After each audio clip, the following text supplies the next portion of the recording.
pitch on the way, swung on, line drive, base hit right field. Jorge Polanco with a walk-off single, and the Mariners are going to play for the American League Championship. The Mariners win the battle in Seattle in 15 innings. The Mariners win it 3-2. The Mariners will be on their way to Toronto to take on the Blue Jays. What an epic game. 15 innings. Jorge Polanco is getting mobbed out in left field. The Mariners win it. Polanco with a single into right field. J.P. Crawford scores. And in 15 innings, it's the Mariners over the Tigers. A final score of 3-2. And away, Ricky. Just a phenomenal job. It is the Brock and Salk Show, Seattle Sports here on 710, seattlesports.com. Seattle Sports app, all the podcast platforms out there, all of them everywhere, plus YouTube and 97.3 HD2. Welcome to the show this morning. Obviously, I mean, that game was Friday night. What, you still want to talk about it today? It's like 3 days old. Think about all the things that have happened since then. You don't want to still talk about Friday night, do you? Oh, you do? I think we're still going to be talking about Friday night 20 years from now. Oh, you do want to keep talking about it? Okay, well, then we'll find a way to keep talking about it over the course of the morning.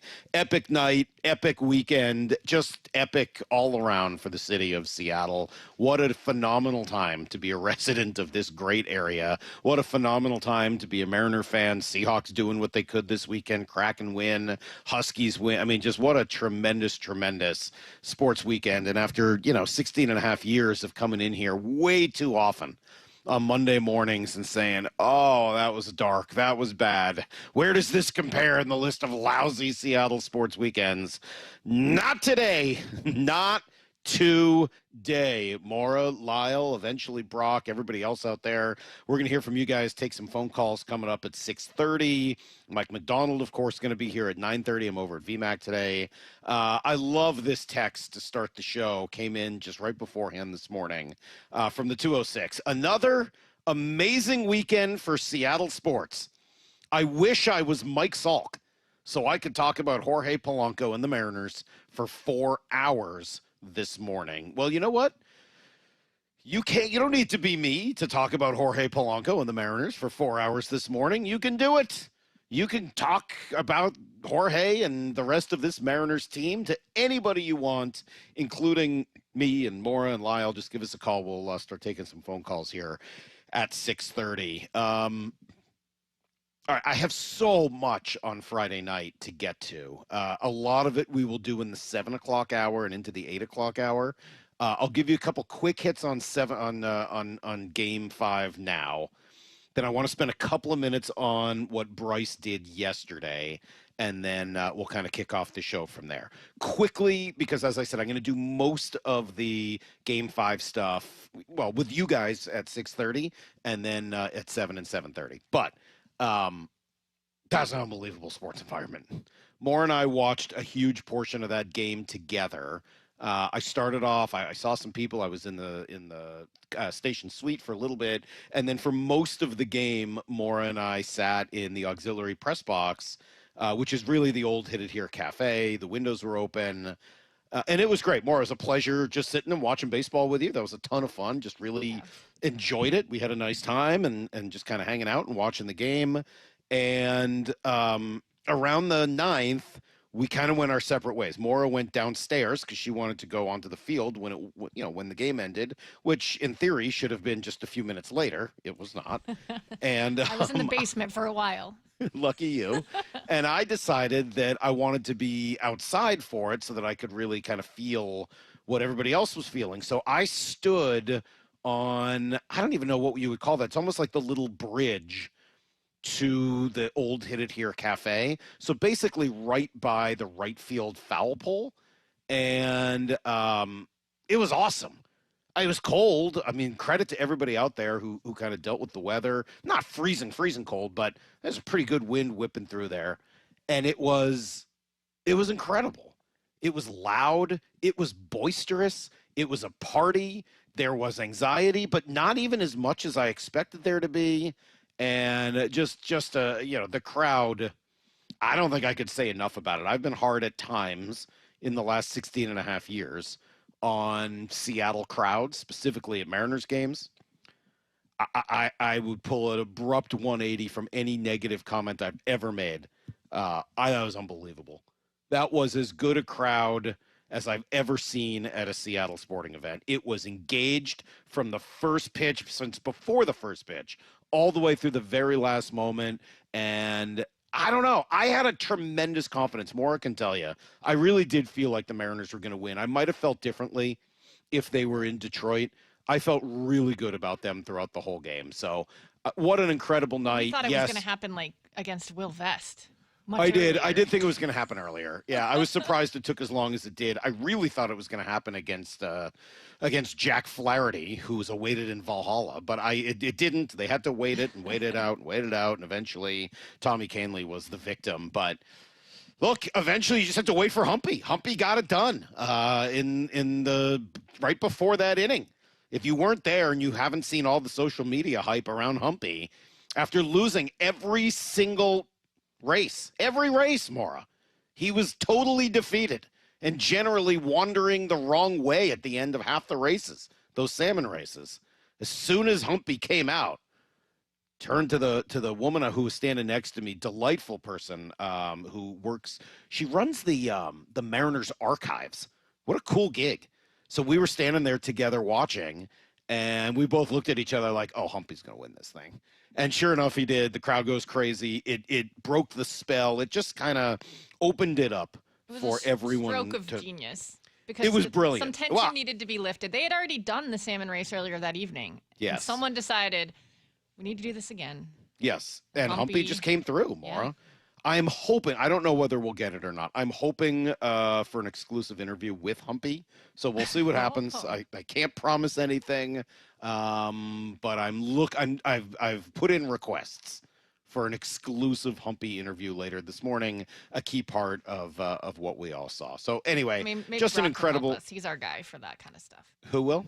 Brock always gets the big guest. Oh, yeah, that's true. Do you think Brock has a direct line to Humpy? Yeah. I would think Humpy would hate Brock for all the salmon he takes out of the water up in Alaska every year. So I don't know. We'll see. We'll see where all that goes. I still just don't have enough time for everything. Lyle, I think everyone wants a wellness check on you. How are you? How did Friday night go for you? Are you okay? Are you feeling better? I'm feeling great now, but I'll tell you what. The way I watched Friday's game could have warranted a check into an insane asylum. What did you do? I mean, set the scene for us quick, because I got more text messages asking about your well-being than you would imagine. I was tweeting post-game stuff, and people were responding, where's Lyle? Is Lyle okay? All right, Lyle, tell us quickly, what was your experience like on Friday? I legitimately wanted to throw up for 2 days straight, and it got worse and worse and worse as that game went on. And I give credit to you. You said you never doubted that the Mariners were going to win that game. I wish I could have felt like that, because I would have felt so much better through the 5 hours of watching that thing than I did. I mean, the double play in the 12th and the double play in the 13th, and they're right there, and they get a winning run on second and extra innings. And that was way more stressful than the 18-inning game, because in the 18-inning game, there wasn't a lot of action. It got to a point where you felt like a solo home run was going to end that thing 3 years ago, and it did. Agreed. That one, there was just missed opportunity after missed opportunity, and that just set the stress levels higher and higher and higher as that game's going on. Well, and I would agree with that. I think that's why, not just because they won, but it was just a better game experience than the 18-inning game, right? Maybe part of it was being a Friday night instead of a weekend afternoon. It just that was a tremendous game, and the managerial decisions that went into it, and we'll discuss all of those. Just an awesome. I mean, just what an incredible night for the city of Seattle and everybody who's associated with the Mariners, the fans, everybody. For honestly, every single member of the organization, from ownership down to every fan, to even casual fans who didn't know what was going on, but still could just kind of pick up on the energy and the vibe. Wow. Just wow. And thank you to everybody who I met on Friday. I must have met 1,000 people, guys, who just came over to say hi and just celebrate where the Mariners were at in that moment. Just totally incredible. So I just talked through the entire time I had budgeted here to talk about Bryce Miller. So I'm sorry to Bryce. What he did last night was superhuman. That was incredible. what we saw from Bryce Miller, short rest, elbow issues all year, on the road, no safety net with no bullpen behind him against at least a legitimate offense. Oh, my gosh. Oh, my gosh. What an incredible performance. In fact, there was one thing I heard on Friday night as I was walking around the park talking to a few different people, that if the Blue Jays had the information, and they probably should have, it's publicly available, they might have handled last night a little differently. I'll tell you what, I'll put that into Need to Know. We'll do that next, and then we'll just jump right into your phone calls at 6:30. I'm guessing you guys might have a story or two about Friday night. We'll do that coming up. Stay with us all morning long. It's going to be a blast. It's Brock and Salk, Seattle Sports on 710, seattlesports.com. This is where the baseball playoffs live. This team is fired up. The fans here at T-Mobile Park are fired up. The conversation. This is the playoffs, the series we've all been talking about and pointing to. The anticipation. This is why you watch baseball. And where you hear your American League West champion Mariners in the postseason. It is gone! Jorge Polanco! Seattle Sports playoff coverage is presented by Honey Bucket on 710 and the Seattle Sports app. When it comes to the security of your business, doubts can creep in about who you're trusting to protect it. At Bail Arm, we got you. For nearly 80 years, we've been putting our customers' minds at ease with our advanced technology and personalized support. Feeling insecure about your current security service? Visit bailarm.com today. Tired of uneven heating, noisy systems, and high energy bills? The Quilt ductless heat pump from Home Comfort Alliance gives you room-by-room control and serious savings with every system, and every system qualifies for max tax credits. Call the Comfort People at HomeComfortAlliance.com. Lowe's knows pros want more. Join My Lowe's Pro Rewards for free to get $20 off your first qualifying purchase of $100 or more just for signing up. Plus, enjoy free standard shipping and more ways to save on your next job. Lowe's, we help, you save. Offer valid for new members only. Not valid with any other discount. Free standard shipping not available in Alaska and Hawaii. Exclusions and more terms apply. Loyalty program subject to terms and conditions. Visit Lowe's.com/pro loyalty for details. Subject to change. Comcast Business can help turn your small business into a connected, secure, modern business. It's how restaurants become reliably up and running neighborhood favorites. How healthcare offices become the data-protecting caregivers that we all depend on. And how wealth management firms become cyber-securing guardians of your information. With reliable connectivity, enhanced cybersecurity, and Wi-Fi backup, your business can stay connected and get threat-ready with Comcast Business. Powering possibilities. Now through November 16th, new Comcast Business customers can get started with 150 megabit internet plus security for $59.99 a month for 12 months with a 2-year agreement. Plus, ask how to get a $500 prepaid card on a qualifying gig package. Call today. Restrictions apply. Requires enrollment in paperless billing and auto-pay with bank account. Early termination fee applies. Equipment, taxes, and fees extra. Have you tried the dining district at the Bellevue Collection? Grab lunch with friends, meet up for happy hour, and stay for dinner and beyond. You can sample international flavors and local favorites from talented chefs. Try a new cocktail on a rooftop bar or watch the game with friends. And explore the lively nightlife scene. The Dining District at the Bellevue Collection, where your taste adventure begins. Learn more at BellevueCollection.com/dining district. There's nothing like when you get that part from eBay and it just fits. Yeah, the first time. So you can do less of this and get right back to more of this. At eBay, you'll find all the parts you need, guaranteed to fit, at prices you'll love. Sounds good, doesn't it? eBay. Things people love. Eligible items only. Exclusions apply. This college football season, show your school spirit every time you pay. Introducing college-branded Venmo debit cards. Rep your team on and off the field with custom school designs that let everyone know who you root for. Whether you're tailgating, grabbing snacks for the watch party, or celebrating a win, you can unlock 15% cash back at ESPN. 1 free year of Perplexity Pro and more. This college football season, score more with the Venmo debit card. Get yours now in the Venmo app. Learn more at venmo.com/collegecard. Max cashback varies. Terms apply. The Venmo MasterCard is issued by the Bancorp Bank, N.A. The home of the Seahawks, Seattle Sports. Touchdown! Seahawks! Ken Walker III! Get everything Seahawks at seattlesports.com. Your time is money, so why are you wasting it stuck in I-5 gridlock, TSA slowdowns, and SeaTac crowds? Isn't it time to travel smarter? Seaport Airlines offers high-frequency commuter shuttle service from Seattle's Boeing Field to Portland. Park for free next to our terminals. Check in 20 minutes before your departure. Get there faster without the hassles. Seaport Airlines. It's about time. Book today at flyseaportair.com. Temperatures are dropping, but you don't have to settle for a chilly home this winter. Keep cozy and safe with energy-saving products during Washington Energy's home heating sale on now. Upgrading your home is as easy as $1,000, $2,000, $3,000 off. Take $1,000 off furnaces, fireplaces, and water heaters, $2,000 off high-efficiency heat pump systems, and $3,000 off whole home generators and ductless mini splits, plus free financing. Washington Energy Services, your expert resource for affordable home comfort. Call for a free estimate. Cancer impacts so many families, including mine. Former Washington Husky Mario Bailey here. My mother was treated for cancer at UW Medicine. As devastating as cancer is, there is hope because the Cancer Vaccine Institute is developing vaccines to treat and prevent the deadliest cancers. Patients who received vaccines over 20 years ago are still alive today. Please join me and make a donation to the Cancer Vaccine Institute at local Safeway stores. Learn more at uwcvi.org. The playoffs are here, and Toyota of Kirkland and Toyota of Renton are bringing the heat with a rotation that's built to win. The Gas RAV4, built for every inning of Northwest life. Or go versatile with the hybrid RAV4. The Tacoma, tough, dependable, and always clutch. And now, stepping up, the all-new 2026 Toyota Tundra. Redesigned, powerful, and built for big moments. Whether you're in the north or the south, they've got you covered. Visit ToyotaofKirkland.com and ToyotaofRenton.com and get your championship ride. O'Brien. Need to know. 15 minutes past every hour with Brock and Salk. Here's what you need to know. Up first.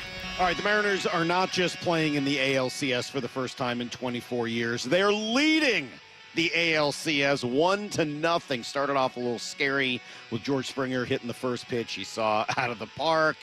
But that's all right. That was about the extent of the damage. Bryce Miller was just incredible. Went 6 innings, allowed just that 1 run, does it all on short rest. He was phenomenal start to finish. Another 2-2 for Miller. Swing and a miss. He got him, put him away with a nasty slider buried in the dirt. He strikes out Springer to retire the side in order. That is 14 of the last 15 Blue Jays hitters sat down by Bryce Miller. Oh, man, he has done what you would want, and even then some. 1 run over 5 tonight in Game 1 of the American League Championship Series from Bryce Miller. Well, and then he went another inning just for fun and ends up giving them 6. And he kind of spoke to it there, just the sheer lack of base runners for Toronto. One thing that I did hear, Lyle, when I was over there on Friday was that some of the velocity concerns we talked about in Game 4 for Bryce had less to do with how deep into the game he had gone and more to do with pitching out of the stretch versus in the windup. The Blue Jays were totally unable to get him in the stretch very often. Therefore, they ended up seeing great velocity. In fact, the most he'd had in any start this year. Afterwards, Dan Wilson, just full of praise, cut 6.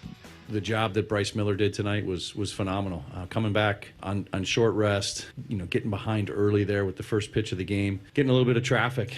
Even in the first inning, the at-bat by Lukes was outstanding to, put a lot of pitches on him. And, I thought after that first inning, there was just, he went into a different gear. And you saw him getting ahead, using all his stuff. The fastball kept coming out really good. And it was one of those situations where you knew the bullpen was ready to bail him out at any time, but, it just kept coming out, and he kept throwing the ball so well, and to give us 6 strong innings, especially coming out of that first inning, and the ability that he had tonight to kind of close the door was phenomenal.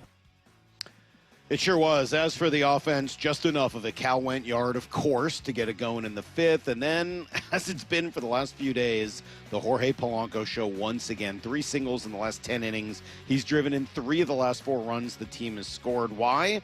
Mostly excellent at bats. Dan, cut 8, explains just a little more. Seeing what he's been able to do from both sides has been, just outstanding. You look at the at-bats, the 2 homers against Skubal, the right-handed, at-bat tonight again to drive in the go-ahead run. We saw it, the left-handed at-bat tonight to give us another little insurance run, the left-handed at-bats, especially at home in the 15th there. But all of his at-bats, he's coming up in situations where he's got a chance to do some damage and not trying to do too much and, has put together, just some huge RBIs for us. Dude's on fire right now. Shutout innings for Spire. Brash, Munoz keeps everybody else rested. Game 2, weirdly, at 2 o'clock this afternoon. No, I don't understand why. Trey Yasevich against Logan Gilbert in that one. ALCS action later tonight. Brewers hosting the Dodgers. Here's the second thing you need to know. All right, we'll keep the positive vibes. Tremendous win for the Seahawks yesterday. They once again show their absolute best on the road. Plenty of heroes, of course, but we'll start with Jackson Smith and Jigba. 8 receptions, 162 yards, a touchdown. He's on fire. 696 receiving yards on the year. That is the most ever for a Seahawk through the first 6 games of a season. Sam Darnold did what Sam Darnold does in play action. Really, when he's at his best, and when they needed to ice this game, that's exactly what they turned to. Darnold under center. Darnold's going to roll left. Has time. Look, steps up, throws back. Wide open, Barner. Makes the catch. 40, 30. Cuts back inside. 25, 20. Cuts back outside. Look out. Barner goes down at the 12-yard line. Are you kidding me? Everybody rolls left. Barner, AJ Barner, goes back to the right side, and I mean, he was open all day.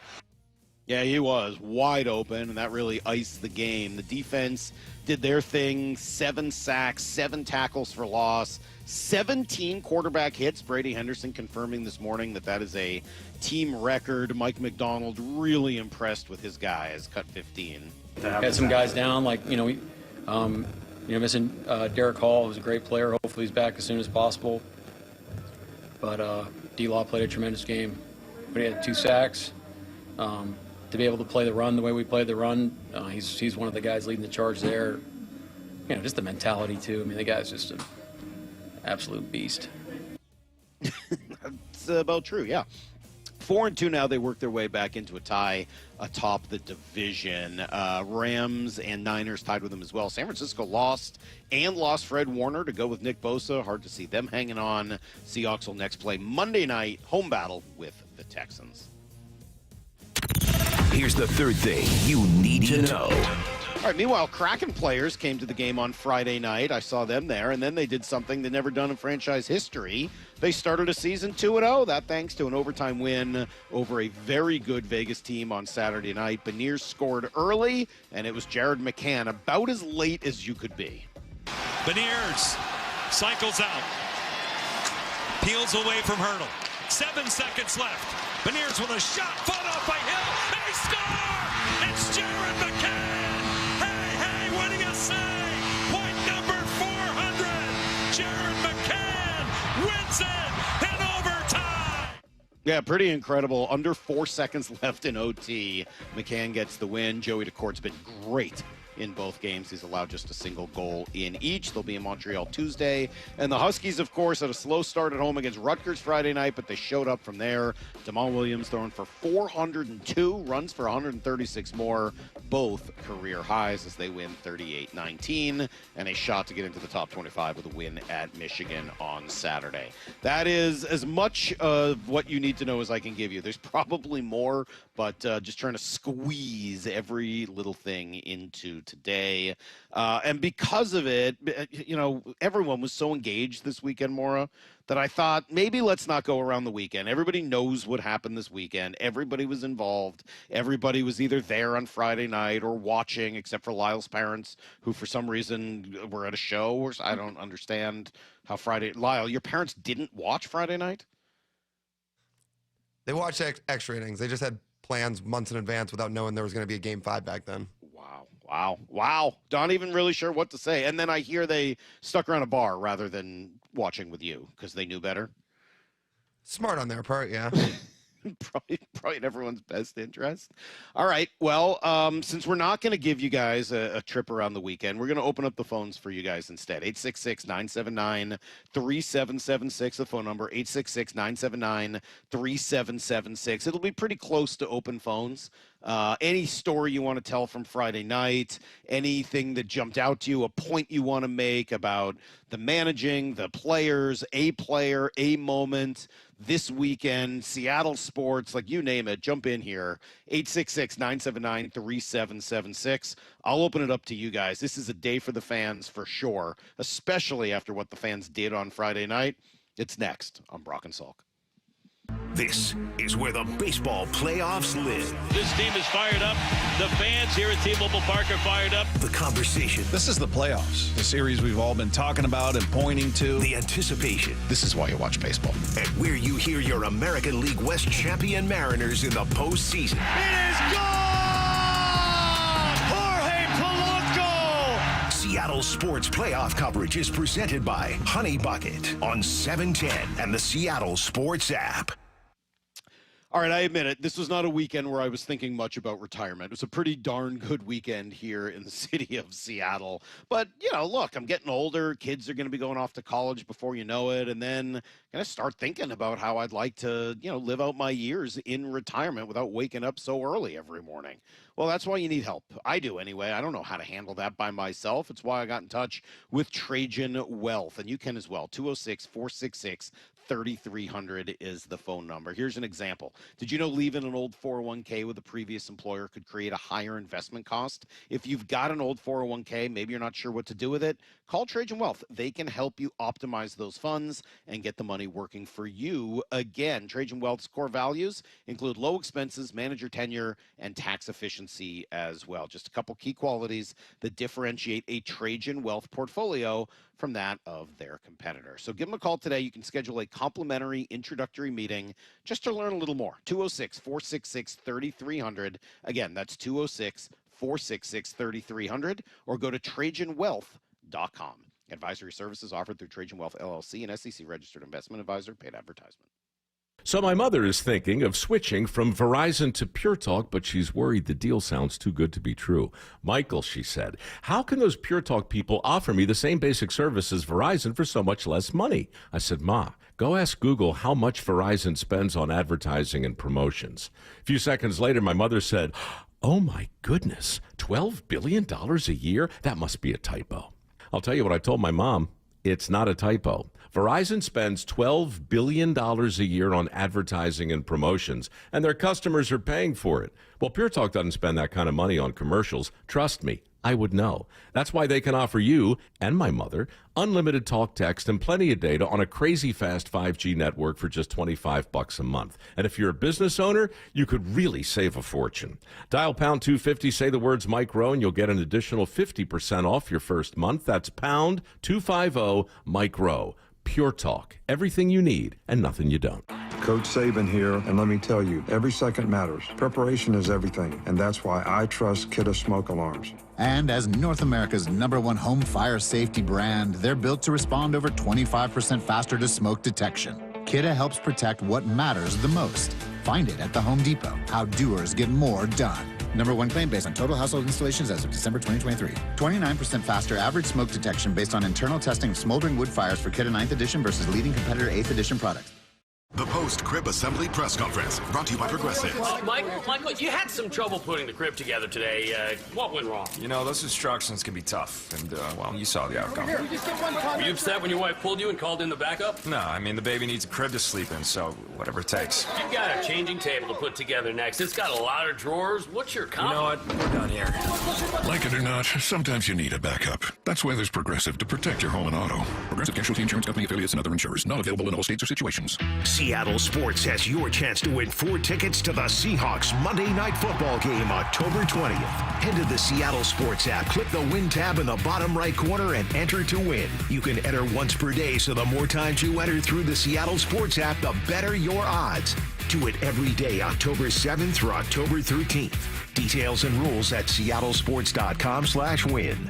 From the home of the Seahawks, Seattle Sports.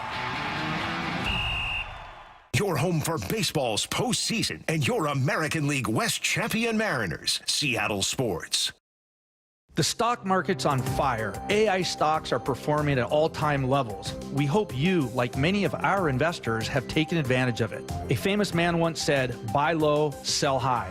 There's also $8 trillion of cash sitting on the sidelines. Investors are either scared or they don't know where to go. Hi, I'm Scott Rireka, CEO of Legacy Group Capital in Bellevue. Legacy Group Capital develops local real estate, lends money, and shares profit with our investors. We've been doing it for 19 years, averaging double-digit returns with zero investor losses. Diversify with Legacy Group Capital and invest in our family of funds. From a 3-year investment with double-digit returns to only a 90-day commitment returning 7%. We also accept IRAs. Find out why 1,300 local investors have invested over $350 million. Legacy Group Capital at LegacyG.com. This is not investment advice. Investments available to accredited investors only. Details at LegacyG.com. At Lake Washington Windows and Doors, we provide top quality windows that are 25% more energy efficient, reduce noise by 50%, and stay clear with low maintenance glass. With leak armor installation and lifetime warranties, you're protected for life. Visit LakeWashingtonWindows.com.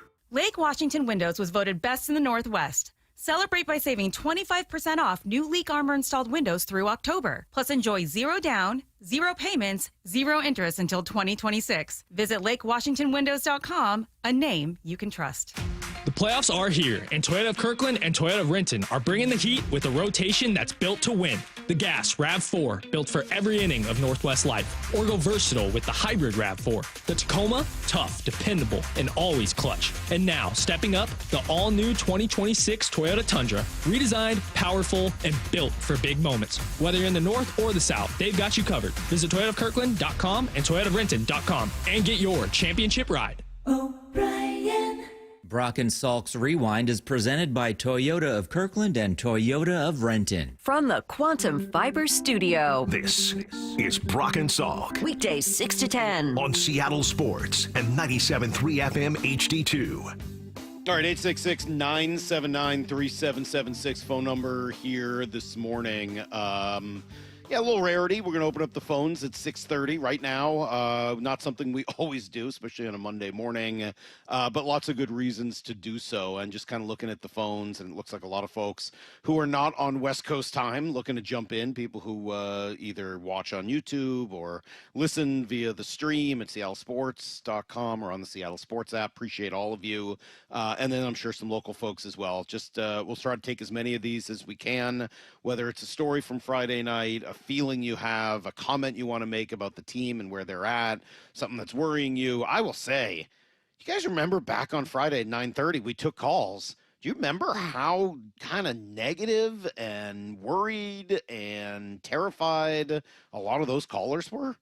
Man, it did not really show up at the ballpark. I felt like it was a very positive vibe there.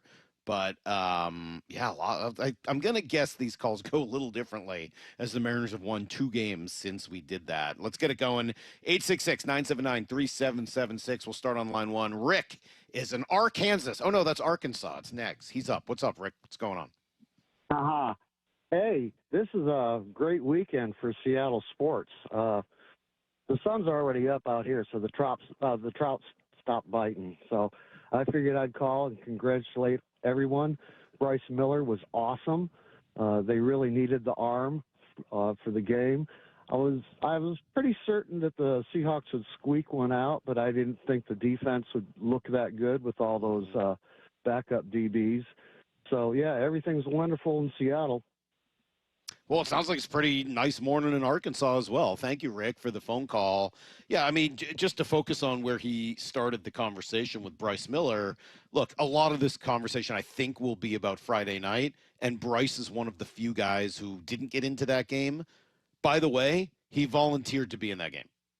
Bryce Miller was, according to him, and what I heard on Friday, available to be in that game. Came to Dan, came to the team and said, you need me, I'm in. I know I was the last one to pitch, don't care. I'll get out there if you need me. And thankfully they didn't end up getting to that point. Everybody else was just so phenomenal. But, dude, what a man. Short rest. I guess he didn't throw a bullpen in between, and so, you know, in some ways kind of took all of that energy and got it ready for a game on short rest. It worked. He was dynamite. Best outing of his season for sure. Maybe the best of his career, what we saw from Bryce last night. Unbelievable, and just really steal one in Toronto. 866-979-3776. Line 2 is LG, who's in Buffalo. What's up? Hey, good morning, guys. Dude, what can I say? Just the weekend was just like awesome, but particularly when you talk about Friday night, you know, October is about unlikely heroes, and what can you say about Leo Rivas? 28th birthday, coming through. Like, who would have thought? If you draw that up on the chalkboard, is Rivas going to be the guy to, you know, put him back in the game? Obviously not, but that's the way it played out. And it was almost No, like I didn't. But LG, game. let me stop you for a second and ask you a question. When that whole machination went about, right, where they pinch hit and then they brought in a lefty and then they brought in a lefty to face Canzone, and so Dan pulled Canzone to put in Rivas. Didn't you feel at that point like this guy's going to get a hit? Oh, totally. If I'm being I honest, did. it I was mean, like I wouldn't. If you had asked me me. before the game, like, hey, do you think Leo Rivas is going to play a big role? I would have said no. But in that moment, I was thinking about some of the like that big home run, the little Leo Rivas, what have you done call. He was absolutely the right person to just come up with a single in that moment. Storybook. So, yeah, man, I take that away. And just like the All-Star game worth of pitchers, it was like, oh, Casillo's in. Oh, Gilbert's going to pitch. Oh, you know, so it was just cool to watch. And the East Coast guy, staying up late to watch that, I'm like, dude, I don't care what time I go to bed, but I got to see this through to the end. And I was happy I did. Trident's up. Oh, that's awesome. Thanks, man. Thanks for calling, LG. Appreciate you weighing in from Buffalo. That's awesome. That's really cool stuff. And I'm sure a sentiment that a lot of people are going to share this morning, right? I was going to say, like, that's what I was starting to notice. Did you notice that on social media Friday night, that I'm like, there's a lot of people on here that I don't normally see care about the Mariners, that are more of a national perspective. Everyone from comedians to other people in other sports, like Daniel Jeremiah. Like, wow. Just like, this game is amazing. I was not paying any attention to social media, so you kind of had me there. I had my computer closed. I was not really looking at my phone. Well, I was in the basement watching on a tiny TV, so social media was helping me keep track of what was going on.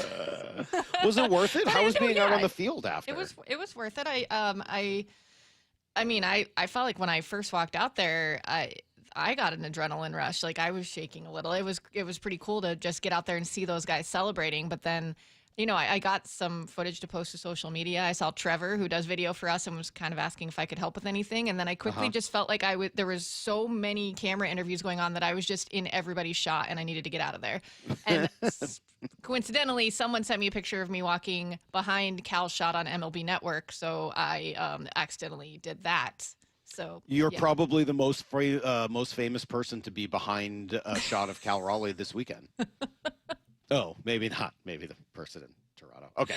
866-979-3776. Carrie is in Tennessee on line 3. Carrie, it sounds like you're lonely. What's going on? Hey, it's Terry with a T anyway. Oh, I'm sorry, okay. Terry. Sorry, that was my bad. No worries. That's all right. No, I was just going to tell you, though, that when you said earlier that we could nobody – well, anyway, I don't have anybody to talk to out here about Mariners because nobody knows who they are. It's all about college sports out here. But anyway, I'll talk to you guys because it's so exciting what's going on. But I wanted to know, have you heard anything about Brian Wu? What's going on with him? Yeah, so thanks for calling, Terry, and appreciate you listening in Tennessee. And I don't know, hopefully you can find somebody to talk about this with over the course of the day. I mean, Wu's going to be on. He's on the roster now for the ALCS. By all accounts, he should be ready to start at home later in the week, either games 3 or game 4. You know, they can now, because Logan's going to pitch today, I mean, you can come back with, I mean, you can kind of do it almost however you want, right? You can go Castillo and Wu. Don't you think that's probably, I mean, you could bring Kirby back at some point in there as well. I mean, like, you can kind of do it however you want. My understanding is that Brian Wu should be ready to go in either game 3 or game 4. We'll see what happens, because obviously I'm not his doctor. I don't know what's going on with his pec on a day-to-day basis. Anything could be a setback. Anytime he could feel like he's ready and then not be. I just don't know. And maybe some of it will have to do with where they're at and what happens over the course of the next few games. If you could avoid pitching him, wouldn't you want to? Like, what if you win today? I mean, would you pitch him if you haven't lost a game yet? I don't think I would. I think I'd throw Luis at home and feel confident. I think I'd throw George Kirby at home and feel confident. And then, if you can, keep trying to win games without throwing Brian Wu and let that thing rest as long as possible. That being said, it sounds like he should be ready to go later this week. 866-979-3776. Let me go to line 5. Go to Deshaun, who's in Oklahoma. What's up, Deshaun?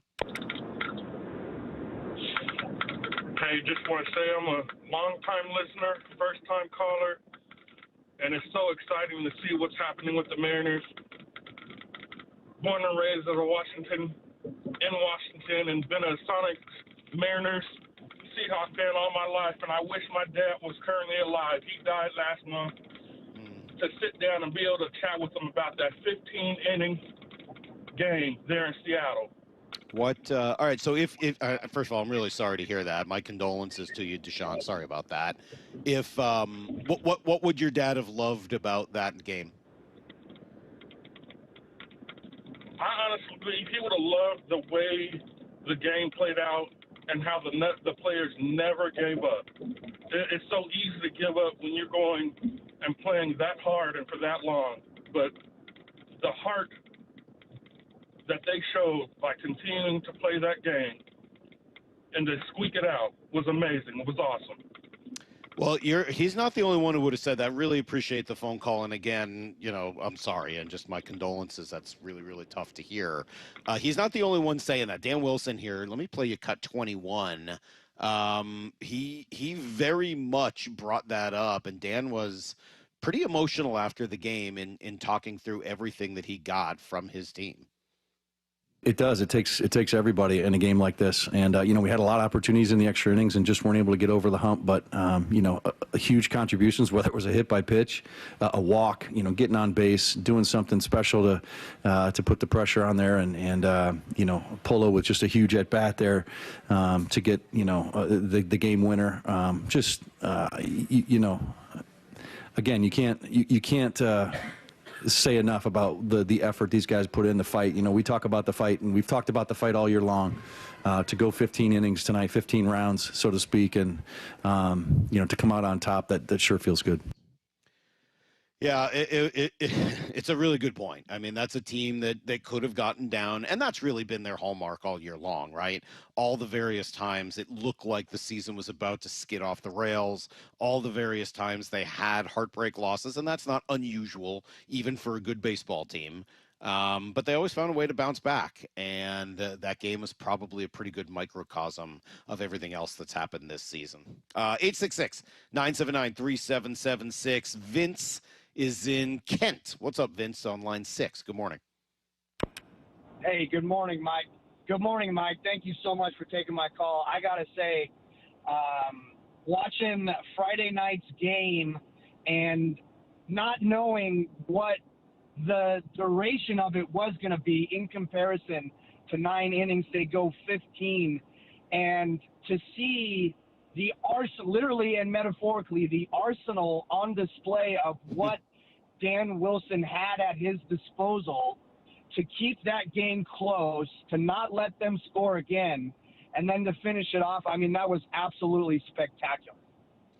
Yeah, I would agree. And then to come back and do it again and win last night, I was really amazing. I mean, I don't know who was available and who wasn't. These guys are all gamers. I'm sure everybody raised their hand and said, all right, I'm in. Let me know. But Bryce took a lot of them off the hook by going 6, allows you to really just use your 3 best leverage arms from there. And, I'm sure Brash is tired. He'd thrown 2 innings in the game the other night. Munoz on Friday night, his velocity was down probably 3, 4, 5 miles an hour, and he was mostly just using sliders to get by. But both those guys find a way to get back into it last night. And even Spire, who had a couple of rough outings in a row, and by all accounts his arm was exhausted. He was running on fumes for games 4 and 5. He bounces back with a day off and really was dominant yesterday, I thought. So yeah, you got to give these guys a lot of credit for what they've done, and arsenal's a pretty darn good word. I know Lyle Moore won't really get the reference. I'll have to make it for Brock later. But there was some element of the running man that was in my head the other day as I was watching on Friday. It's like they'd open the bullpen door and you just didn't know which stalker was going to come out. And then the crowd would go nuts for it being Logan or Castillo or, Bizzardo, who gave them nearly 4 innings. I mean, just incredible. It really was a cool vibe. 866-979-3776. Go back up to line 1. Miles is here in Olympia. What's up, dude? Yeah, good morning, Mike. How you doing this Monday morning? Doing great. Yeah, hey. Yeah, me too. I just want to shout out to Terry in Tennessee because I want to let her know we're up and motivated this Monday morning. Being a 35-year-old young man growing up in the heyday where we had Griffey and Buhner and Edgar in our, my primitive T-ball days. This is just, I woke up extra motivated to go to work today, and I don't recall another time where I woke up on a Monday thinking Seahawks won, Mariners won. Let's go. This is crazy. This is destiny. It's wild. Well, I appreciate the phone call there, Miles. Thanks for waking up, and thanks for the good cheer, and thanks for kind of jumping aboard with me this morning.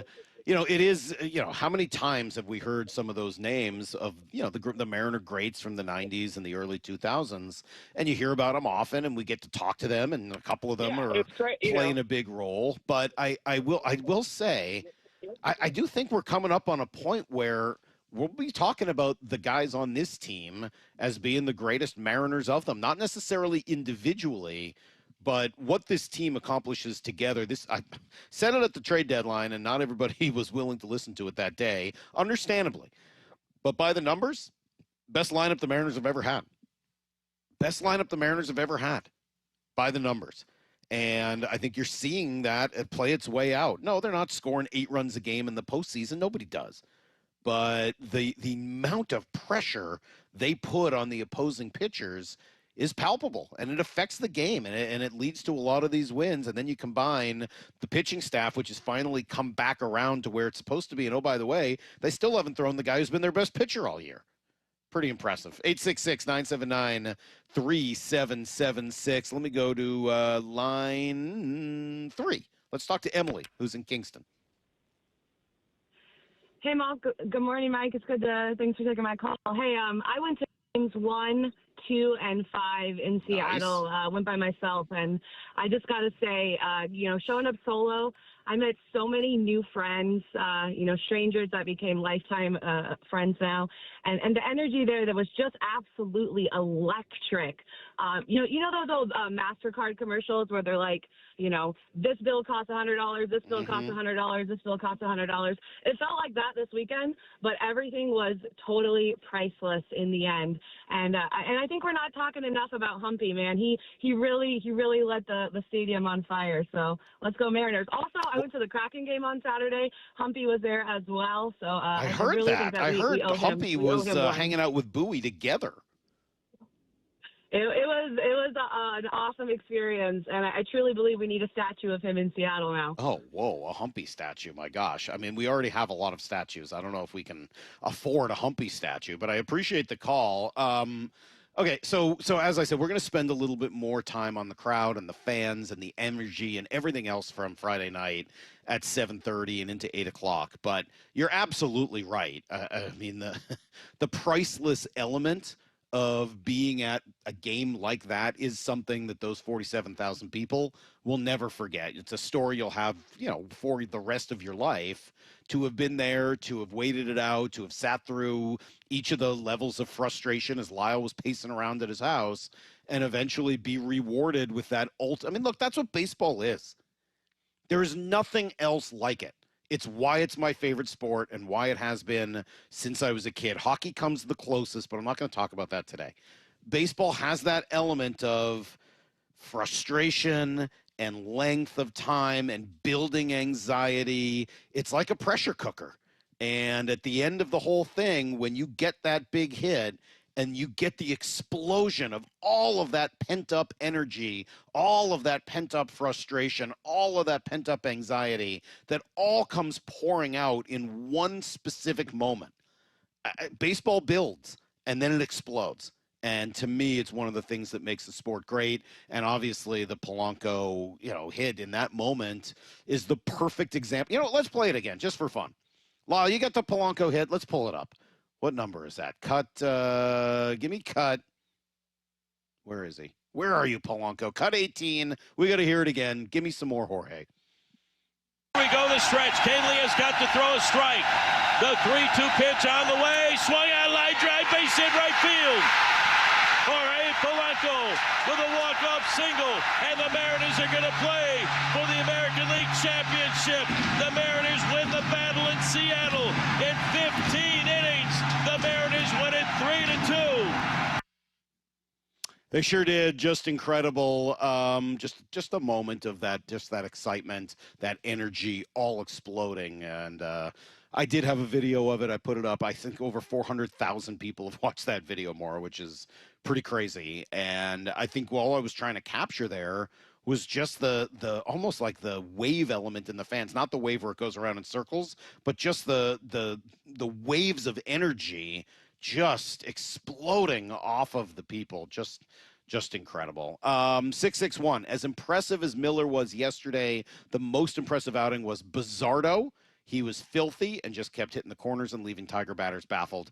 What did he give him, Lyle? 3 2/3? 3 1/3? Something like that. 2 2/3, but the dude threw 40 pitches. He threw in every game in that series. It's pretty incredible. I'm glad they were able to stay away from him last night, but he's such an interesting pitcher because he doesn't miss a lot of bats. He just has that sinker that guys think is going to be a ball. They don't swing, and then it comes back over the plate. Pretty incredible. I was going to say, I could not believe he was up and warming yesterday, which is a credit to him that he was ready. But I saw him warming up. I was like, how? He does say he likes to pitch often. It does help him, and that's not unusual for sinker guys.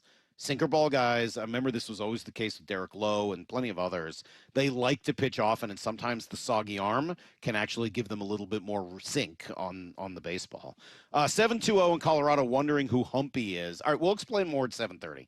But essentially, the Mariners have been doing these salmon races all year long, and it's what, King, Silver, and who's the other one? It started last year.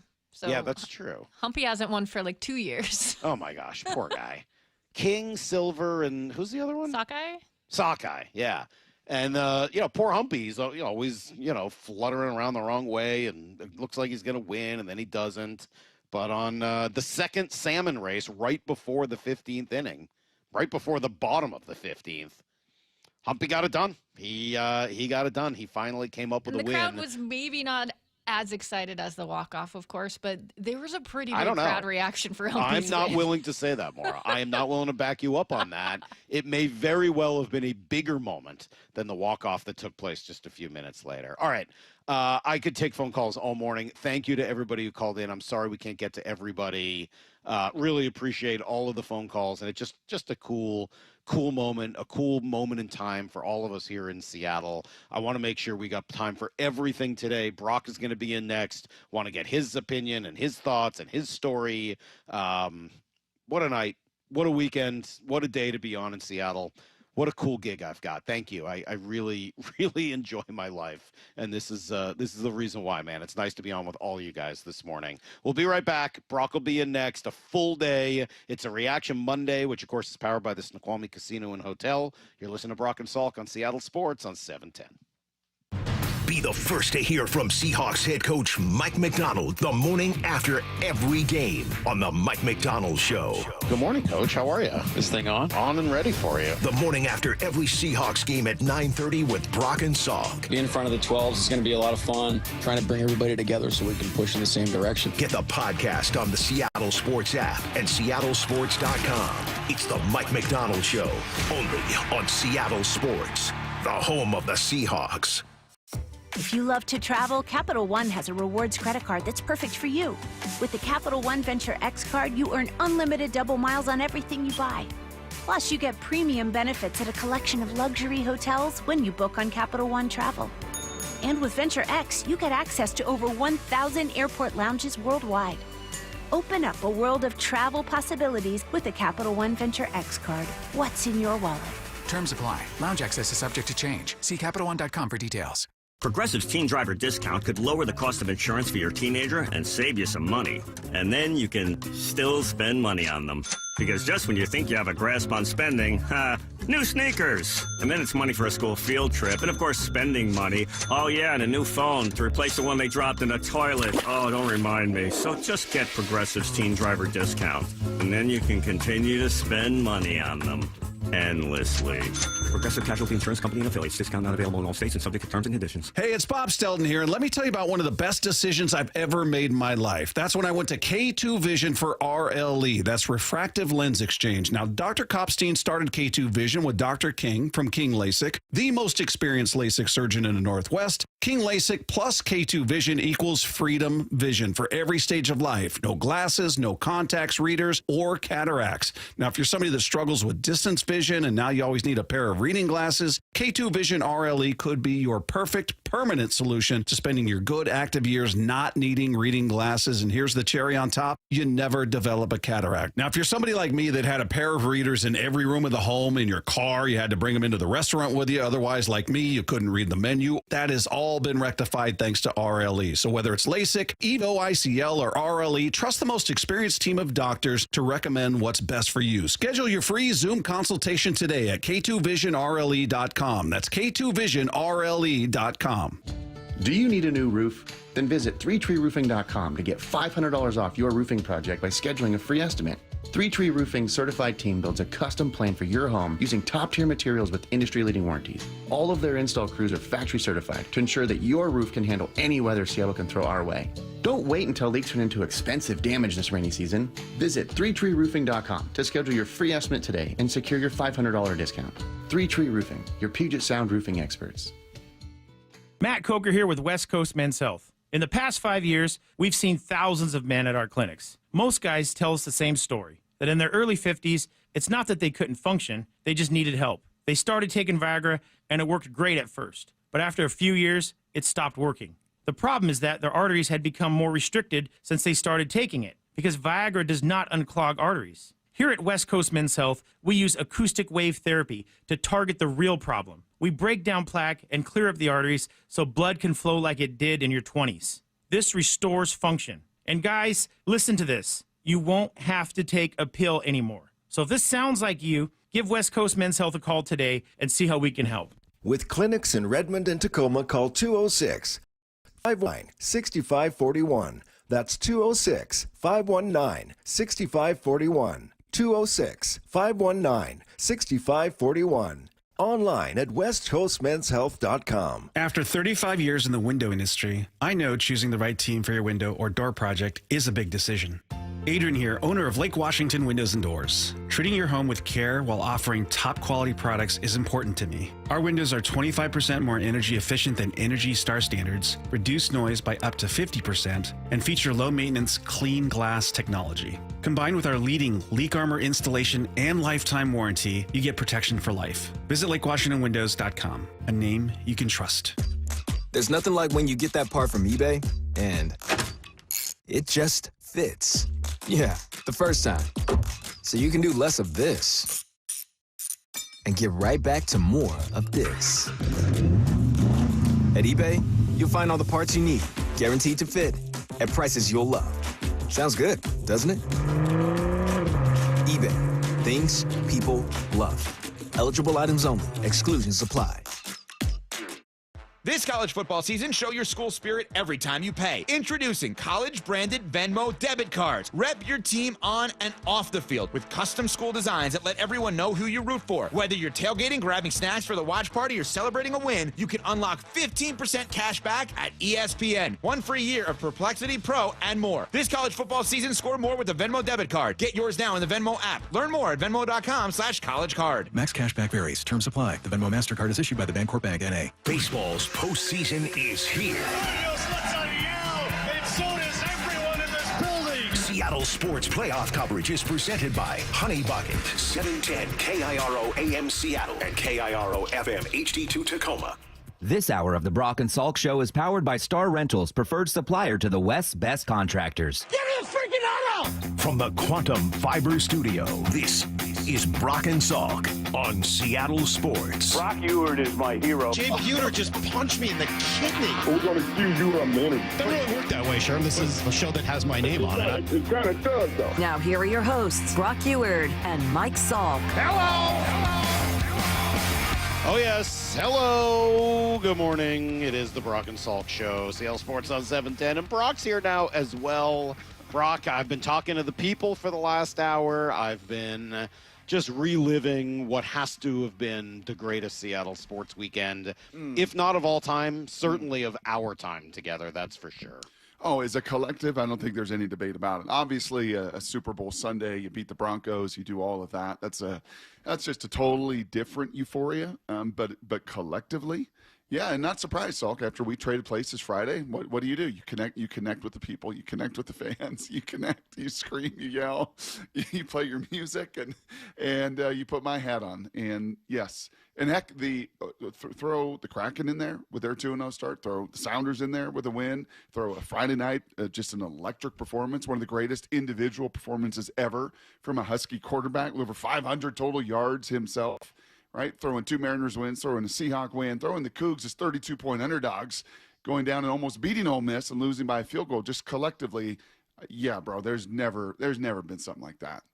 And then the obvious and the most important of all, and the most meaningful of all was a Friday night game. Was a Friday night game that you and Mora were in the Ox box freezing your butts off. Lyle I don't even know what Lyle's doing. I imagine Lyle sucking his thumb under his blanket, watching with like one eye, shaking, stressing, and then like every inning getting up and pacing and getting back under his blankie and watching that thing. And yeah, that was truly. I did have somebody ask me whether or not Lyle had Narcan in order to kind of come off of the withdrawal symptoms from that game.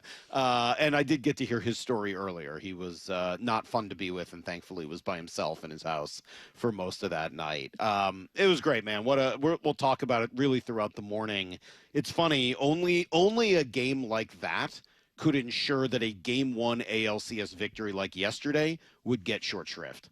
Right? Only a game like Friday night and everything that goes into it and all the memories that people will have from it could ensure that a tremendous, almost simple Game 1 victory like the Mariners had last night with Bryce Miller just dominating for 6 innings, shoving, whatever word you like for it, Bryce had it. Yep. And to do it on short rest is a superhuman performance. So we'll get to that into Need to Know and kind of throughout the morning. But Brock, just for Friday nights, for the sake of continuing this conversation, what was it for you? Oh, it was one of those rare sporting events that brought every fan across the country and probably around the globe I got to watch this. I cannot take my eyes off it. As much as Cal's home run derby kind of does the same thing during the All-Star break where baseball has their couple days where everybody's watching it, this was a playoff game where, when I mean everybody, I don't know if you looked at your social media threads during that or not, but mean everybody saw it, from Scott Van Pelt to Daniel Jeremiah. I got people, old broadcast buddies hitting me up. Like, my phone is pretty electrified because people are just sucked in. Old baseball coaches of Titus's, like, it felt like the whole world was watching this phenomenon, this game that would not end, this game that just had everything, this game that had that exhilaration and that stress just absolutely bouncing back like a ping pong ball. I mean, it was wild. And I'll be honest, I'll be fully transparent, because that's what we do on this show. Yes. And on this station, this is what we do. Yes. Yes. About our feelings. Titus has got his first game going at the exact same time. And first start going. And thankfully and I told myself, you know what? I'm going to record it, and I'm not going to look at my phone in the press box. I'm going to be so locked in. I'm not even going to peek at my phone during halftime. I'm not even going to do it. Yeah. No and there was way. 0.000 chance of that. And And I make fun of Lyle because I basically did the same thing. I had it up on my phone, so when it came up, it went right to the score, and I knew which side was the Seattle side and which side was the Detroit side. So I'd cover up the Seattle side. I didn't want to know how many runs they'd given up, and it's like, oh, 0, 0, 0, 0. This is great. Every inning I'm looking at, it's like 0, 0, and then like, no, 2. How many do the Mariners have? 1. Oh, no. Oh, how did it happen? Carpenter home run? No. Of course it was. So, yeah. And then thankfully, as I said, we blew this team out. Running clock, got home for the 9th inning, and basically got to watch a whole nother game live from the 9th inning to the 15th inning. It was insanity. What hero would you like to shout out this morning? Let's go. Let's run around the four of us real quick, and we'll do takeaways at 8:30, and it'll include Mariners and Seahawks. I want to talk about the crowd and the environment at 7:30, and I'm going to spend some time talking about Dan Wilson at 8 o'clock. I thought he absolutely 100% outmanaged AJ Hinch in that game, and we'll discuss it in about an hour. But shout out somebody that you want to. Brock, I'll start with you, then we'll go to Lyle and Mora. Brock, who do you want to shout out? I mean, the obvious is Polo to get it done. But I'm going to shout out your guy. I thought it was so – and you talk about short shrift of all the different heroes in that game Friday night, and there were a boatload of them, and we can all four come up with different ones and make a great case. But for Luis Castillo to come in the game at that point after watching for 4.5 hours, having never done that in his career, volunteering himself to do that, and having to face, a Kerry Carpenter in the chunk of it, like, all right, man, it's just so simple, right? You're starting pitcher. You're Luis Castillo. You're really good. You got great stuff. Yeah, on a chillier night, after watching for 4.5 hours, I'd like you to go do something you've never done in your esteemed career. And do it in the middle of an inning, by the way. He didn't even start a fresh inning. Coming into a dirty inning. Come into a dirty inning. Unbelievable. It was awesome. So I'll go that's Luis. a good one. Yeah, and Luis, what a smile. I mean, Luis is just the best, and he ends up being the winning pitcher in that game. And Mora, who do you want to shout out? Run out the dugout, by the way, the cool video that got posted amongst about 1,000 amazing videos of him running out, hearing the noise from the clubhouse. It was cool. Incredible. Mora, who you want to shout out? Gosh, there's so many options, but I guess I'll go with the birthday boy, Leo Rivas. Mm-hmm. I mean, coming in and tying that game. And Salk and I were just sitting there like, wow, it's loud when that happened. I honestly felt like it might have been louder then than in the final moment, because I think there was so much shock in the final. I don't know. There was something about that Rivas hit that just ignited the crowd. Well, honestly, you pointed out earlier, because there was some confusion before that, like, oh, Canzone's coming in. Oh, no, he's not, because they're switching pitcher. Like, I think the buildup to that moment. Yeah, and the fact that it's little Leo Rivas, too. I mean, it wasn't Cal Raleigh. It was little Leo Rivas and his Tyrannosaurus Rex arms, and he comes up with just as big a hit as you're going to find throughout the season. So, good one more. Lyle, how about you? Give me a hero, somebody you want to shout out. Well, I will say, I said exactly on Friday the following, which is if the Mariners win it all, Leo Rivas is going to be a massive part of the DVD, which is crazy. And it's true. He will be a massive part of that World Series DVD. But I shouted him out a few minutes ago. I'll do it again. They're not here without Edward Bizzardo. To go 40 pitches, nearly 3 innings. I was shocked he went back out there for what was essentially the 3rd inning on Friday, because I felt like he was probably going to be running on fumes by that point. But no, he just absolutely not only shut the Tigers down, but he was as fired up as any of those pitchers coming off the mound after each of those innings. And then somehow he's got the chance to get in the game yesterday, because somehow he's warming up again, which was crazy.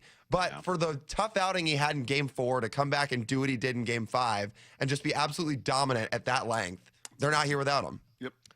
Yeah, even Molly said, like, how did he throw that? When a pitch catches Molly's eye on the couch as she's on her computer doing other work stuff. The movement on the two-seamer? Yes. Yeah. Like, how's that happen? How does he make the ball do that? The arm side break he gets on that two-seamer is really quite remarkable. Yes, I mean, they call it a sinker, but it really moves more horizontal than it does vertically drop. Just incredible. I mean, a guy that we thought was the white flag last year and that we did not think had a chance. I mean, we've talked about who the 10th player is on this team, who's exceeded expectations the most. There's a bunch of candidates for it. but he's got to be on that list if you're nominating people. Everyone has mentioned Polanco and then moved on to someone else, and that's fair just because Polanco was such a hero. I mean, just what he did to end up winning that game. You could go with J.P. Crawford for starting that inning with a hit and kind of putting the pressure on them. But I'll go with Josh Naylor for the way they scored the first run. It was incredible. And just the fact that he stole third and for the rest of the game was covered in dirt from head to toe. Like that, just every time you saw him do anything, every shot of Josh Naylor, seeing all of the dirt on him and knowing that it came because the second slowest guy in all of Major League Baseball stole third on Tarek Skubal in a winner-take-all Game 5, only to be driven in by Brock. Mitch Garver, that's right. With a They huge said that was the first RBI. time someone's attempted to steal third on Skubal this year, too. It was the first time, is that what you said? I think I saw that. It is so hard to steal third on a lefty. Yep. I'm sorry, no, it's hard to steal third on a righty. Never mind. It's just hard to steal third in general. And the fact that the slowest guy in baseball gets it done, just incredible. So we could probably do this all day and go up and down the roster and Wait, find so something. you're big on honorable mentions. Kirby at least needs a mention for that night, too. Yes. I mean, honestly, you give one to everybody. You I give know, Kirby. but How about I Matt think he Brash? definitely, yeah. Brash was filthy in that game. How about Munoz, who was not? Munoz did not have even a 97-mile-an-hour fastball in that game. Couldn't throw his fastball. He's exhausted. You know what he does? Just throws sliders until he gets 2 innings worth of outs. I mean, just it felt like every single player Resilient really group of suckers, man. They are absolutely some kind of resilient, and we didn't even get hardly to the game last night. No, and we will, and then we'll get to Humpy and everybody else who played a massive role. Brock, we'll come back with everything you need to know all morning long here. It's Brock and Salk, Seattle Sports on 710. MLB Network insider John Morosi every week with Wyman and Bob. Well, I had the pleasure of hanging out with Dave. Got a chance to do a couple shows with him. Oh, that was quite a weekend, my friend. And Dave, I got to tell you, Bob is all heart, man. He is all invested in these games. I'm so programmed to try to watch these tense games with an air of equanimity. But, man, I love how Bob brings the emotional investment to this. It is a great way to experience sports. See the full conversation on the Seattle Sports YouTube page. Well, with the greatest Monday in Seattle sports collectively I can remember in a long time, make it this Monday. Today, this morning, your day, where you're like, you know what? I've listened to Brock talk about First Mark Insurance and taking this First Mark Challenge. Today, I'm going to do it because you're going to be maybe in the same boat Molly and I were. My parents were. So many of my friends were just frustrated, just stressed. Don't want to deal with it. Just want to assume, and we all know what happens when we assume, not the best things. That's why Molly and I decided to take the challenge, and boy, am I glad we did. It has not only saved us a ton of money over the last couple of years on our premiums, we know exactly what we've got covered, and they will do the same for you. Here's how First Mark works. They go to the market. We can't do that. You and I can't do that. We don't have the relationships with dozens of major carriers like they do to find you the best fit. That's it. No stress, no confusion. They're your teammate, and they spent the last 30 years helping thousands of families successfully manage this complicated world of insurance. So please don't wait a morning longer. Take the First Mark Insurance Challenge. It's free, and you might be the next First Mark Challenge victory. Just go to firstmarkinsurance.com. Firstmarkinsurance.com. Your teammate that goes to work for you. Hey 12's Steve Rabel here for Virginia Mason Franciscan Health. For men 40 and older, a simple PSA blood test can help intercept prostate cancer early. You can get the simple test before the Crucial Catch game October 20th at Ticketmaster Tailgate. Okay, I have to tell you, I was just looking on eBay where I go for all kinds of things I love, and there it was. That hologram trading card. One of the rarest, the last one I needed for my set. Shiny like the designer handbag of my dreams. One of a kind. eBay had it, and now everyone's asking, ooh, where'd you get your windshield wipers? eBay has all the parts that fit my car. No more annoying, just beautiful. Millions of finds, each with a story. eBay. Things people love. How can you free your team from time-consuming office tasks? Amazon Business. Smart business buying tools enable buyers to find and purchase items fast so they can focus on strategy and growth. Free up your teams and focus on your future. Learn more at amazonbusiness.com. Let's go! You still got it, but your immune system weakens as you age, making it harder to fight flu, pneumococcal pneumonia, RSV, and COVID-19. Ask your doctor or pharmacist which vaccines you need. Sponsored by Pfizer. At Cressy Door, we have the perfect garage door for you. Come visit our brand new garage door and fireplace showroom and let our experts help you find the perfect garage door. Cressy Door. Lowe's knows pros want more. Join My Lowe's Pro Rewards for free to get $20 off your first qualifying purchase of $100 or more just for signing up. Plus, enjoy free standard shipping and more ways to save on your next job.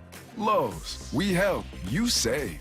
Offer valid for new members only. Not valid with any other discount. Free standard shipping not available in Alaska and Hawaii. Exclusions and more terms apply. Loyalty program subject to terms and conditions. Visit Lowe's.com/pro loyalty for details. Subject to change.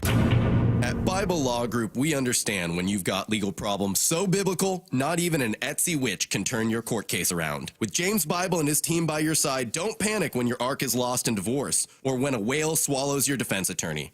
At Bible Law Group, we've secured over $40 million in settlements for our clients, and we're ready to fight for you. When your legal problems hit biblical proportions, contact Bible Law Group and let our talented team of lawyers get to work, no matter the problem. Find us at BibleLawGroup.com. The home of your American League West champion Mariners, Seattle Sports.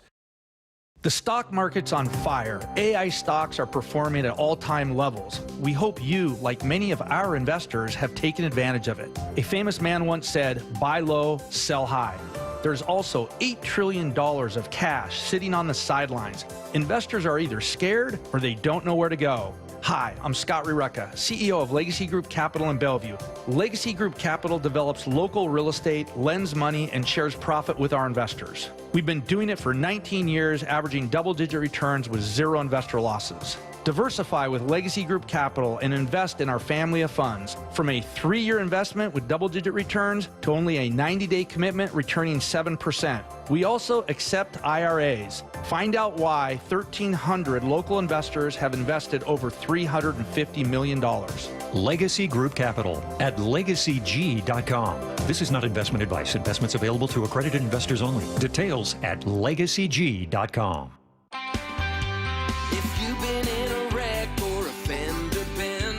You have the right to take your vehicle to any repair facility, not just where your insurance company tells you to go.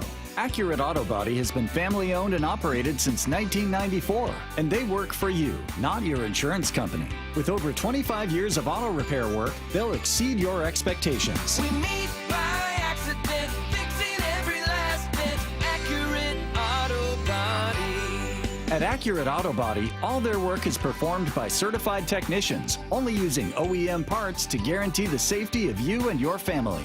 For the best in auto body collision repair and customer service, give them a call at 425-883-2450 or AccurateAutoBodyWA.com. Your insurance company may not love them, but you will, because we meet by accident, fixing every last bit. Accurate Auto Body. Need to know. 15 minutes past every hour with Brock and Salk. Here's what you need to know. Up first. Well, the story of the weekend, the Mariners are playing in the ALCS, but the story of today, they're actually leading that series 1-0 almost before you know it. Started off a little iffy. George Springer hitting the first ball he saw out of the park, but that was about the extent of the damage. Bryce Miller, simply incredible, goes 6 strong innings, allows just that 1 run, does it all on short rest. Here in cut 4, Bryce explains how he was able to prepare himself to feel good in that moment. We've always talked about, like, sometimes maybe you should just skip your bullpen and pitch on 4 days, and that's what we did this week. And so, you know, going into it, I felt good. Fortunately, I threw 55 pitches, I think, in Detroit, and so I still felt fresh. And you know, coming off of a 15-inning game in Seattle 2 nights ago, you know, I wanted to get deep and give our bullpen a chance, and I was able to do that. 75 starts in that Aggie's career, 75. Not a one of them did he throw at 96.3 miles per hour consistently as he did yesterday. Tell me how you do that on short rest. A lot of adrenaline. Cal Raleigh. And the fact that the first one, 97, high and away, gets hit out of the yard and the place nearly blows its top. And you still have, with Cal's encouragement, the poise to stick with it over and over. They couldn't touch that at the top of the zone. And we've seen Bryce in a lot of those 75 starts. When he commands that thing at the top of the zone, good night, Irene. And it was good night, Irene in Toronto yesterday. Yeah, he really took a decent lineup and really made it look pretty anemic last night. As for the Mariners offense, quiet early, but eventually you knew who's going to get them going. Why wouldn't it be the guy who hit 60 home runs during the regular season and now has 2 more in the postseason?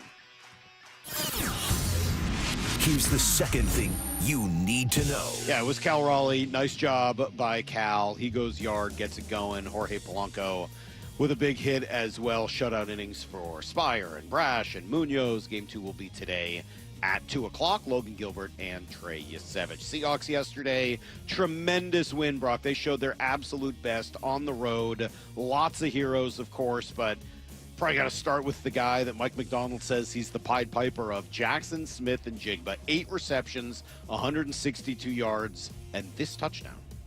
Sam Darnold starts under center. Horton wide to the right side. Play fake. Darnold has time. Gonna let it fly. JSN is out there. JSN has it. Touchdown! Seahawks! A spike in the end zone and a 61-yard rocket to number 11. JSN puts 6 more on the board for the Hawks. Yeah, it is weird. Both that pass and the A.J. Barner pass, I believe, were 61 yards yesterday. JSN has been, I mean, everything you would want out of a first-round pick at wide receiver. Forget DK Metcalf. JSN's been arguably one of the 3 or 4 best receivers in football. Mike Macdonald cut 14, explains how he's done it.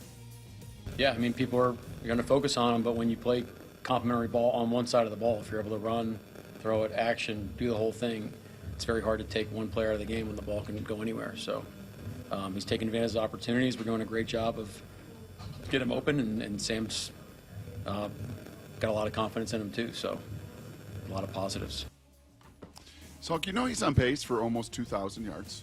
He's on pace for like 1,980 yards. He leads the NFL with 696 receiving yards. It kind of honestly feels like Cal Raleigh. Like, he's good. Jackson Smith and Jigba, I don't know where he was on your most intriguing list. I don't think he was in the top 2 or 3 or 5. Like, he's a good player. He's really dynamic. He's got great body control. He gets open. He's an awesome receiver. Maybe even a top 10 receiver in the league. Right now, he's the number 1 receiver in the league. On pace for 2,000 yards, and it feels real. It's like Cal going from 30 to 40 to 50. Well, 60 home runs. Can JSN have 2,000 yards receiving? I don't know. I'm not putting it past him because every single game now he has put on an absolute show, and maybe his very best yesterday.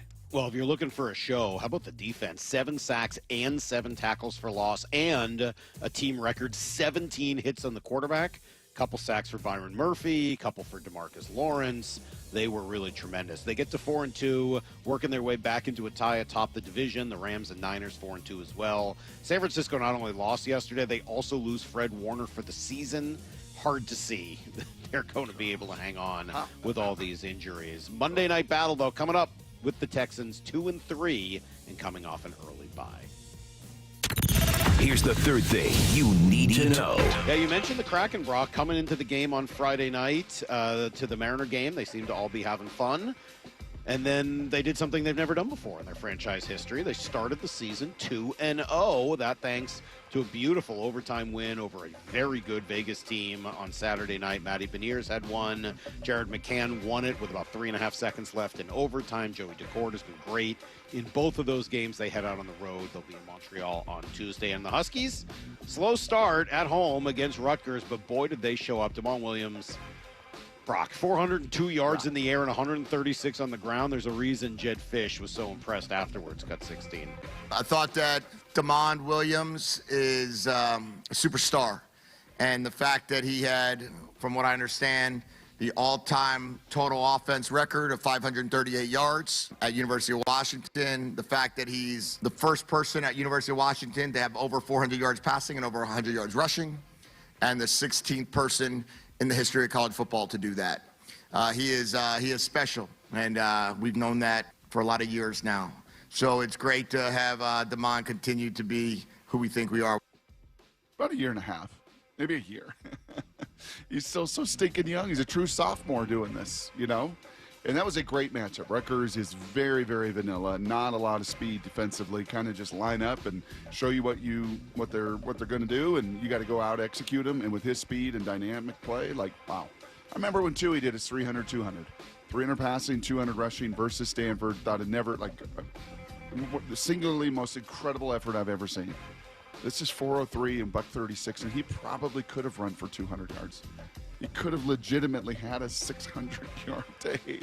Yeah, he's some kind of special and added a little special sauce to a special weekend in Seattle. All right, there you go. That is everything you need to know. 1/4 every hour here on the Brock and Salk Show.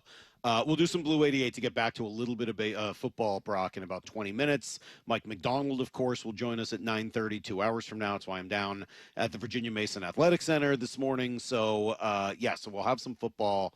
But today is such a day of celebration. Given what the Mariners accomplished this weekend, there is one huge group of people that need to be shouted out, and I got 3 reasons why next on Brock and Salk. Be the first to hear from Seahawks head coach Mike Macdonald the morning after every game on the Mike Macdonald Show. Good morning, Coach. How are you? This thing on? On and ready for you. The morning after every Seahawks game at 9:30 with Brock and Salk. Being in front of the 12s is going to be a lot of fun. Trying to bring everybody together so we can push in the same direction. Get the podcast on the Seattle Sports app and seattlesports.com. It's the Mike Macdonald Show, only on Seattle Sports, the home of the Seahawks. Oh, man, seeing the teams doing what they're doing this weekend, it really is fun. But it doesn't just happen overnight, right? It's an entire season's worth of hard work, dedication, focus. That's the culmination of all of it. And there's bumps in the road, right? Times when everyone is doubted, at least a little. But that's what happens over the course of months, and really not even that many of them. And in a few short months, you too could make a major impact. You could be down 25, 35 pounds or more, let's say by Thanksgiving. Wouldn't you do that? Yeah, you'd sign up for that. All it takes is a quick call to Eastside Weight Loss Clinic, and that can get you started. I did the program. I lost 25 pounds in a month, 35 pounds overall, and I did it without pills, injections, counting calories, prepackaged meals. Nothing fake about it, man. You follow the plan, you eat delicious, fresh food that you buy at the grocery store, and you get a great team behind you to provide encouragement, accountability, and coaching. A couple of months, you could do that. Really is worth it. All it takes to get started is that free 15-minute phone call. Book one today at eastsideweightlossklinik.com. That's eastsideweightlossklinik.com. Dr. Ryan Coogan, D.C. Results may vary. If you're 55 or older and into that whole saving money thing, T-Mobile has an exclusive phone and internet bundle just for you. Right now, get 2 unlimited phone lines plus 5G home internet for just $30 each per month with autopay, plus taxes and fees. And with 5G home internet, setup is easy with just 1 cord and no technician needed, which is great if you're also into that whole keeping it simple thing. Switch now and experience the best mobile network in the U.S. Visit your local store to start saving. T-Mobile, it's better over here. Based on analysis by Ookla of speed test intelligence data Q4 2024 to Q1 2025. Ookla trademarks used under license. Unlimited on our network. Customers on voice plan may notice speeds lower than other customers and further reduction if using more than 50 gigs a month due to data prioritization. Video streams and SD on this plan. Home internet pricing after $20 and monthly bill credit plus $5 per line without autopay. Debit or bank account required. See 5G device coverage and access details at T-Mobile.com. Yay to Bruce, the streaming king. With quantum fiber internet, he's gonna binge. He wants more, he's got to have more. More bedtime true crime. More podcasts in the shower. Quantum fiber Wi-Fi has the power. More.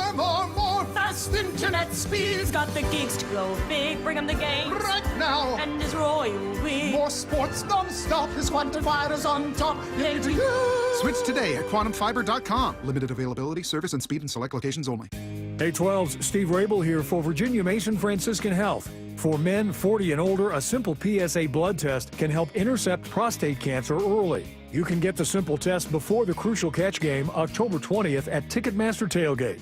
Lake Washington Windows was voted best in the Northwest. Celebrate by saving 25% off new Leak Armor installed windows through October. Plus enjoy 0 down, 0 payments, 0 interest until 2026. Visit LakeWashingtonWindows.com, a name you can trust. Bonneville International radio station contests are open to participants 18 years of age or older that are residents of Washington State unless otherwise specified. Employees or agents of the station, Bonneville International Corporation, other area radio stations, or any entity associated with the contests are not eligible to win unless the station otherwise specifies at its own discretion. Persons who have won in the last 60 days from a station contest or event may not be eligible. Full general contest rules are available on seattlesports.com or in person at the station during regular business hours.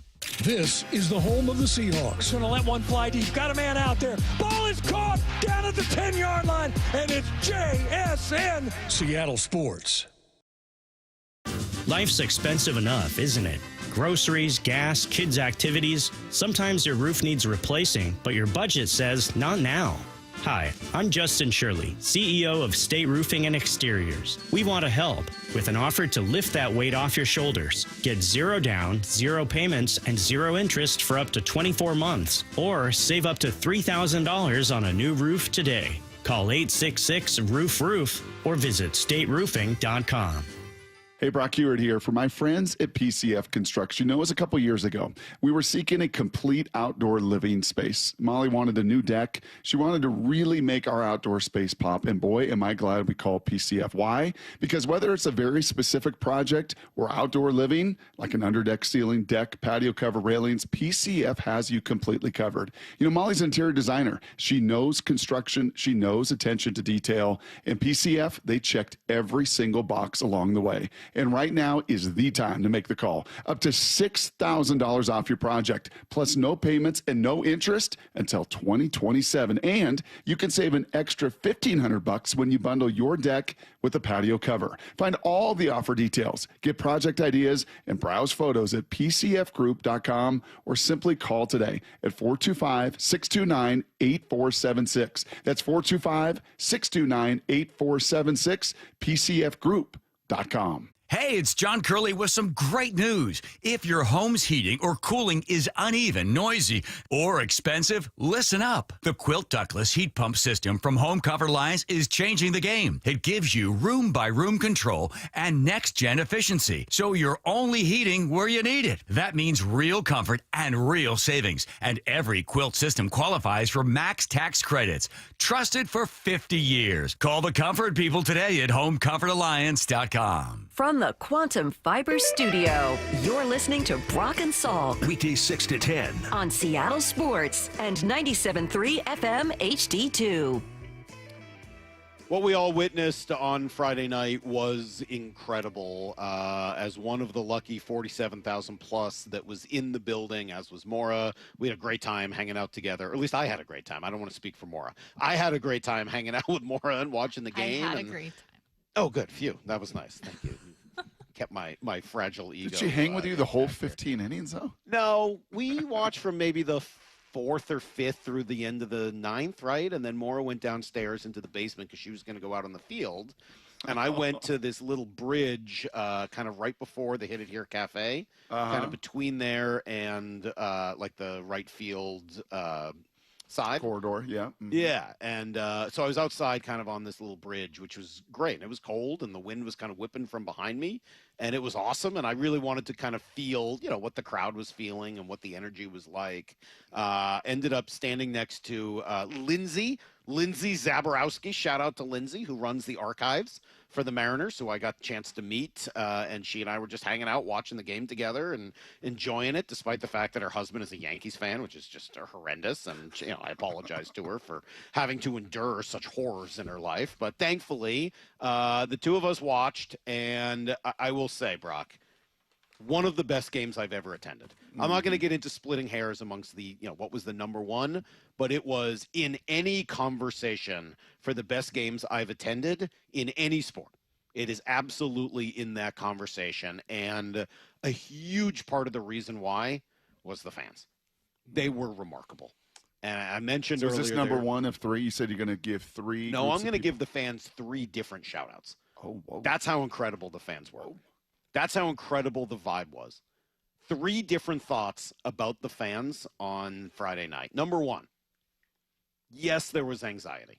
Of course there was. And if you were watching on the Fox feed, you could see they found all the people twisting their hands into pretzels and all the anxiety that comes with playoff baseball. Of course, Fox caught all of that on the broadcast, and there was a lot of it.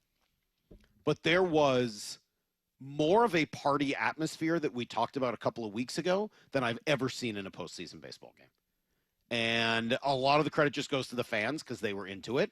A lot of the credit I'm going to give to Ben Mertens and the rest of his game day crew for, I don't know, the way that, and I don't know who the DJ is. I don't know all of that stuff. I know Ben, and I know that he's got a great group of people around him, so I'm going to shout him out really in honor of everybody who works in his area of game day presentation. The musical choices throughout were party-like. They were upbeat. They weren't playing on the anxiety or desperation. I remember being at Game 5 of the 2004 ALCS in Boston, and like the thing that got everybody going, Brock, you would have loved it, was I Need a Hero, right? It was all that like sort of desperate need to come through. And this was, you got to fight for your right to party. And like, it was much more just a party element. And I thought it had an effect. I thought it helped keep the crowd engaged in a really positive way instead of sending out some of those negative, anxious vibes that you can sometimes get. So credit to the group that put that together. It was awesome. Number 2, it was legitimately loud. And not just Jumbotron loud, which I hate, real, actual baseball fan loud. The crowd on its feet for every 2-strike pitch right from the start, going crazy. I was legitimately next to somebody who said, "Why are they cheering right now?" And I said, "Because there's 2 strikes and they're up, and that's what you're supposed to do at a big-time baseball game." And they rose to that occasion, and they had to be standing for most of the game, if not all of it, once it got going. I mean, there was not people sitting. Maybe for a moment in between innings, half the people sat down, but I think most people were on their feet for close to 5 hours. I mean, it's what the TV showed. I mean, just from the optics of the television, the number of times they pointed that out, as well as AJ and Adam are sitting down with way too many on cameras, which was great. Like, we're seeing way too much of it. Like, enough of this, you know. And look at the people here. Just look at them. Look at the investment they have in this thing. They want this so badly. And I think the only time they sat, at least from the television view, was in between innings. Incredible. Well, it's probably not a surprise that after the game, a lot of the players did end up shouting out the fans for their contribution on the night. Let me play you cut 22. This was the eventual hero, Jorge Polanco, who was very impressed with what the Mariner faithful brought to the table. I didn't hear much. This crowd was very loud. I'm happy for the fans to they keep showing up and keep supporting them and be very loud. And I just want to say thank you for that, and hopefully they keep showing up. I think they will. Yeah, Jorge, I think so. I don't know if you need to say hopefully they keep showing up. I think they will. That's my gut tells me. They'll be there ready to go on Wednesday and Thursday and Friday if necessary. I think they'll be ready. Mm-hmm. And number 3? Well, number 3 is Humpy, Brock. We got to discuss what happened with Humpy. It was incredible. It was very clearly had a palpable effect on the game, and I'm quite certain that if Humpy hadn't won the second salmon race of the night, we might still be there waiting for that freaking game to end. It could have gone 18, 25, 55 innings. But as soon as Humpy got out there, I told you I was standing with this woman, Lindsay, who's delightful, and she and I looked at each other and just kind of gave a knowing look like, Humpy's going to take this thing, and it's going to lead to a Mariner win. Is it true that Humpy was 0-81 in the regular season? Oh, yeah. He was 0-81 in the regular season. Yeah, and then lost a couple times in the postseason as well. 0-2 to start the postseason. 0-3, right? In even the earlier race. Yep, he'd already lost once that day. So if my math is right, he was 0-84 this year.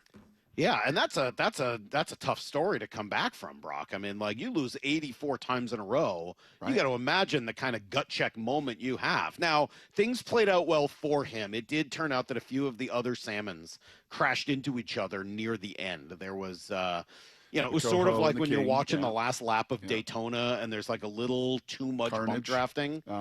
and like there's a massive crash and shrapnel goes everywhere, and sometimes the person who's just far enough back is the first one to kind of weave their way through all of the carnage.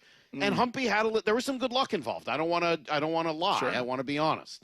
There was clearly a little good luck, but Humpy crossed the finish line, and the crowd went insane, as you would imagine it would. I mean, it's a redemption story amongst any of the redemption stories out there in Seattle sports history. It was also, in addition to the unbelievable humor of Humpy winning, it did kind of feel like it, again, popped some of that anxiety balloon a little bit. And I don't know if I can't tell you that the energy legitimately changed what happened over the course of the next few minutes. But right after that, I mean, it was the next half inning. JP hits a single. They hit Randy Arozarena with a pitch. You get those guys over to second and third with the long fly ball from Cal Raleigh, and then obviously the walk to Julio and the Polanco hit. It definitely felt connected, man. I know it sounds ridiculous, but it really did feel as if one thing led to the other. It's wild. It was wild. I'll say that we're 40 minutes into this. I'll say this as well, Salky, that I think that this is just bigger picture of the playoffs, and I appreciate all of those tidbits. It's awesome. It's firsthand eyewitness testimony, and I'm sure there were thousands that were at the game nodding along with everything that you just said right there. But this is also a team that for years, you have said this, many have said it, like this is a team that is built for the postseason. If they can just get to the postseason, right? If they can find a way to get to the postseason, this team is going to be so dangerous. In 22, they may have been a little ahead of schedule because the depth of the roster is not what the depth of the roster is now, and in the pitching then, while dominant, electric is not as seasoned and experienced as these guys who've been around the sun a number of times now. And I think you're feeling that. I think the 47,000 felt that. It wasn't we can't do this. It's, we're going to get this done. You know, like turning that corner between, yeah, it's really cool to be here to no. We're going to get this done. We're going to find a way to get this done. And the messaging from Dan and the messaging from the players and the confidence that they have and the resiliency they have. And, you know, it just, at least from afar, from the television, I felt a whole lot of that coming through. I also, a lot of text messages, Brock. 206 saying, to paraphrase an old Japanese saying, fall down 84 times, stand up 85. Never stay down, go Humpy. Let's see. 253 saying, I was at the game. I agree with everything Salk said. Having the salmon run again and the fact that Humpy won was incredible. The crowd was getting tired, and that gave new energy. But I'd like to add one more thing. For the remainder of the playoffs, I think Edgar's Cantina should be renamed Jorge's Cantina. Interesting. Very interesting. Other people wondering now, what happens? Will Humpy win every race going forward? It is an interesting position that these salmon have been put in. Does Humpy win all the time now? Does he come out for special occasions? No. I'm very curious what happens. So, as next. you know this species, right? You know that it's also known as a pink salmon. Did you know that? That a Humpy is also known. You know it's called a Humpy because during spawning season, the males get a nice big hump in the back. But you also know, it's that's what happens during spawning season. Why it's called Humpy? Yeah, that makes sense. That's exactly what I would have guessed. On the salmon ladder, like the king is the king. Right. The coho is right behind the silver. Like, I'm sorry, but the Humpy is not a great eating. You can can it, you can smoke it, but it's nowhere near it, and it knows it. But to have the resolve itself and the resiliency to even know on the pecking order of the species where it sits and say, not on my watch. I'm not going 0 for 85. I'm going to find a way to get it done. The 206 says what Humpy represented was 24 years of not getting to the next level. Then he broke through, and so did the Mariners.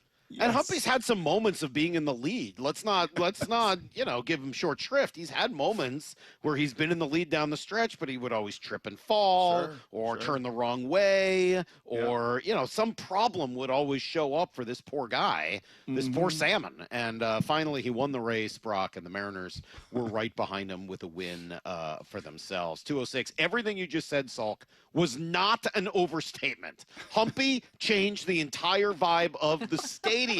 We were all exhausted, and Humpy's victory got everyone back into the action. Humpy for Series MVP. I think I still might give that one to Jorge. But you know what? If you want to go with Humpy, I don't think I could argue with that. So you have now said this twice, Salky. You have now said on 2 occasions the clinching of, I believe, the AL West, or maybe it was the number 2 seed, and then obviously clinching an ALDS to get to the ALCS. Both of your takeaways in that was it was a party. It was a festive environment. Yeah, it's weird.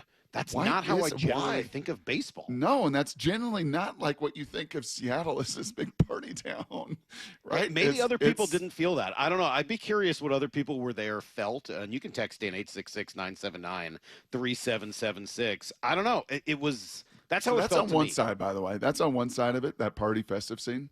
And this is where you can make fun of me and my schmaltzy and when I trade places, and this is how you can add this one to your holster next time.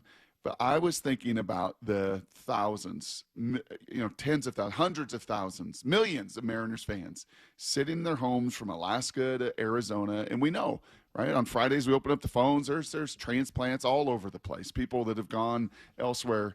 I'm just thinking of them sitting in their spots going, I can't move, right? Like I'm not getting up right now. I'm not going to jinx this thing. Or, you know what, I've been doing this and it's been working for the last 7, 8, 9, 8. I'm going to stick Lyle, with my routine. Yes. Are you doing any of that, Lyle? Oh my God! So I was chewing a couple pieces of gum, and I started chewing the pieces of gum when Mitch Garver got the RBI off Scooble, and I was like, well, now I can't spit it out. I was chewing that same disgusting couple pieces of gum for 5 hours until that game ended.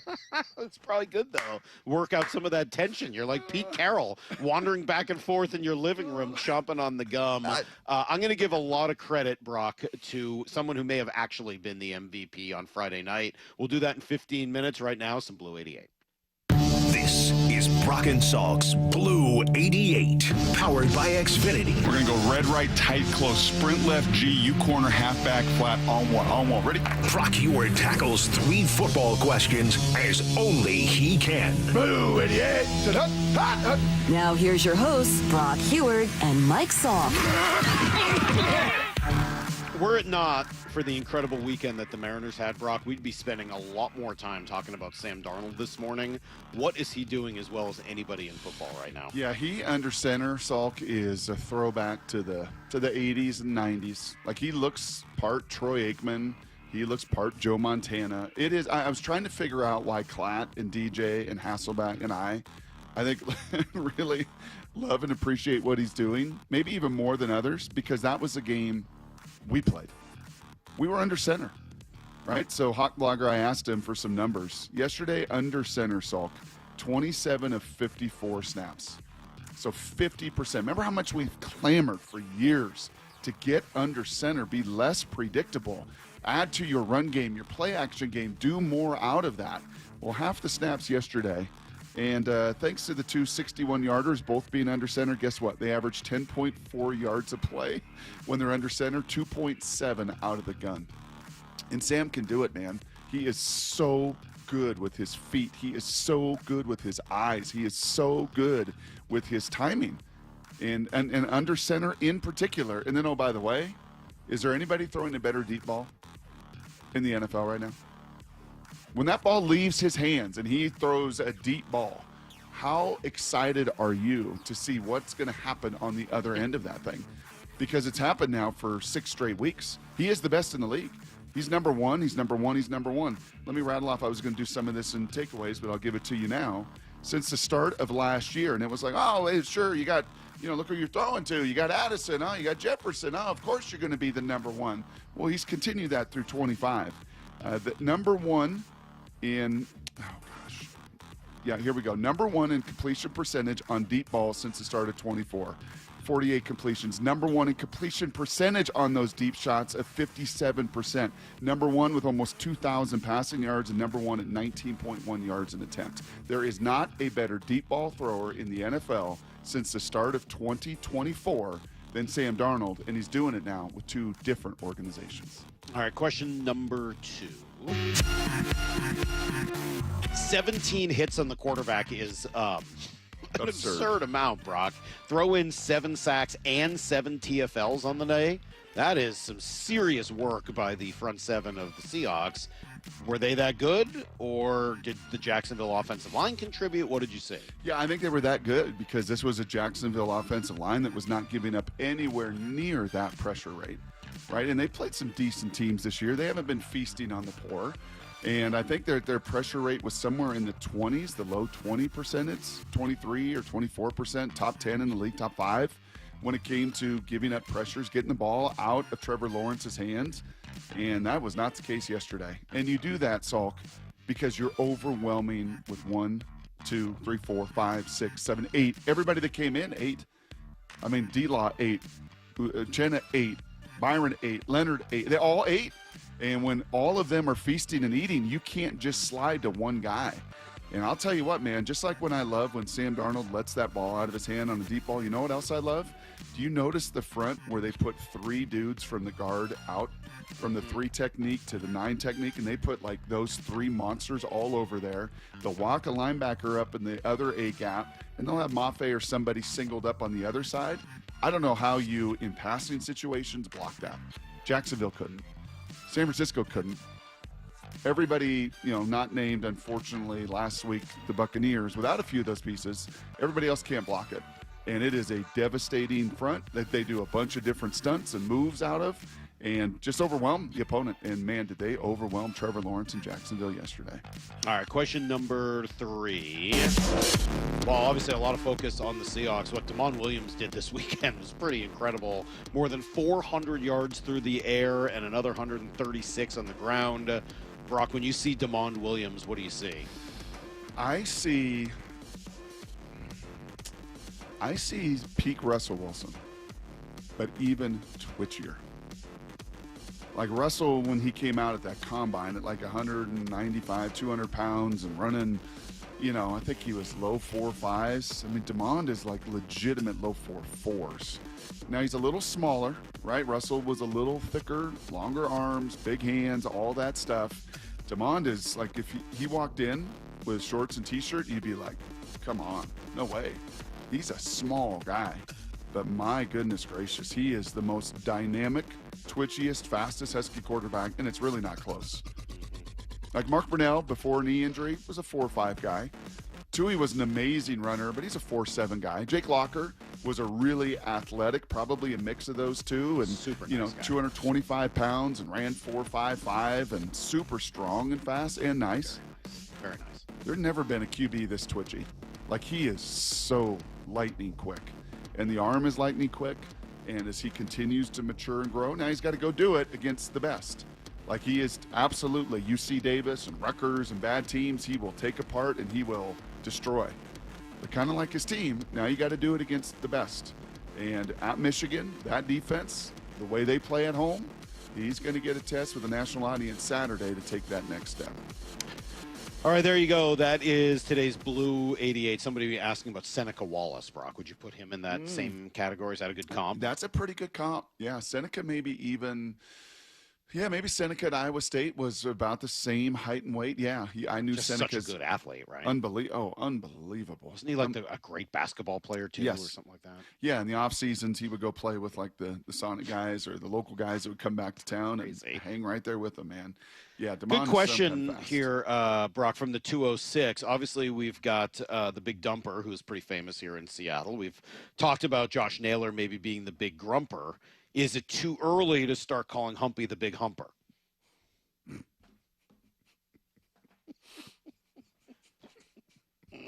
You're just going to not say anything? I think only on Wednesdays.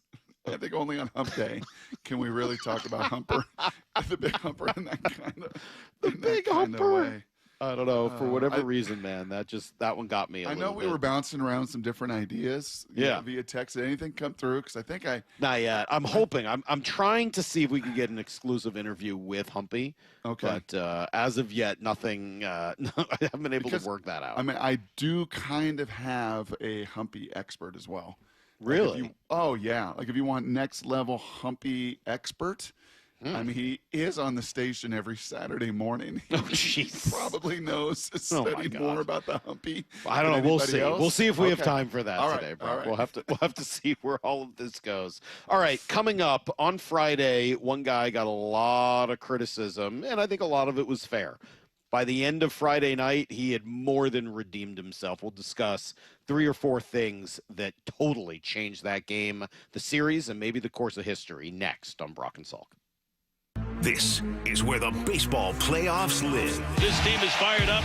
The fans here at T-Mobile Park are fired up. The conversation. This is the playoffs, the series we've all been talking about and pointing to. The anticipation. This is why you watch baseball. And where you hear your American League West champion Mariners in the postseason. It is gone! Jorge Polanco! Seattle Sports Playoff coverage is presented by Honey Bucket on 710 and the Seattle Sports app. Had the smartest Wi-Fi. If you did, it'd be Xfinity, of course, and it'd come with their best state-of-the-art equipment. It would boost speeds to the devices that needed them most, prioritizing your most important connections, whether you were streaming, gaming, or gaming while pretending to work. And it would let you stream 4. That's right, 4 games on one screen. It would even power your mobile connection so you could bring faster, secure Wi-Fi speeds with you where you use it most. It would be proactive and fix problems before you knew you had them. Impressive, right? And it would have security features that protect you from threats at home and online. Kind of like a force field for your life. If you had the smartest Wi-Fi, well, everything would work together seamlessly to keep you connected, no matter what. Xfinity. Imagine that. Restrictions apply. This is the story of the one. As a custodial supervisor at a high school, he knows that during cold and flu season, germs spread fast.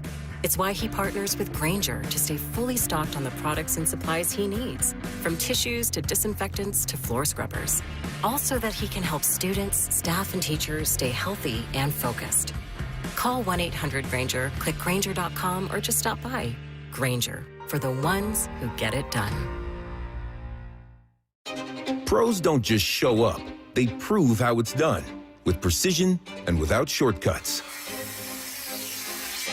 Makita tools are built the same way, with a dedication to lasting quality, trusted performance, and results that reward your effort year after year. When the job calls for the best, call on Makita. Built to be the best. Available at the Home Depot. Go from daydreamer to industry leader with Amazon Business. From office supplies to IT essentials, Amazon Business provides tools that help you save costs and make insight-based decisions. Learn how to bring your visions to life at AmazonBusiness.com. Remember when they used to ask, what do you want to be when you grow up? At Bank of America, we ask every day, what would you like the power to do? When you work here, you help build businesses, inspire communities, and forge legacies. And now we've raised our U.S. minimum wage to $25 an hour. So the opportunity to do more also comes with competitive pay. Learn more at bankofamerica.com/25. Bank of America, proud to be an equal opportunity employer. You've still got it, but your immune system weakens as you age, making it harder to fight flu, pneumococcal pneumonia, RSV, and COVID-19. Ask your doctor or pharmacist which vaccines you need. Sponsored by Pfizer. Stacy here. Sell your car to Wayscar Ford, and when they resell it, they share half their profit with you. That's right. Sell your car to Wayscar Ford, Isuzu, and Auburn. They'll pay you today for your car, and once they resell it, they'll share half their profit with you. WayscarFord.com. You gave years, maybe decades to your job. You showed up, worked hard, and planned for retirement. But now, the company's changed. Or maybe you've taken a buyout or been forced into early retirement. So, what happens next? I'm Jeff Jr., founder of Trajan Wealth. And if you've built up a 401k or thrift savings plan, now is the time to ask, is that money really working for you? Many workplace retirement plans offer limited options and even less guidance. At Trajan Wealth, we help people just like you roll over their accounts into IRAs with more flexibility and personalized investment strategies built around your goals. For households with $500,000 or more, let us build you a personalized plan. We operate on veteran values, service, trust, and doing what's right. Your next chapter starts now. Call Trajan Wealth, 206-466-3300. That's 206-466-3300. Advisory services offered through Trajan Wealth, LLC, an SEC-registered investment advisor. If you use carpool or toll lanes along SR 167, some things will change after October 20th, and some things won't. If you ride without a Good-to-Go account, you'll receive a bill in the mail. That is a change.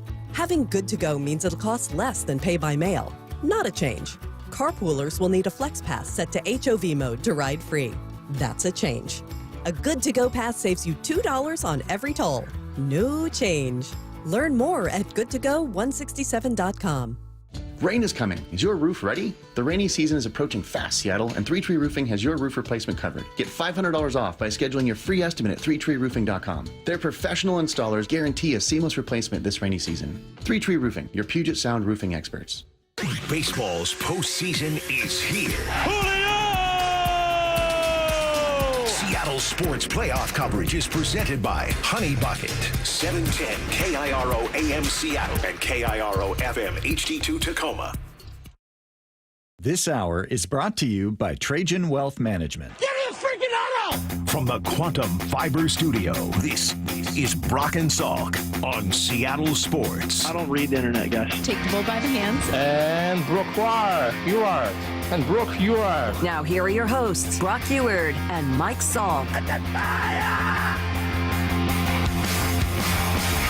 Yeah, we went through all of the heroes, Brock, on Friday night. We went through what the crowd did and obviously what Humpy was able to accomplish, probably, right there amongst the top of the great heroes from Friday. But maybe one of the more unlikely heroes, Dan Wilson.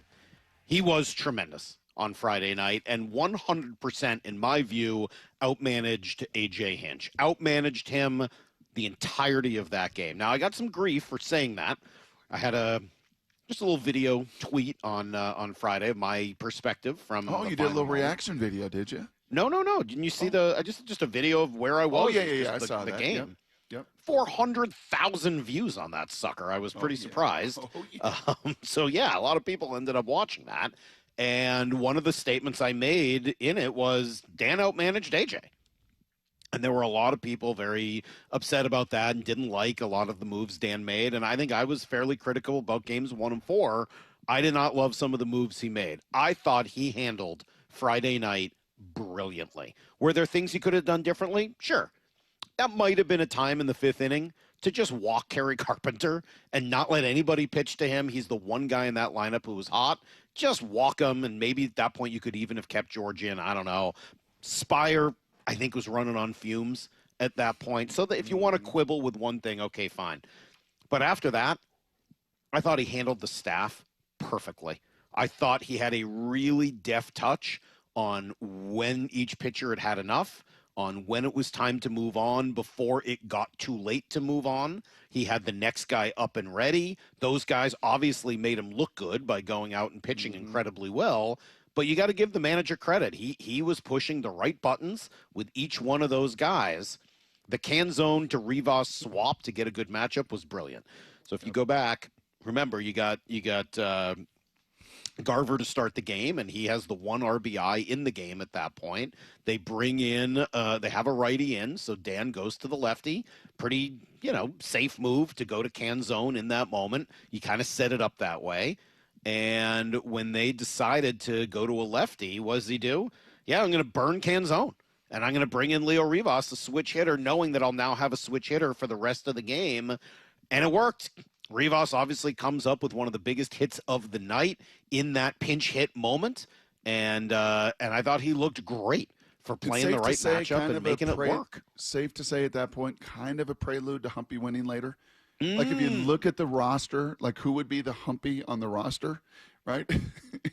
I would say little Leo with his little arms is as close to Humpy as you're going to get. Probably. Yeah. And yet he delivers, and as you said, shook the ground. I know that they had the earthquake scale out there, and they were measuring those things, and at that moment, and Polanco later in the game, but I don't know, Salky. I've just seen it, with Dan, and obviously, when you're in that position and things work, you get the credit. When you're in that position and things don't work, you take the blame. I think some of that is true, but you got to make those decisions, and there were some difficult ones to be made in that game. On the other side of it, AJ Hinch did not manage a very good game for all of the credit he gets, and for all of the smugness and the smirking and everything else on the other side. He did not manage a good game.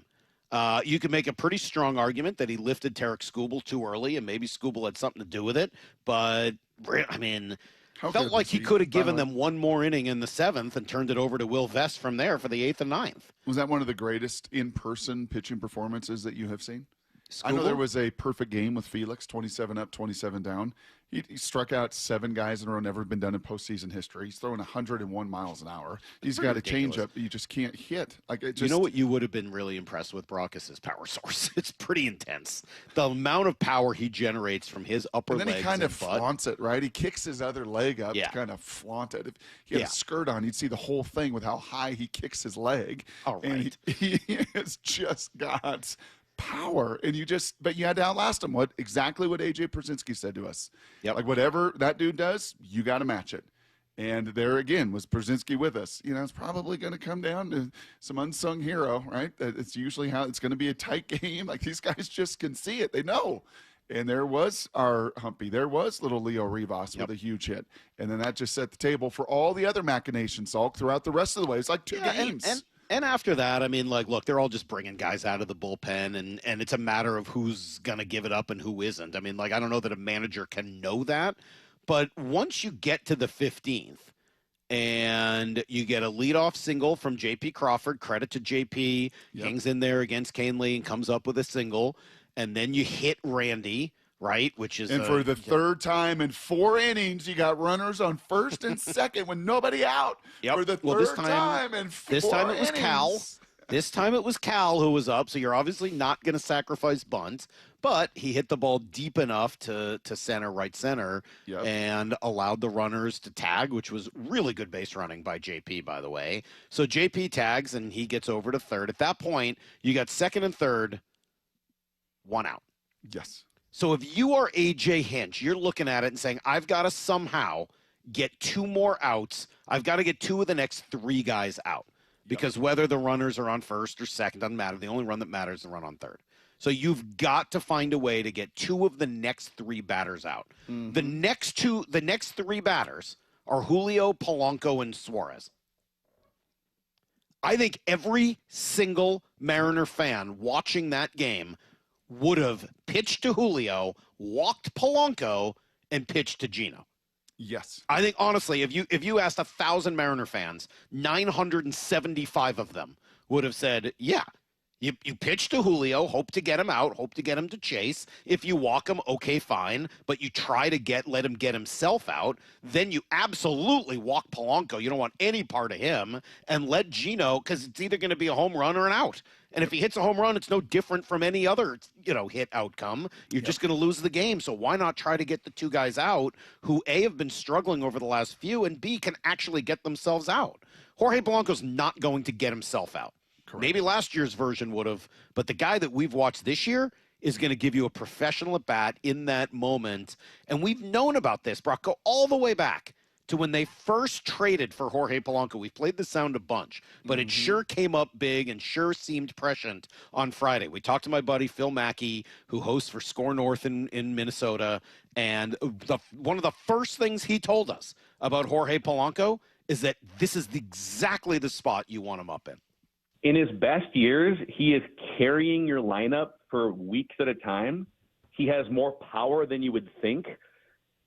And I think he's making spectacular plays in the infield that are saving you games late in the 8th and 9th innings. He's one of those guys where it's a 1-run game. It's the Astros. It's August. It's September. And you need someone to take a great at-bat against a 99-mile-an-hour reliever that throws a breaking ball. He is the guy that you want up taking a professional at-bat. He's very rarely in a big moment going to go down 1, 2, 3 and look overwhelmed. He's going to get up there. He's probably going to foul off a couple pitches, and he's going to give your lineup some confidence. Brock, it wasn't August or September. It wasn't against the Astros. but it was October and against the Tigers team that was, for whatever reason, not going to die. And Jorge Polanco stuck the stake right through their heart. Delivered. I do wonder how much that second game where Julio did deliver, right? Where Cal gets the double and Julio gets the double. And he was so hot, right, for the first 2 games of the series that I wonder if that played a role. Like AJ, like, this guy is big-time talent. You know, he's going to deliver. I'm gonna take my chances elsewhere, but he took his chances with the wrong guy.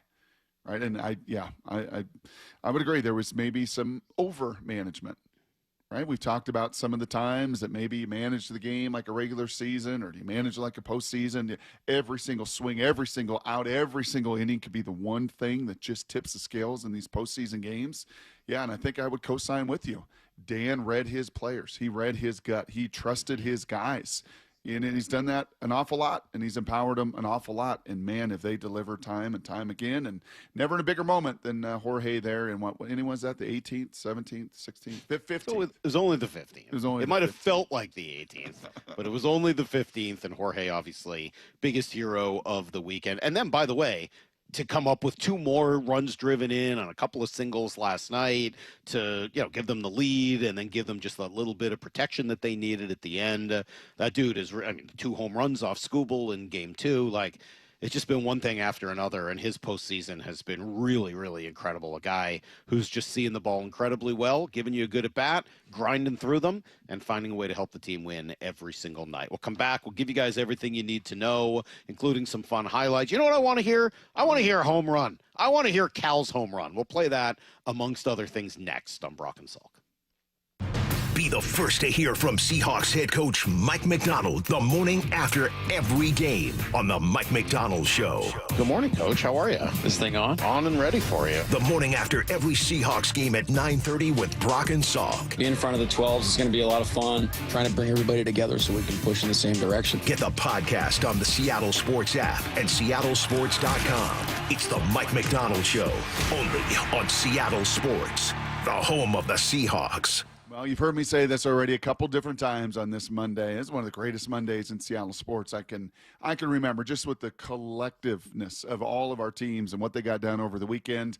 And it's fall. It's also a great time to reset your workouts on some new stuff. And Top Fitness, they got great deals going on right now. I've told you all for decades that working out in your own home gym, especially as the weather turns, is the absolute best. And from flooring to everything that goes in that gym, treadmills, ellipticals, strength training systems, Top Fitness, they got it all. They represent the very best brands available, like Washington's own Precor. Yeah, the company that created the elliptical, and Inspire Fitness, the leader in strength training machines, along with many others.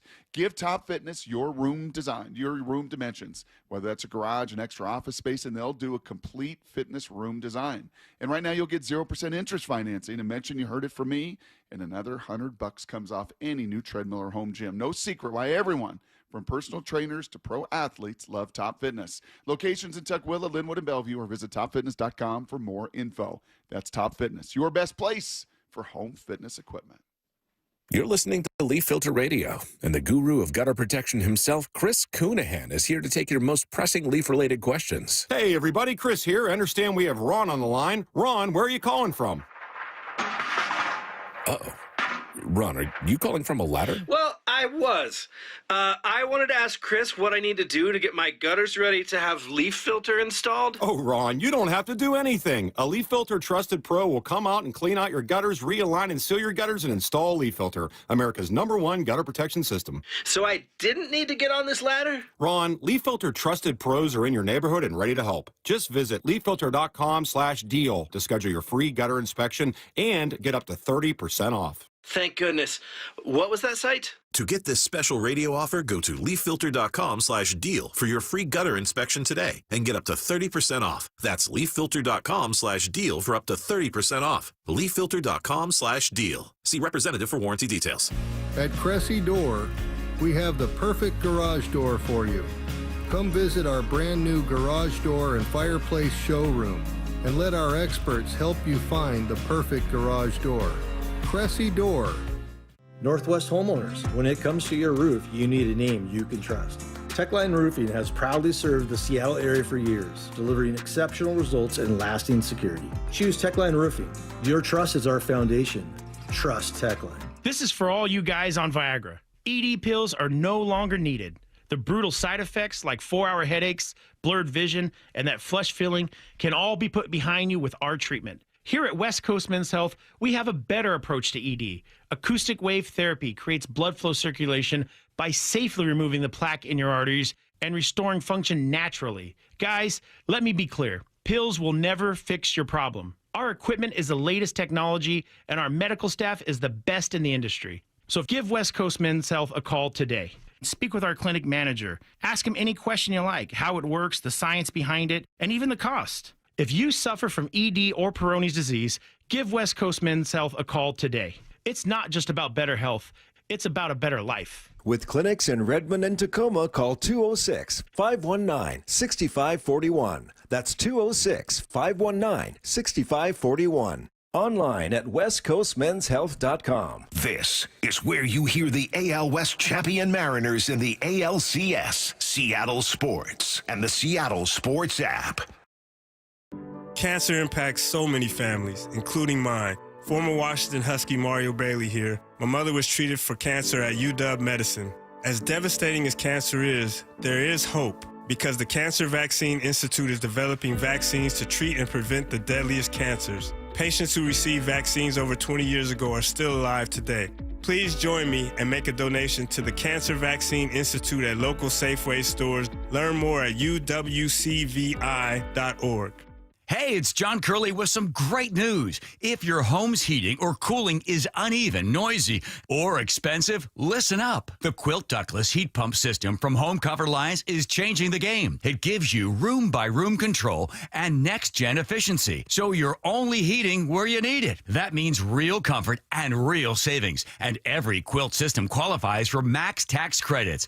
Trusted for 50 years. Call the comfort people today at homecomfortalliance.com. This might be the most surprising statistic I've shared in decades of doing local news. More than 75% of commuters will be involved in a car accident at some point.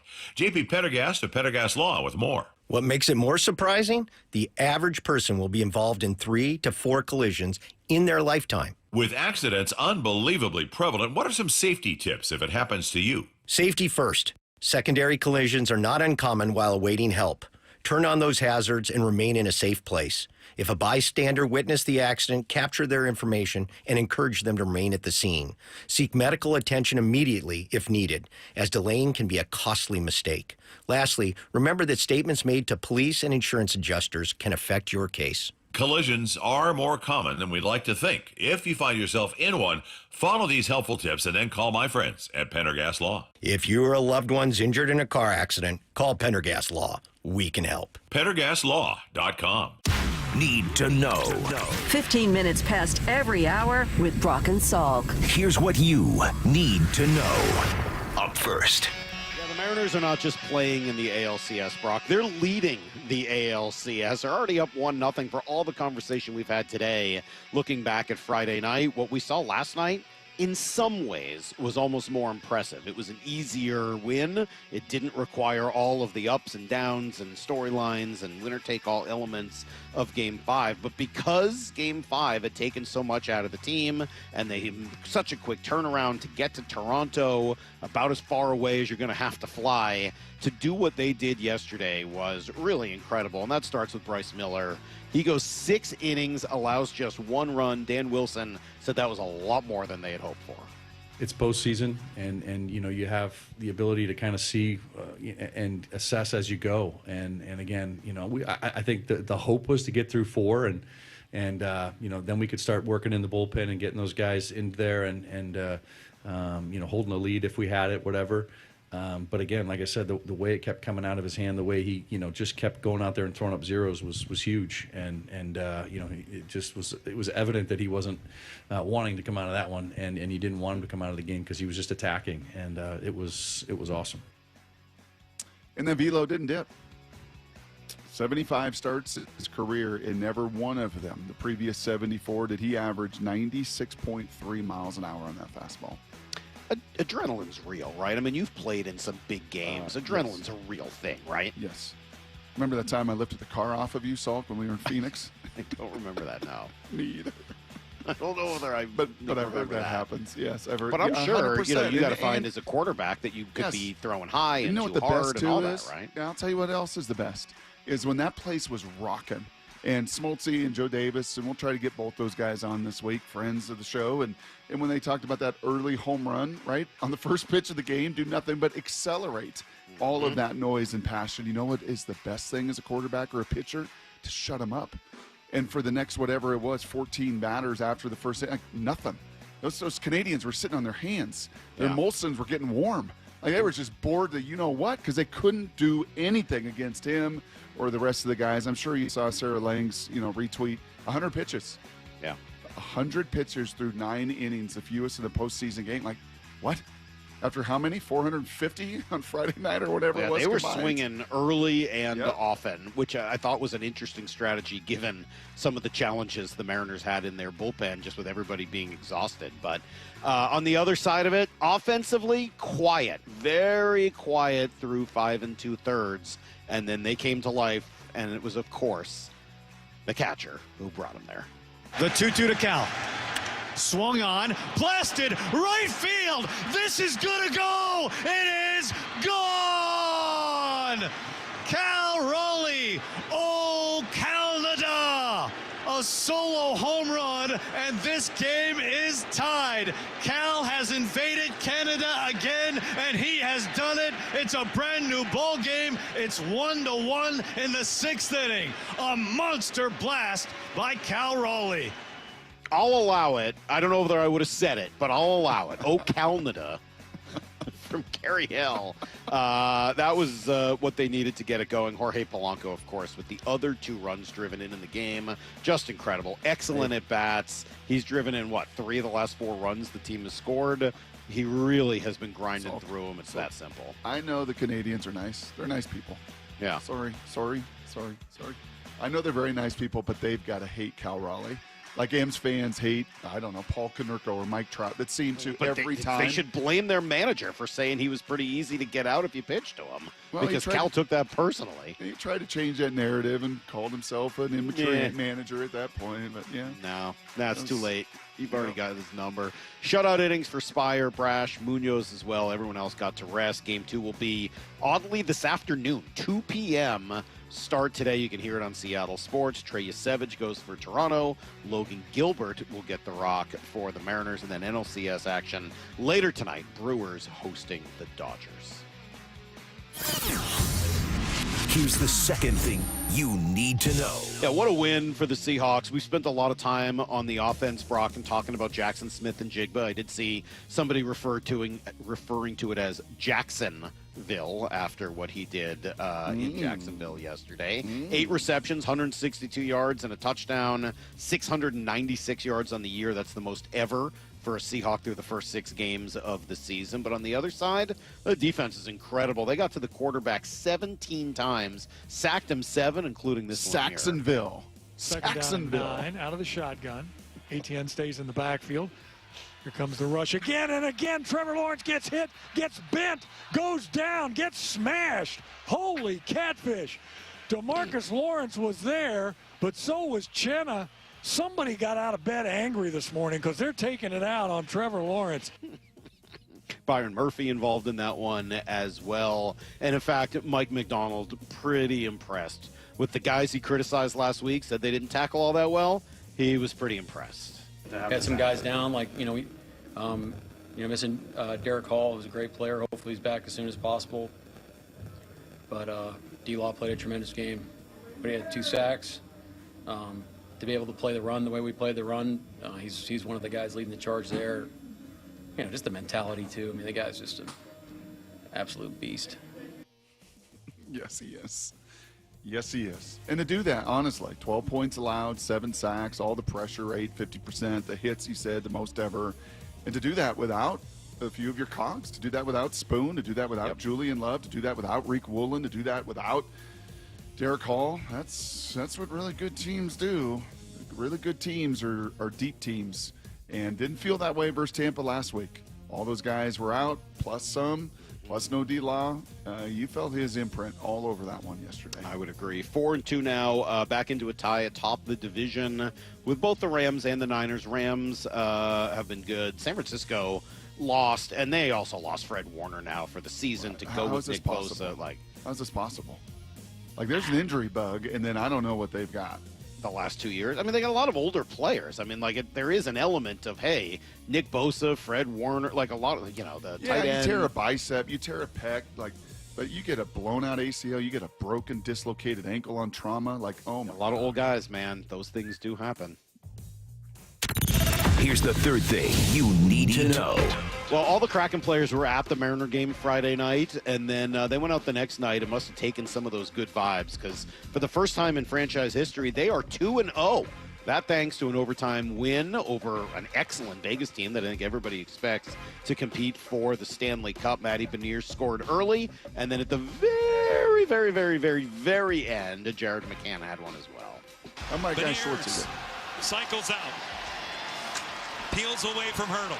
7 seconds left. Beniers with a shot, followed up by Hill. They score! It's Jared McCann! Hey, winning a save! Point number 400! Jared McCann wins it in overtime! Yeah, his 400th career point, Brock, and a great call from John Forsman. That's so always good. So good. They'll be in Montreal Tuesday to start a long road trip. Huskies, slow start, showed up late for sure. Damon Williams, 402 in the air, 136 on the ground, both career highs. Pretty borderline criminal. They're not ranked, by the way. Really? The only loss is to Ohio State. Yeah, you got a bunch of teams in there whose schedules are also somewhat weak and have lost multiple games. And just use your eye test. One of the 25 best teams in the country. But they'll get to try to prove that at Michigan. They beat Michigan at Michigan. Then you'll end that argument. And I'm sure that's the logic, the common sense to it. But, that was again, I've said it 1,000 times this morning. There's not many Mondays we've walked in, so we felt it. We have felt on Mondays, right? Certainly through the Seahawks playoff run, the emotion come back through this microphone, come off of that text toy. But now to do it in the multiple ways that our market is doing it right now is pretty special, stinking stuff. All right, there you go. That is everything you need to know. And I don't take it for granted. As an old man that's been doing this radio for a long time, Salky, I don't take this for granted. No. I'm nearly 50 years old. Got to put my stupid readers on. Yes. There's some lean years. There's some lean years where we would have died for a Monday like this one right now, and we are getting it. Pretty cool.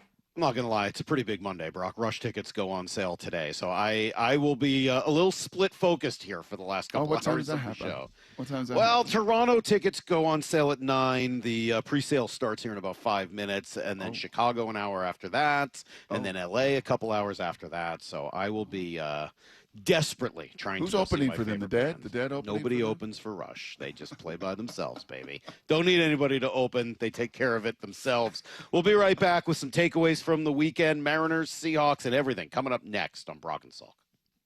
This is where the baseball playoffs live. This team is fired up. The fans here at T-Mobile Park are fired up. The conversation. This is the playoffs, the series we've all been talking about and pointing to. The anticipation. This is why you watch baseball. And where you hear your American League West champion Mariners in the postseason. It is gone! Jorge Polanco! Seattle Sports Playoff coverage is presented by Honey Bucket on 710 and the Seattle Sports app. All right, yeah, it's starting to get a whole lot colder at night. You're probably noticing, and maybe it's too cold in your house, in your room, wherever. It could be because you don't have enough insulation in your crawl space or your attic. That's why you got to call Crawl Pros. They're going to come out, they'll check it out, they'll see what's going on. That doesn't cost you a dime. See if you have enough insulation, if there's any problems. Some houses have none.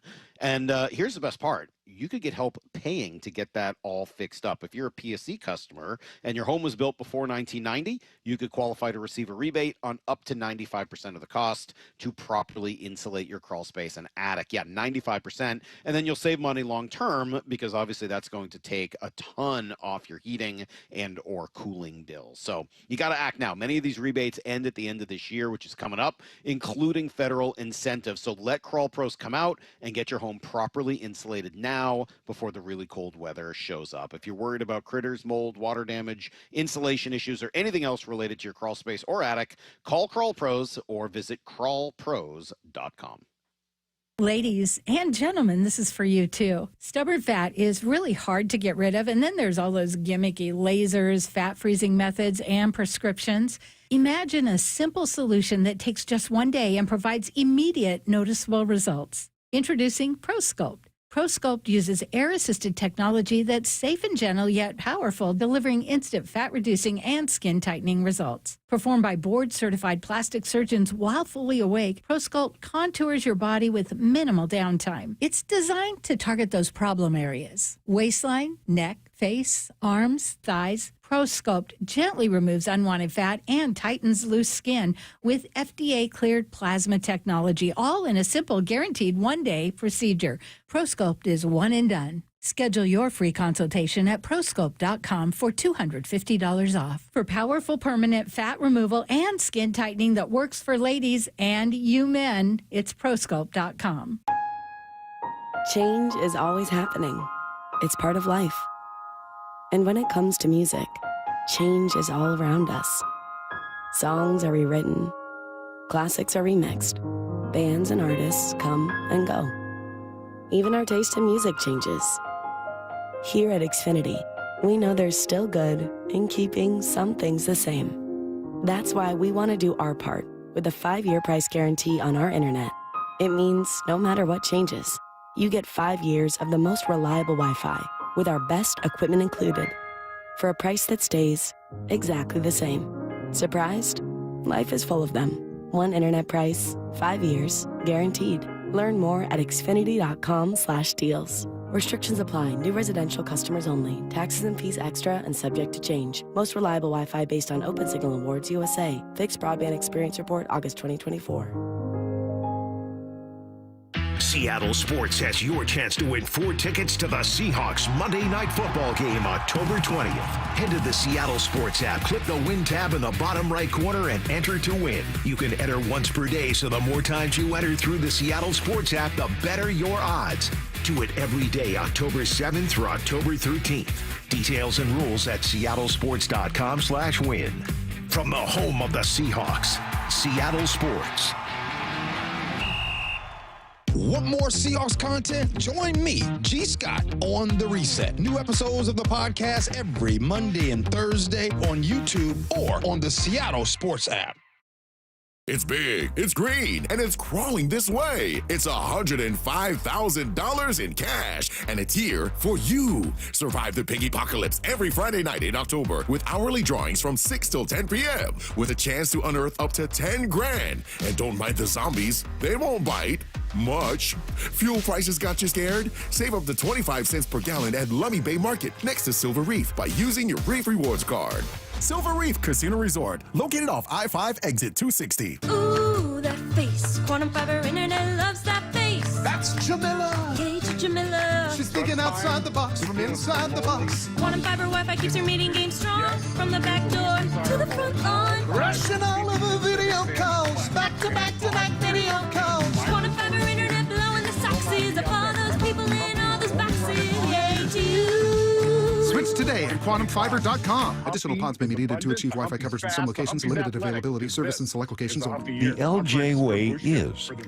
You look at stuff like this and it's like, I don't want to come into an industry and work on a place that is going to compromise how I feel about myself. I get to go to work every day with good people, and I get to enjoy what I do because I'm out there just trying to do right by people I care about, which is our community. We're going to see them at the grocery store. I'm going to see them at the sports tournaments. 2 friends of our daughters came in last night just on the lot, didn't know I was there. And it was cool because you got to take them through, and they're going to buy a car for their first driver and a car for their kid going to school soon. These are the people that you're going to work with. And so you better make sure that your laundry's clean.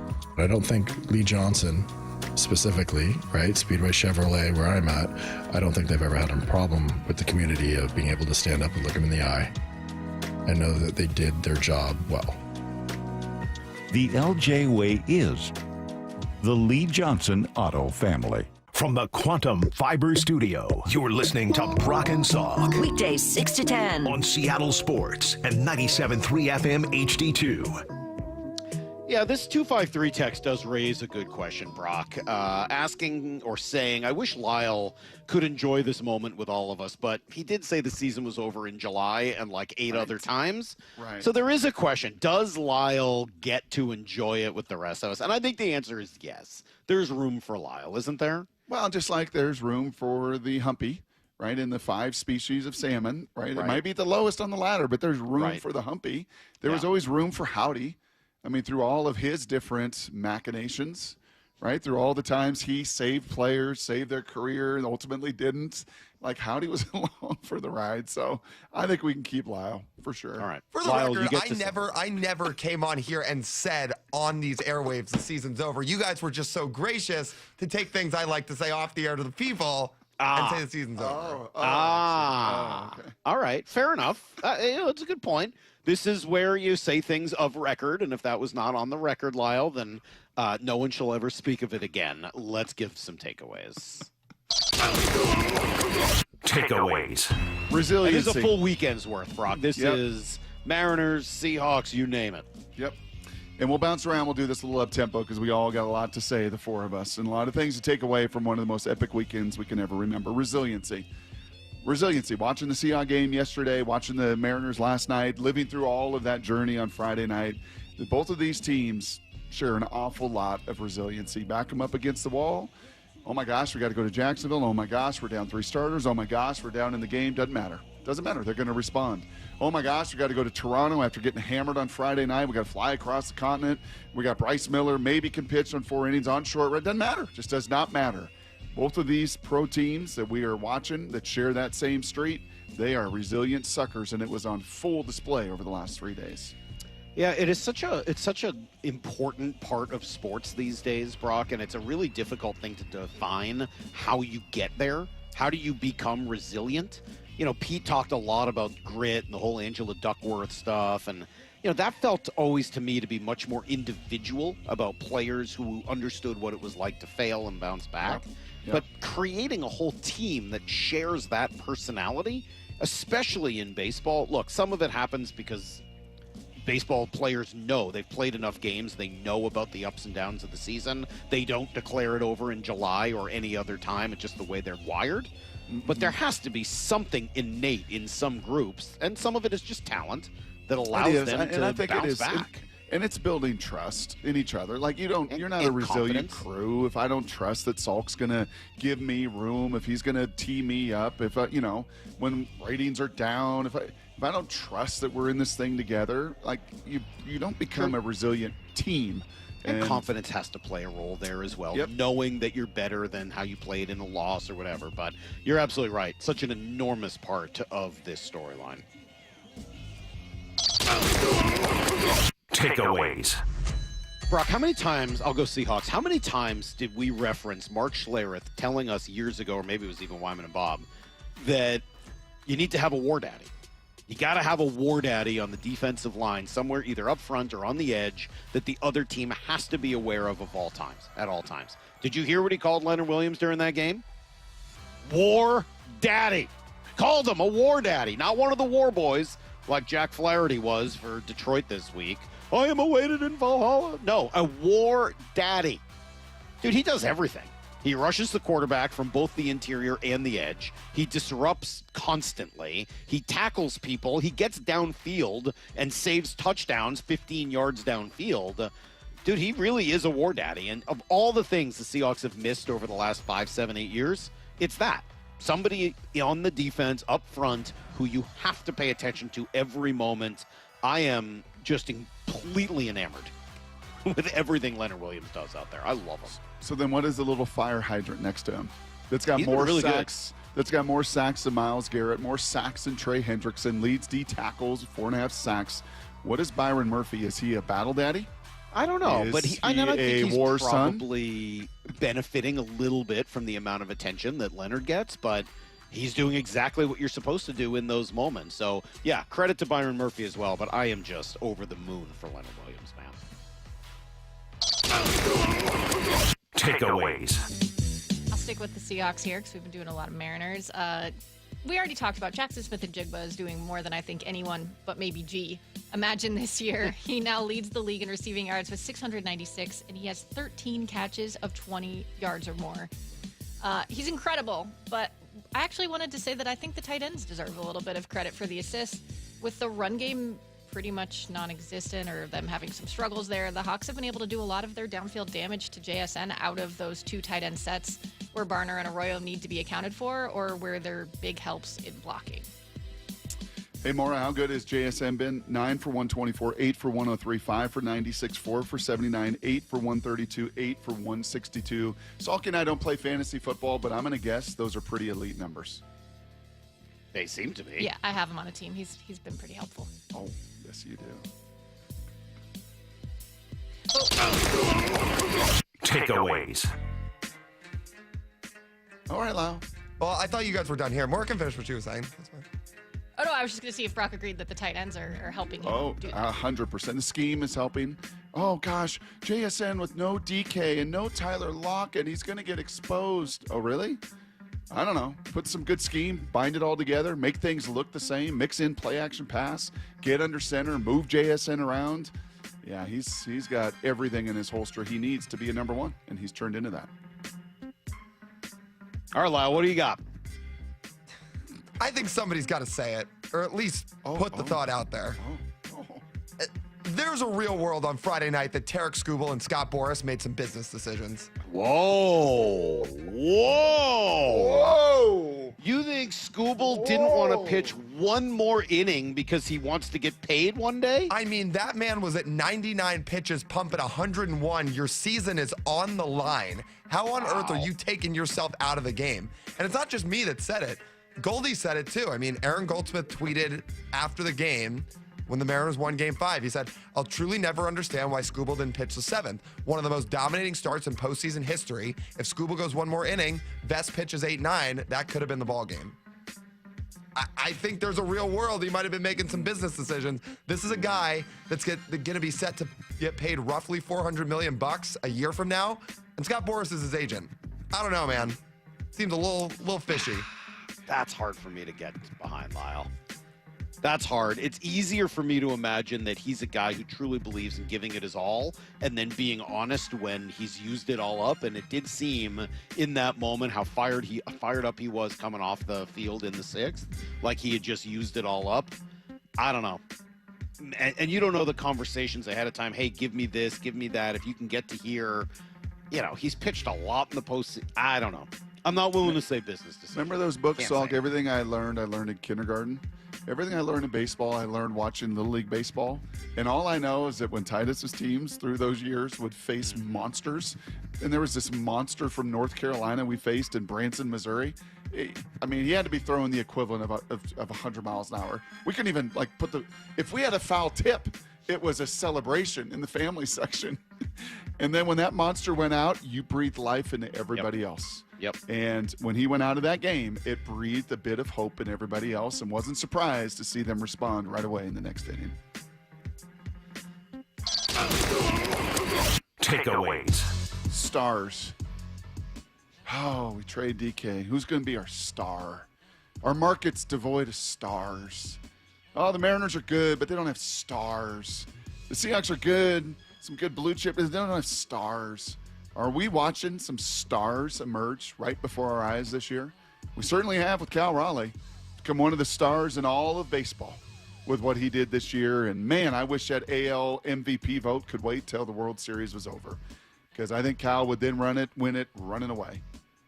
And as it is, he may lose it. I don't know. Those votes are cast. Those votes are done. We'll find out in the next week or two. But Cal's a star. Julio's a star. Is JSN becoming that kind of star as well? He's got charisma enough to do it, man. You got playmaking enough to do it. Sam Darnold doesn't have big-time aura as a kind of a redheaded grandson of a plumber. But he keeps playing like this, he's going to put himself in the conversation of a tier 1 or 2 quarterback in this league. And we know what those guys become, stars. Yeah, just months ago, right before the season began in baseball especially, we wondered if this market would have stars. I think we're watching them emerge right before our eyes. takeaways. I'll give you another Seahawks takeaway, Brock. One of my favorite things about this year's team so far, and I think I really like this team. I think I mentioned that a few weeks ago, and that hasn't gone away. There's a bunch of things about this team that I just really enjoy. They do a lot of little things well. Yep. Special teams, once again, a factor yesterday. The Jags lose out on 4 points with a missed field goal and a missed extra point.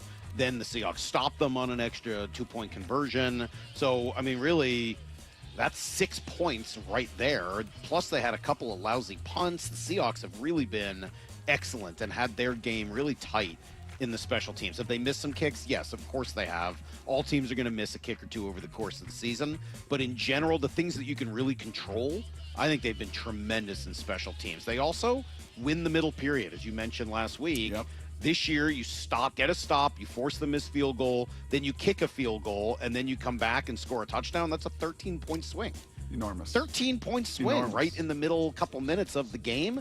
That is enormously important. And then the third part of this, they play pretty clean. They're taking 5.7 penalties per game. That's what I looked up last night. I have no idea if that stat is correct, but that's what the numbers showed that I saw, which would be tied for third fewest in the league right now. That's relevant, man. If you don't give the other team free yards, if you are able to cover kicks well and do everything they've done in special teams and then win those battles right in the middle around the half, you got an opportunity to win every game, and they've had an opportunity to win every one of them. Yeah, I think that just personifies, doesn't it not, chasing edges? Yes. Like, be who you say you're going to be. If you're a really sloppy team or you're a penalized team or you're not great in that phase of the game, I'm sorry. You can be talking about chasing edges, but your team doesn't do it. This team seems to really buy into that and get after it each and every week in that regard. It's pretty cool. Takeaways. Salk and I have already talked about the environment at T-Mobile Park on Friday a bit, but I just really couldn't get over how packed it still was in the stadium for a long time after while the players were celebrating. When I left, probably at least an hour after the win, there were still huge crowds of people outside. There was a band playing Blink-182 by the Griffey statue with a huge crowd still there. I just think games like that bond you to your team even more. You kind of feel like you went through it with them, even though, of course, they did on a much tougher level.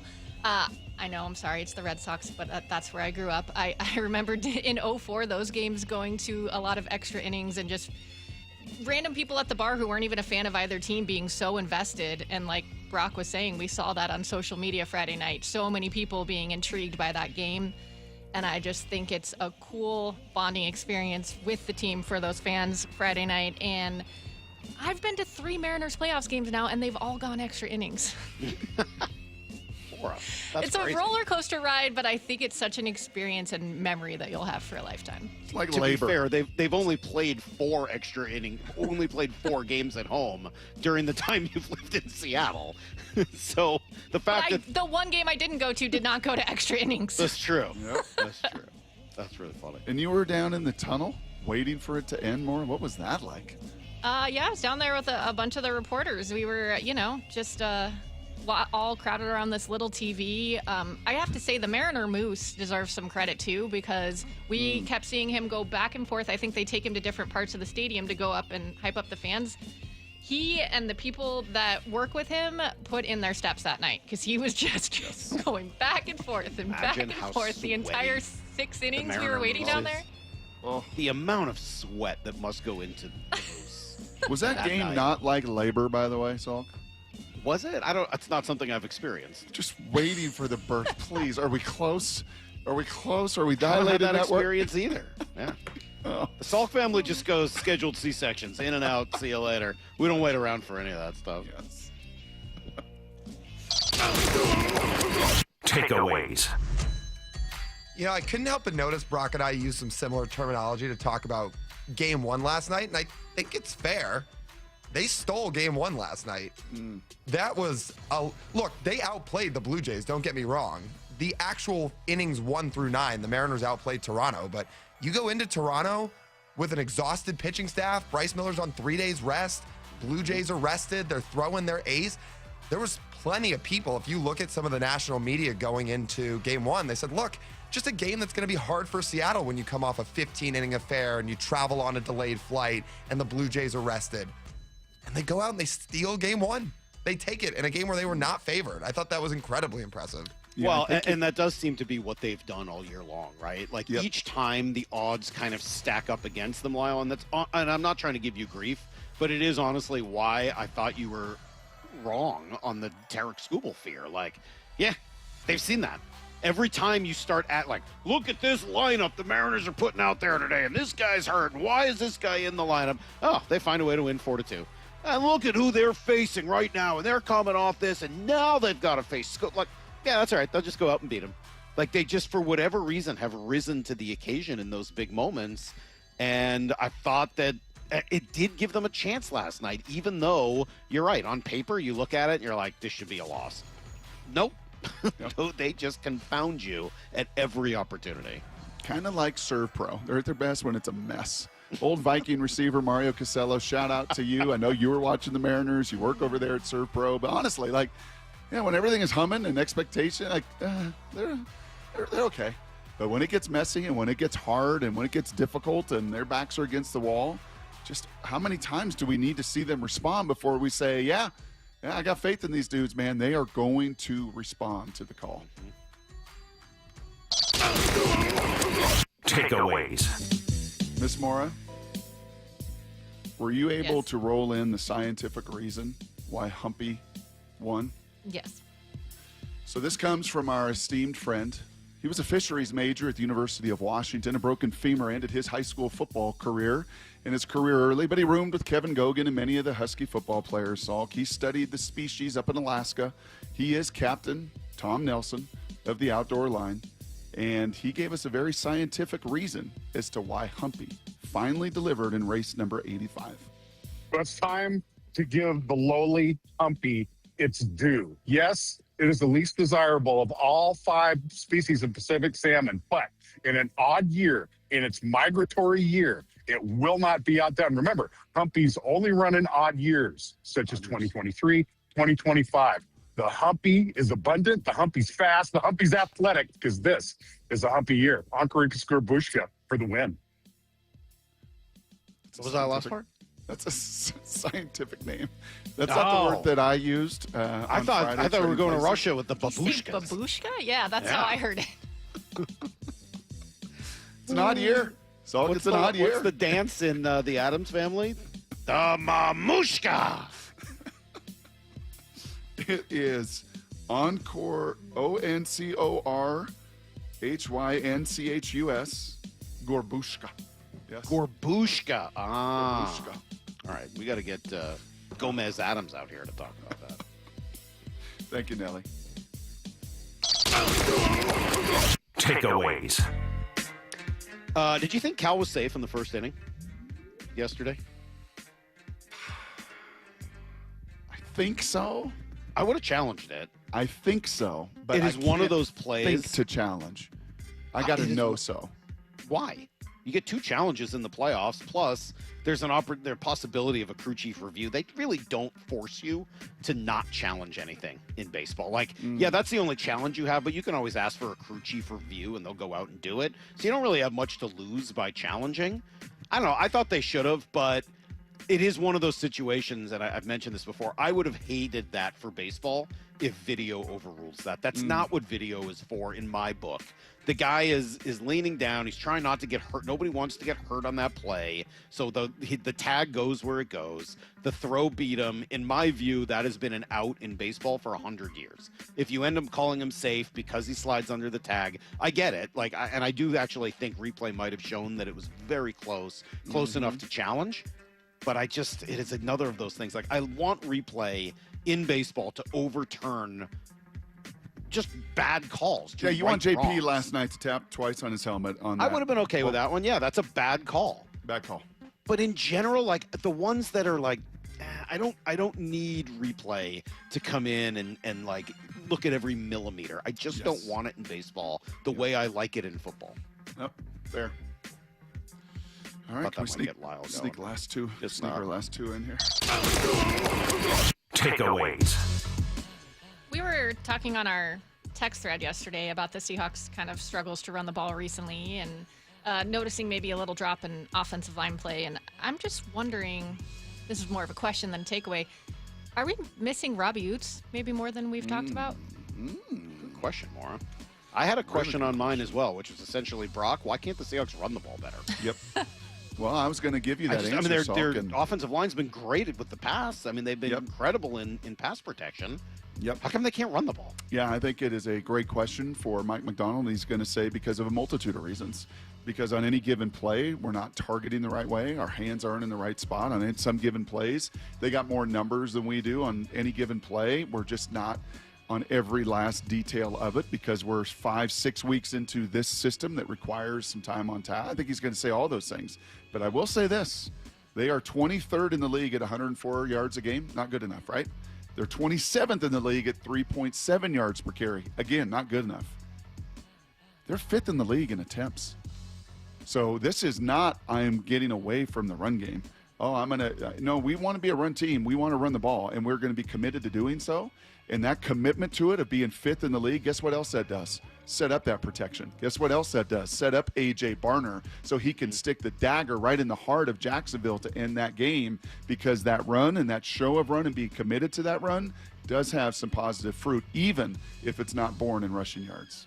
All right, great stuff. Great takeaways on the Mariners and the Seahawks, and just a busy, crazy weekend in Seattle sports, and crazy that the Huskies and Kraken and Sounders, just everybody is winning this weekend. Just one of those moments, Brock, where the vibes are about as high as they could possibly be. So pretty cool time to be doing what we do. I want winners. And we got winners right now. Did you like those shots of Tom Moore yesterday? What was running through your head when they were showing Tom Moore on TV? I paused the TV. I said, Molly, years old. He's going to be 87 in November, a couple weeks. 87. This guy was old 25 years ago. He was that old 25 years ago. And he's still on the sidelines. Yes. Unbelievable.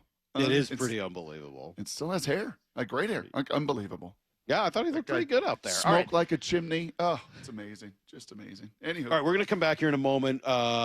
We've got Mike Macdonald, who will join us in a little over a half hour, 9:30. We'll finish off the show with Mike Macdonald. It is a Reaction Monday with a lot still to react to. That's, of course, powered by Snoqualmie Casino and Hotel. But can we also look forward? Because we're just a few hours away, 5 hours away or so from first pitch in Game 2. And the Mariners are going right back to Logan Gilbert. Let's discuss next on Brock and Salk. Running on adrenaline, the Mariners show the Jays they're in it to win it. Gone! Oh, Canada! 1 down, 3 to go. Getting game 1 is obviously a big momentum shift for us. Today, it's Game 2 of the ALCS in Toronto as the Mariners go for a 2-0 series lead. First pitch at 2:03, and there's only one place you can hear the American League West champion Mariners in the playoffs: Seattle Sports. This is the story of the one. As a maintenance supervisor at a manufacturing facility, he knows keeping the line up and running is a top priority. That's why he chooses Grainger. Because when a drive belt gets damaged, Grainger makes it easy to find the exact specs for the replacement product he needs. And next day delivery helps ensure he'll have everything in place and running like clockwork. Call 1-800-GRAINGER, click Grainger.com, or just stop by. Grainger, for the ones who get it done. Keeping your engines healthy means protecting them in season and out. Experts trust Stable to do that. And third-party testing confirms it. Stable is the industry leader in preventing fuel-related issues, no matter if you use it in your car, boat, or outdoor power equipment. In season or out, at every fill-up or when you store, start with Stable.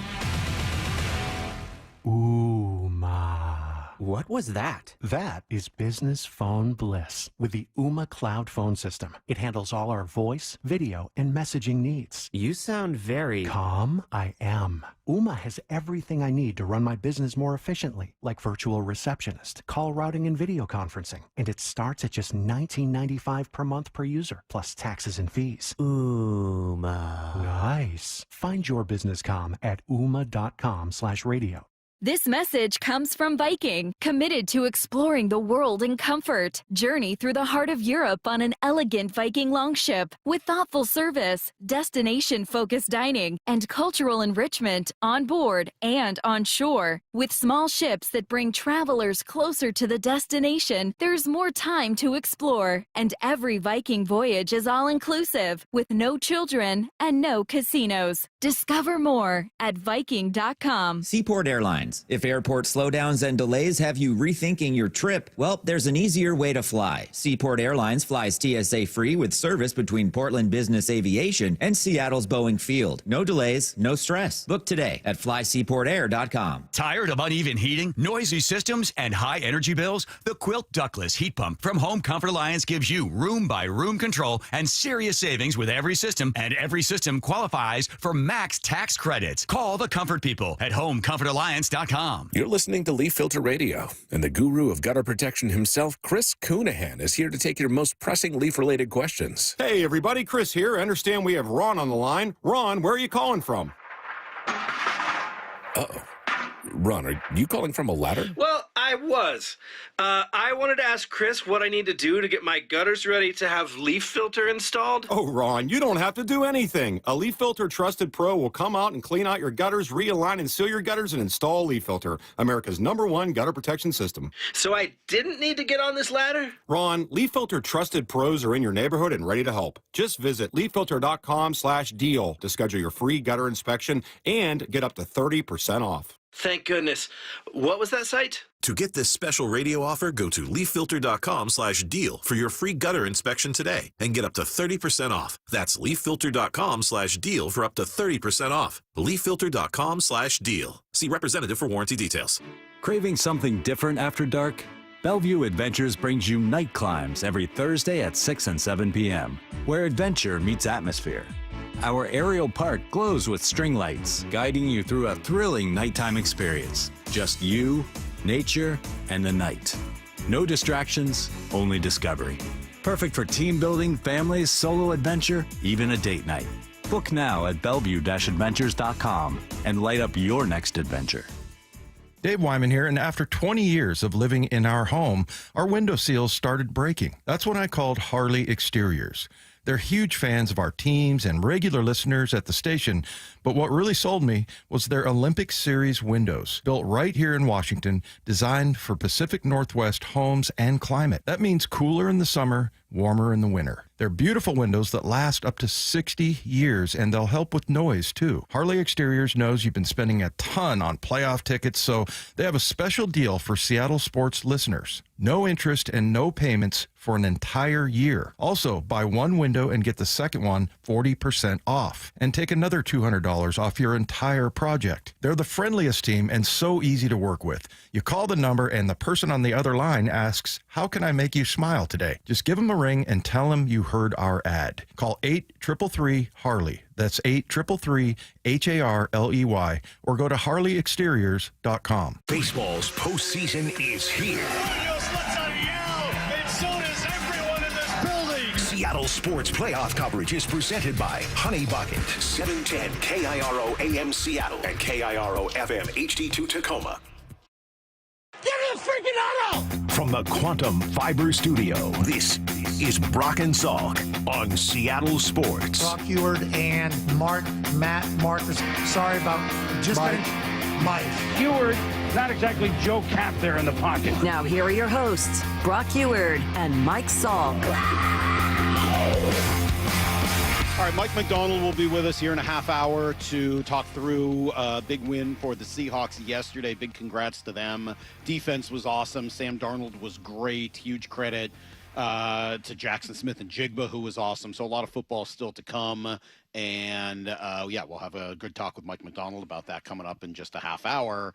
We've been spending a huge chunk of the morning talking about not just the whole weekend, but specifically Friday night's win and just how incredible it was. And the heroes, including the fans who really just showed up, Brock, and were incredible on that night. Just helped will the team to win. That's really, really one of the best environments I've ever been in for a sporting event, and I thought the Mariner fans brought it to the next level.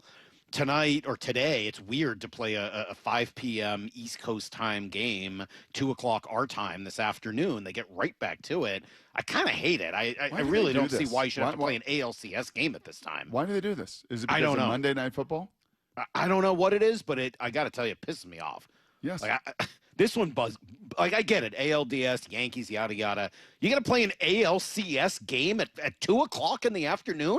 Right. Now, it is a holiday for a lot of people. Maybe that's part of it, right? Whether you call it Columbus Day or Indigenous Peoples Day, maybe that's a part of it. But I think that is really ridiculous. There is no reason why they should be playing at 2 o'clock. However, you play the schedule they give you. They're going to play at 2 o'clock this afternoon. You can hear it, of course, here on Seattle Sports on 710 or the Seattle Sports app if you can't get out of work or whatever. But Logan Gilbert's going to be on the hill. Dan Wilson mentioned last night, I think there was a lot of thought that it would be Luis Castillo because he hadn't pitched as much in the game on Friday night. But no, they're going to go with the horse. Logan Gilbert will be on the mound tomorrow. Again, just seeing how he feels, and I think the outing the other night in the 15-inning game was really a good side day for him, and he, the way we're looking at it is he took a side session in the game with 40 plus thousand people there. He's ready to go. He's excited. He wants the ball, and so it'll be Logan tomorrow. And Luis is better at home. Right? I mean, I think that's the other thing. If you're going to kind of debate this or try to figure it out, I think the broadcast last night thought maybe Luis would get the ball because of the rest situation. But I think you want Luis Castillo to go home and pitch, and I think you want Logan to try to step on him. As Lyle will tell you, Salk, step right on those Canadians' throats. Stop looking at where you're at in your queue for Rush and pay attention to me. I'm paying attention to you. Rush tickets can wait. No, they can't wait. There's an emergency going on here, buddy. They can't wait. Well, you know what? Wait. There's an emergency in Toronto, too, the hometown of Rush, because those fans did not expect that last night, Salk. There is an emergency. They were quiet. They hadn't been that quiet, according to Smoltzy and Davis, for whatever their 18 innings at home as they demolished the Yankees, the big bad Yankees. And here come these tired Mariners that barely squeaked out an extra inning game, that are struggling to hit, and they're going to come in our place and we're going to pound them. And you've got a chance, honestly. You got a chance to step on them. If they were nervous, though, right? If they were nervous last night, if they sat on their hands for 5 innings because they couldn't put the ball in play, what happens if Logan shoves? How quiet is that play? What happens if Cal hits an early home run and you get up in that game? Like, you're going to totally turn the tables so quickly. You started to last night, and you get a chance to totally turn those tables. And can you even dream of coming home 2-0 with Luis getting the ball and Wu coming back? I think you can dream about it. You obviously don't want to get too far out ahead of yourself. But, yeah, I mean, I think it's worth dreaming about. Lyle, tell me a little bit more about Trey Yusevich. He's young, right? He's just a kid, but he throws hard. Yeah, he throws hard, and he's probably got the best stuff of anybody in this rotation. It's funny, the Mariners had a chance to draft him last year, and obviously they went with Durangelo. It's just that Yusevich has moved a little bit faster through the minors. Obviously, he's not throwing with both hands. He's that young, huh?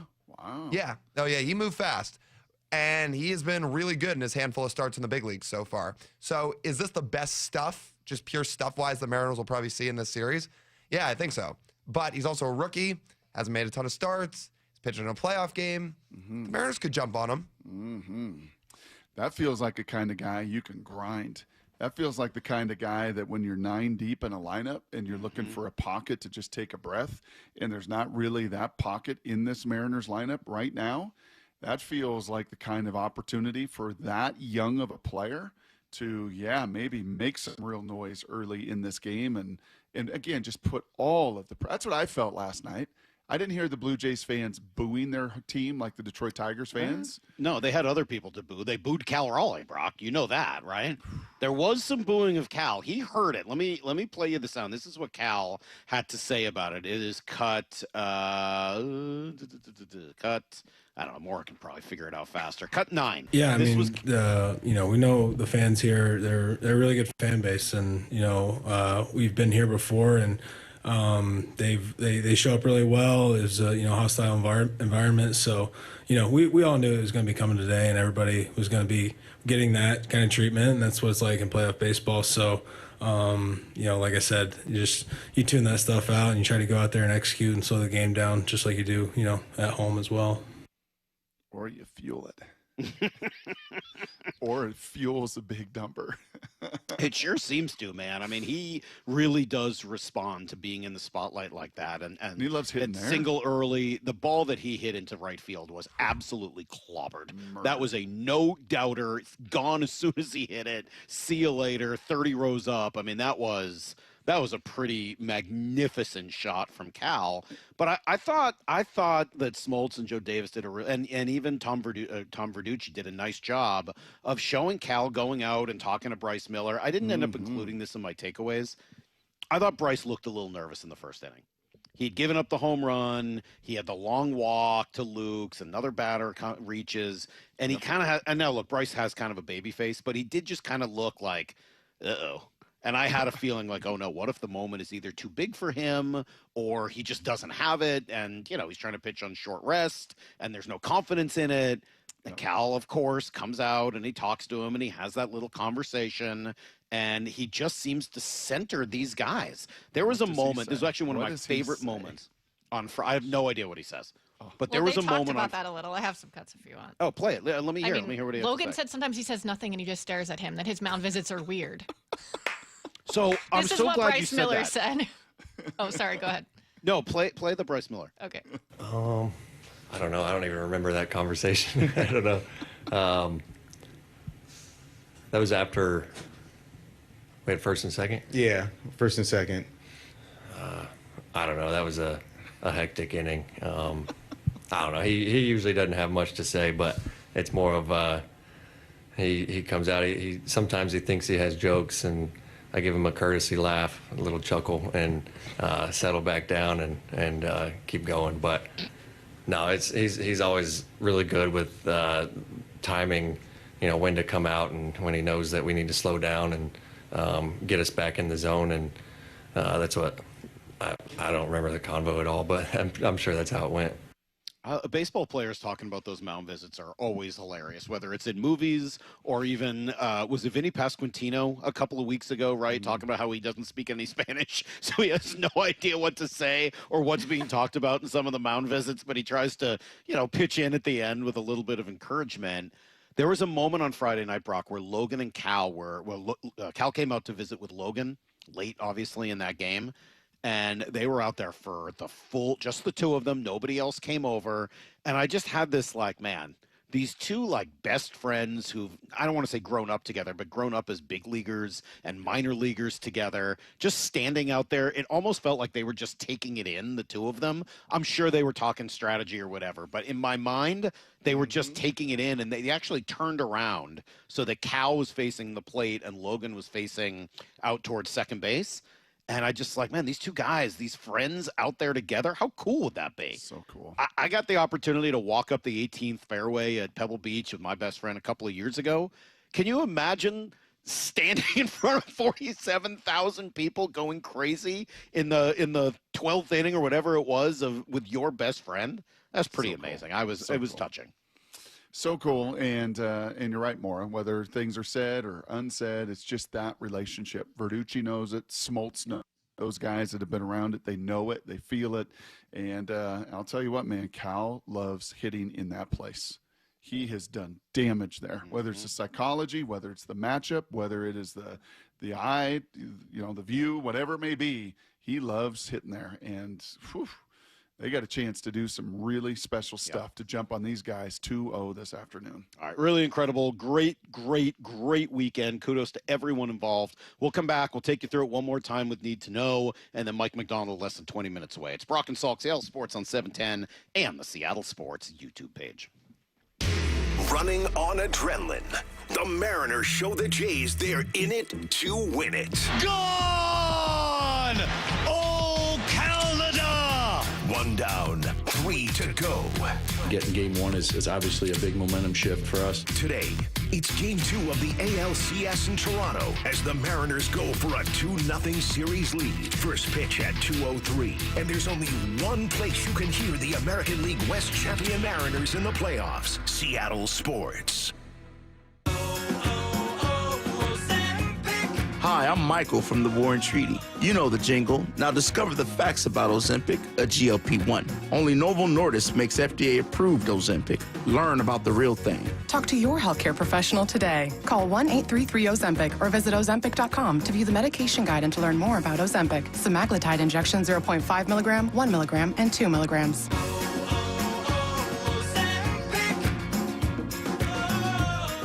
The holidays are here, full of joy, family, friends, and yes, a little hustle and bustle. That's why you need Aleve. Between cooking, shopping, and all those extra errands, aches and pains can sneak in. Aleve is here to help with long-lasting body pain relief. Don't let body pain slow you down. With up to 12 hours of body pain relief per dose, you can keep up with the season's magic and all that awaits. Pick up Aleve and get back to what really matters, making memories. Use as directed.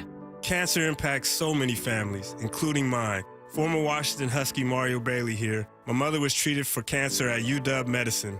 As devastating as cancer is, there is hope because the Cancer Vaccine Institute is developing vaccines to treat and prevent the deadliest cancers. Patients who received vaccines over 20 years ago are still alive today. Please join me and make a donation to the Cancer Vaccine Institute at local Safeway stores. Learn more at uwcvi.org. Lowe's knows pros want more. Join My Lowe's Pro Rewards for free to get $20 off your first qualifying purchase of $100 or more just for signing up. Plus, enjoy free standard shipping and more ways to save on your next job. Lowe's, we help, you save. Offer valid for new members only. Not valid with any other discount. Free standard shipping not available in Alaska and Hawaii. Exclusions and more terms apply. Loyalty program subject to terms and conditions. Visit Lowes.com/pro-loyalty for details. Subject to change. Comcast Business can help turn your small business into a connected, secure, modern business. It's how restaurants become reliably up and running neighborhood favorites. How healthcare offices become the data protecting caregivers that we all depend on. And how wealth management firms become cyber-securing guardians of your information. With reliable connectivity, enhanced cybersecurity, and Wi-Fi backup, your business can stay connected and get threat-ready with Comcast Business. Powering possibilities. Now through November 16th, new Comcast Business customers can get started with 150 megabit internet plus security for $59.99 a month for 12 months with a 2-year agreement. Plus, ask how to get a $500 prepaid card on a qualifying gig package. Call today. Restrictions apply. Requires enrollment in paperless billing and auto-pay with bank account. Early termination fee applies. Equipment, taxes, and fees extra. David, honey, this is your Seahawks intervention. I don't have a problem. David, you painted the entire house action green. So? You wanted to name our daughter the 12s. Listen, download the Fuel Forward app. Every 8+ gallon fill up at 76 and Conoco stations gives you a chance to win a VIP game day experience. I can fuel my car and my Seahawks obsession? In moderation, David. In moderation. Terms and conditions apply. See official rules at 76.com/Seahawks-rules. Home of your American League West Division champion Mariners, Seattle Sports. Confidence is knowing you're ready to handle whatever comes your way. That's what it feels like to take on your workday with Cintas. They make sure your AEDs are up to date, your fire extinguishers are tested and inspected, your floor mats are cleaned and delivered, and your workwear looks good, feels good, and is freshly laundered with a Cintas Apparel Plus program. So are you ready to take on today? Visit Cintas.com. Oh, I'm ready! And get ready for the workday. Makita knows that pros never settle, and neither do we. With Makita, you get tools that perform at the highest level, on every job without compromise. Makita is for the most detailed pros, expertly engineered to deliver precision, job after job. When your work calls for the best, call on Makita. Makita, built to be the best. Available at the Home Depot. Coach Saban here. On the field or on your walls, coverage matters. That's why I go with Behr Marquee Interior Paint and Primer from the Home Depot. Exceptional hide, advanced stain blocking, and over 1,000 colors to choose from. Behr Marquee delivers one-coat coverage that stands up to real life. One-coat coverage, no overtime. Behr Marquee, only at the Home Depot. How doers get more done. Valid only when tinted to colors from the Bear Marquee Interior One-Coat Hide Collection. Introducing the new ESPN Fox One bundle. Unlock all of ESPN and all of Fox One with one unbeatable price. Catch the biggest games, college football, NBA, NHL, and more on ESPN. Stream your faves, Big Noon Saturday, the World Series, and NASCAR on Fox One. All for just $39.99 a month. That's 20% off. The ESPN Fox One bundle. Offer valid for eligible subscribers only. Access content from each service separately. Savings compared to purchasing both plans separately. See stream.espn.com for complete terms and conditions. Need to know. 15 minutes past every hour with Brock and Salk. Here's what you need to know. Up first. Well, Mariners going to play Game 2 today, Brock, and they do so with a 1-0 lead in the series in the ALCS. Just incredible. Didn't start off great yesterday, but, man, did they bounce back. Cal Raleigh with a big home run, and then who but Jorge Polanco to come up with not just one RBI single, but another one late as well. Now the stretch and the 2-1 to Polanco, swinging a ground ball right side and through for a base hit.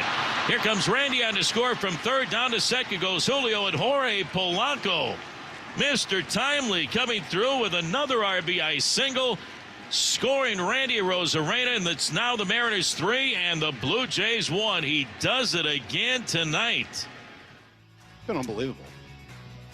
Yeah, the moment just does not get big for him ever. Through good and bad, up and down, and he's your most productive guy with runners in scoring position, exactly who you want up. Smoltz and Joe talked a bunch about this matchup, and Toronto puts the ball in play.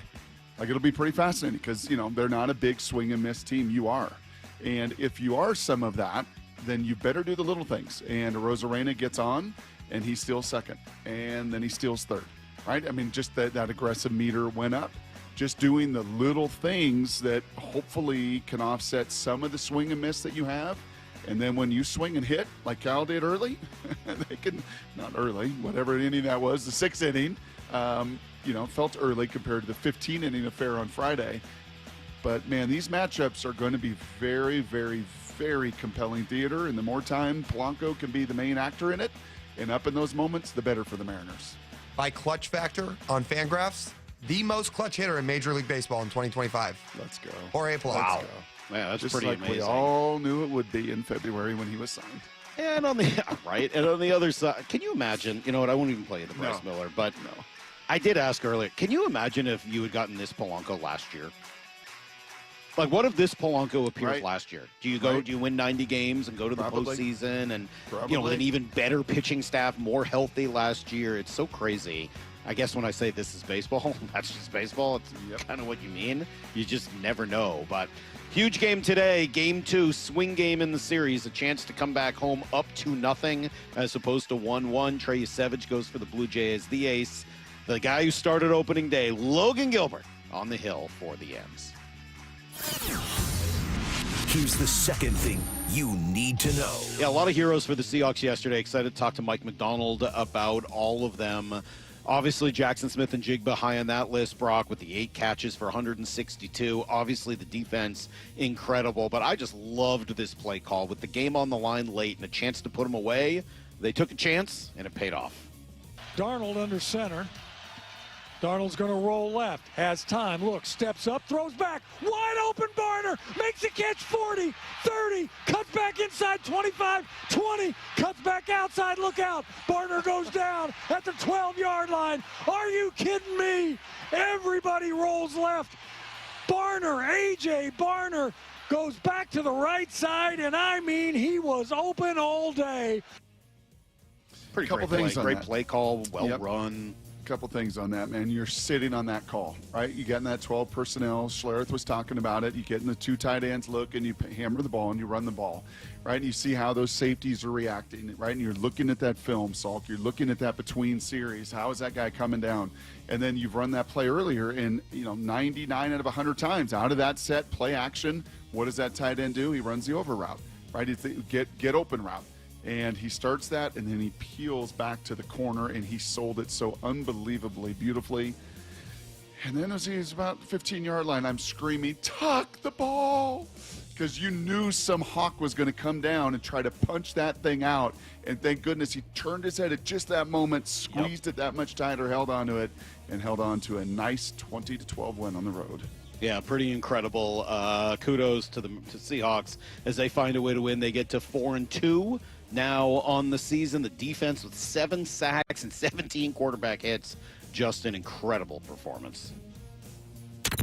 Here's the third thing you need to know. Yeah, got to throw some credit out there to the Kraken, man. Not the world's most sexy offseason. Bring in a new coach who was largely unknown. Go out and try to just get a little tougher and grittier. And right now, seems to be paying some dividends. They win their first 2 games, which they've never done before. It was a great overtime win on Saturday night with Jared McCann just getting. Have you seen the goal that he scored? No. He is just getting abused in front of the net. The goalie takes a shot at him. The guy behind him, I think it was Mitch Marner, takes a shot at him. He's on the ground, and he finds a way to just get back up and put the puck in the net. It's a great goal. A hard-working, gritty goal for Jared McCann as they win it 2-1 over Vegas, one of the better teams in the league. And now they'll head off to Montreal for a game Tuesday night. Long road trip ahead. And the Huskies, yeah, they don't mess around either. They got down early, Brock, and came storming back. And the Cougs, they almost pulled off the biggest upset in college football, 33-point underdogs, and had the lead in the fourth quarter at Ole Miss. And many people have said, Brock, why are you not including a Ducks loss? You know, why don't you add that? Because I think there are Ducks fans that are Mariners fans, so I'm going to give them some saving grace. I'm going to have a little grace on this Monday morning, but they too lose at home to Indiana. All right, there you go. That is everything you need to know. Quarter past every hour here on the Brock and Salk Show. It is a Reaction Monday, which is powered by the Snoqualmie Casino and Hotel. Yes, Brock? How we doing? How we doing in our queue? How we doing? I lost out on Toronto. Oh, shoot. Yeah. Brutal. Darn it. Brutal. Got a chance in Chicago and 2 in L.A., but I got nothing, man. I got absolutely nothing. I got a question for you. Mike Macdonald is what, 10-1 on the road? Do I have those numbers right? I think it was, think you right? do. Yes, 10-1 on the road. Do you think there's any thought of maybe, I don't know, how about this week we road trip over to the Kibbie Dome or, I don't know, down, like we just find somewhere else. I thought maybe they were going to wear white jerseys at home this week. Or maybe, we practice somewhere else on Wednesday, Thursday, Friday, and then we travel back to play in Seattle on Sunday. Do you think, is there any possibility that it's because the crowd is so loud it's hard for the defense to communicate? No. Okay. Then I give up, man. I don't know what it is, and we're going to ask Mike Macdonald about that and a whole lot more. Stick around. Coach is next. After a big win yesterday, it's Brock and Salk, Seattle Sports on 710. Be the first to hear from Seahawks head coach Mike Macdonald the morning after every game on the Mike Macdonald Show. Good morning, Coach. How are you? This thing on? On and ready for you. The morning after every Seahawks game at 9:30 with Brock and Salk. Being in front of the 12s is going to be a lot of fun. Trying to bring everybody together so we can push in the same direction. Get the podcast on the Seattle Sports app and seattlesports.com. It's the Mike Macdonald Show, only on Seattle Sports, the home of the Seahawks. Yeah, this time of year in sports, pretty cool to see all of everyone's hard work really showing up on the field.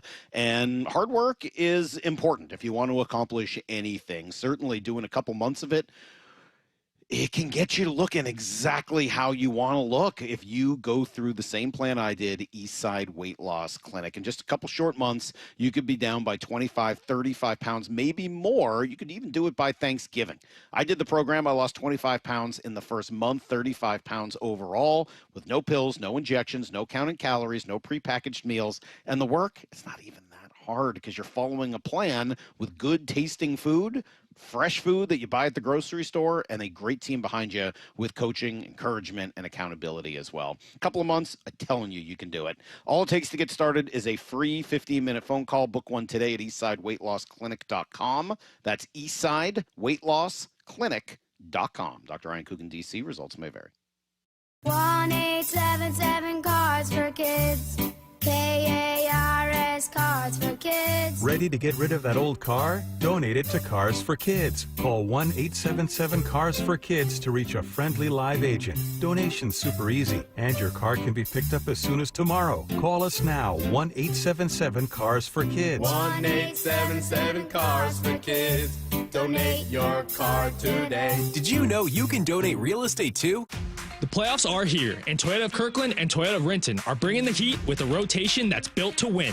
The Gas RAV4, built for every inning of Northwest life. Or go versatile with the hybrid RAV4. The Tacoma, tough, dependable, and always clutch. And now, stepping up, the all-new 2026 Toyota Tundra. Redesigned, powerful, and built for big moments. Whether you're in the north or the south, they've got you covered. Visit ToyotaofKirkland.com and ToyotaofRenton.com and get your championship ride. Northwest homeowners, when it comes to your roof, you need a name you can trust. Techline Roofing has proudly served the Seattle area for years, delivering exceptional results and lasting security. Choose Techline Roofing. Your trust is our foundation. Trust Techline.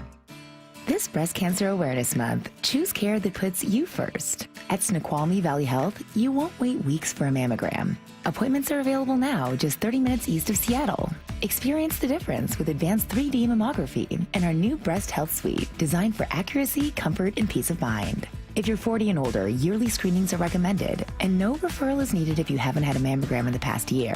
Don't wait. Detect early. Schedule today at SnoqualmieValleyHealth.org. Stacy here. Sell your car to Wayscar Ford, and when they resell it, they share half their profit with you. That's right. Sell your car to Wayscar Ford, Isuzu, and Auburn. They'll pay you today for your car, and once they resell it, they'll share half their profit with you. WayscarFord.com. Seattle Sports has your chance to win 4 tickets to the Seahawks Monday Night Football game October 20th. Head to the Seattle Sports app, click the Win tab in the bottom right corner, and enter to win. You can enter once per day, so the more times you enter through the Seattle Sports app, the better your odds. Do it every day, October 7th through October 13th. Details and rules at seattlesports.com/win. From the home of the Seahawks, Seattle Sports. The home of the Seahawks, Seattle Sports. Touchdown, Seahawks! Ken Walker III. Get everything Seahawks at seattlesports.com. Hey, Brock Heward here for my friends at PCF Construction. You know, it was a couple years ago. We were seeking a complete outdoor living space. Molly wanted a new deck. She wanted to really make our outdoor space pop. And boy, am I glad we called PCF. Why? Because whether it's a very specific project or outdoor living, like an underdeck ceiling, deck, patio cover, railings, PCF has you completely covered. You know, Molly's an interior designer. She knows construction. She knows attention to detail. And PCF, they checked every single box along the way. And right now is the time to make the call. Up to $6,000 off your project, plus no payments and no interest until 2027. And you can save an extra $1,500 when you bundle your deck with a patio cover. Find all the offer details, get project ideas, and browse photos at pcfgroup.com or simply call today at 425-629-8476. That's 425-629-8476, PCFgroup.com. The playoffs are here, and Toyota of Kirkland and Toyota of Renton are bringing the heat with a rotation that's built to win. The Gas RAV4, built for every inning of Northwest life. Or go versatile with the hybrid RAV4. The Tacoma, tough, dependable, and always clutch. And now, stepping up, the all-new 2026 Toyota Tundra. Redesigned, powerful, and built for big moments. Whether you're in the north or the south, they've got you covered. Visit ToyotaofKirkland.com and ToyotaofRenton.com and get your championship ride. At Valvoline Instant Oil Change, we perform an 18-point maintenance check with every oil change to help make sure you're good to go. And? Yeah, you're good to go. Huh. Wonder why the dealership isn't that easy. Well, we'd let you know if we found something in our check. Oh, great. That was easy. Valvoline Instant Oil Change. Quick, thorough, and honest, come with no charge. This is the Mike Macdonald Show, presented by your local 76 and Conoco stations, exclusively on the home of the Seahawks, Seattle Sports. Yes, that's exactly where we are. Mike Macdonald is with us as well. The Mike Macdonald Show after a win, another road win. Seriously, what is the deal with the road success? Why are you guys so good on the road? I don't know.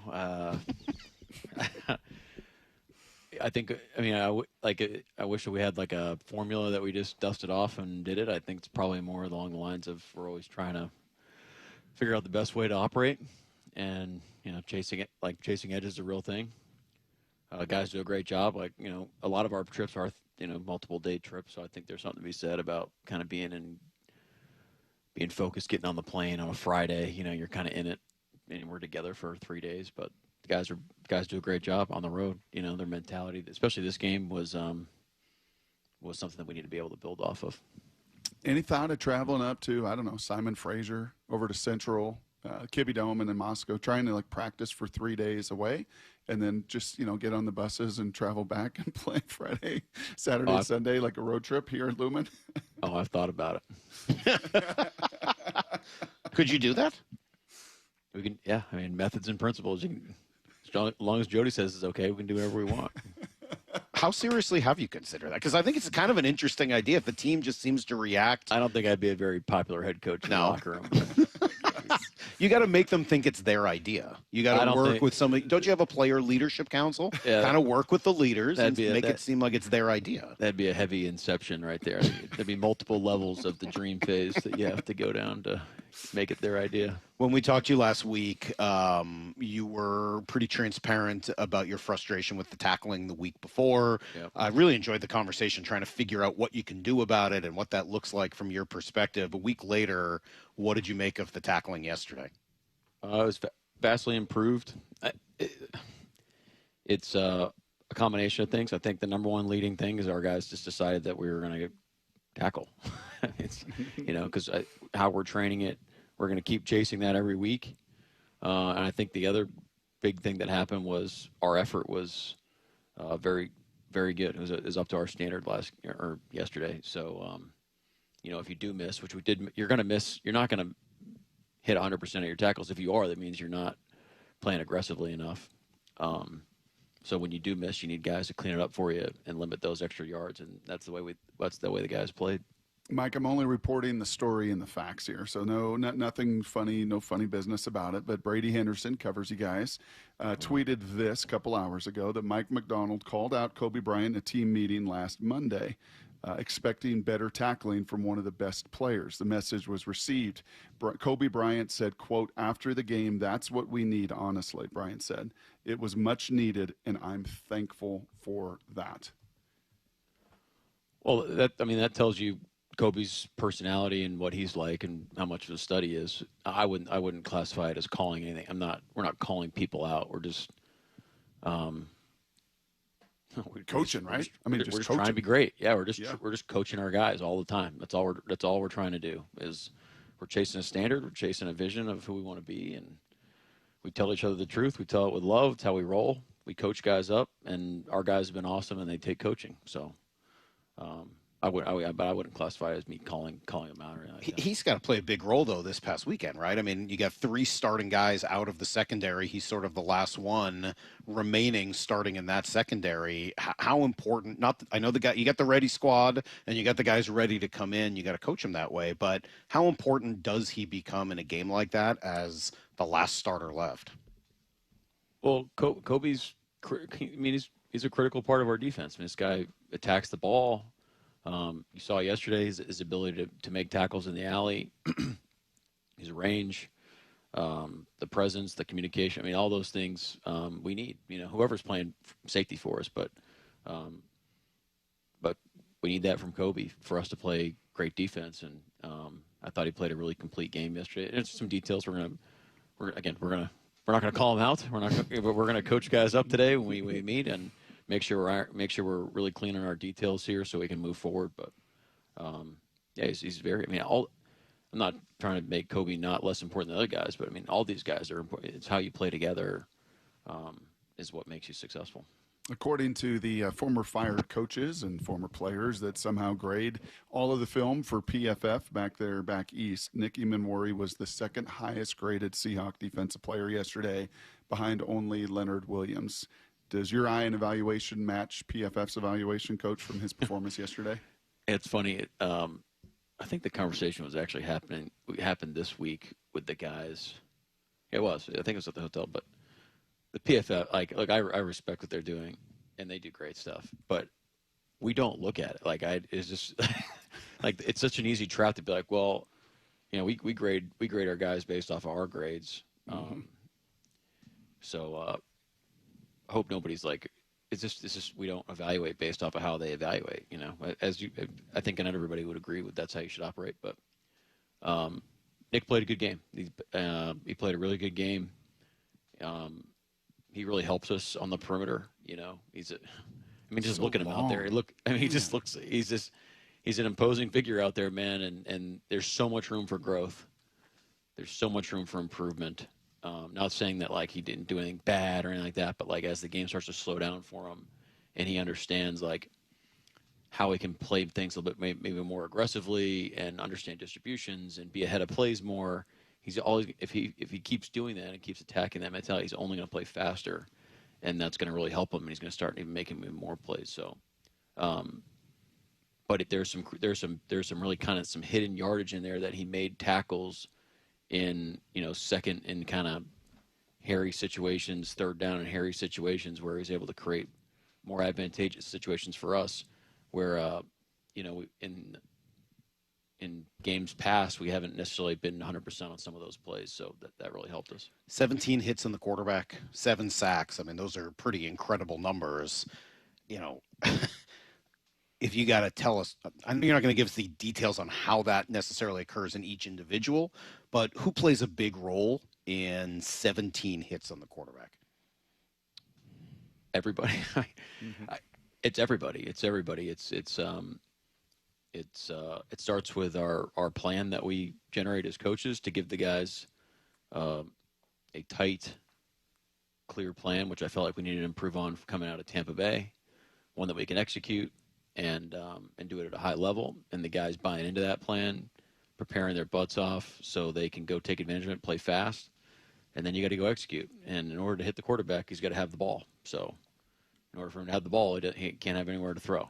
And so it takes everybody to be able to work together so the rush can come alive. And so there's a lot of plays yesterday, as the stats back it up, where we're doing that, and it's great. And there's also plays where you know, kind of one side can improve, and there's opportunities where there's even more. And so it's very clear when you watch the tape. It's exciting because I felt like we did take a step forward. Guys played extremely hard. I think we rushed well together and went off one another, and there's still some plays where I think we can improve on that front too. So we got to keep going to work on it. You know, you can't just say, you know, we're sweet now. So when I hear you say that there's still more you can do just in the pass rush game after a 17 quarterback hit performance, I think back a little bit to last week and some of the frustration you had that you said was, hey, look, this team's good enough for me to be frustrated at them for not getting over the top. I mean, just taking that forward after a win and saying, hey, I still think there's even more. It kind of leaves me with the feeling that the ceiling for this pass rush group is almost unlimited for what you think they're capable of. Well, I think we believe we have high belief in our whole defense, and we expect to be our goal. We want to be the best. We want to be the best team in the world. I mean, that's a pretty high standard, and we expect to be the best defense in the league. That's our goal. That's our expectation, and that's what we chase every day. But in order to do that, you have to be the best version of yourself. You have to be the best version of the Seahawks defense to even come close to those goals. That's what we're focused on. And it's positive. I mean, it's going to be great. It's going to be fun to watch the tape and to celebrate guys and having success. I'll tell you what, Leonard Williams had a phenomenal game. I don't know what the stats are to do it. Oh, he was number one on PFF's grades, Coach. Okay, he was number one. PFF graded number one. Are you serious? Yeah. Yes. All right, shout out to PFF. See, I told you those guys are on it. The fighting former Michael Burns, man. He's That's right. doing a great job for us on offense, but he played a phenomenal game. He was dominant, and the way he's playing is setting up a lot of guys' success as well. So that's talking about that's team football right there. It's big time stuff. Is Byron Murphy, just to the eye, and I only get the coach's tape and the TV copy, is he a little leaner than he was a season ago, or twitchier? Is there anything that he committed to physically to be different in year number 2? I don't want to speak for him. I know he worked really hard this offseason, and he does look like he's in good shape. He does look explosive. I also think it's a little bit more confidence and being able to kind of turn it loose when he's at 3 technique and working the interior rush. Mm-hmm. I wish if I told you all it was like BMI, I'd be lying to you right now. But yeah, he does. He looks great. He looks great. You mentioned that you've been the Pied Piper with Jackson Smith and Jigba, and it's looking like you've been very accurate in being first on this one. What another incredible performance from him. When you think about him, we're gonna have to find new ways to ask you about him every week, but what allows him to do so many multiple different types of things in the passing game? It's a good. Well, it's a good way to ask the same question again. Yeah. I think it's a function of time. In order to do that, in order to get down the field and run, a 15-yard out cut or a 15-yard in cut or a post, that takes time. And we lived it the wrong way against Tampa Bay, where it takes too many Mississippis, and that's teams. That's you have to be able to protect the quarterback and give him time. And there's other receivers in the routes too that have to manipulate coverage, or the ball's going to them. We had an opportunity to hit Torrey yesterday down the field where, we want to be able to come down with that ball. And you saw Coop on the through route, on the play action pass. That was like a quick, but all those things, it all plays off one another. And so, you could run 5-step, no hitch timing to Jax all day, but teams are going to start taking that away. You can run a quick game to him, or you can throw a deep ball. You can't just do one thing.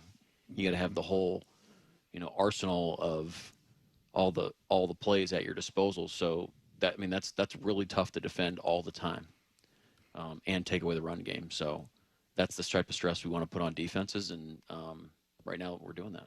I don't know if you want to be the Pied Piper, by the way.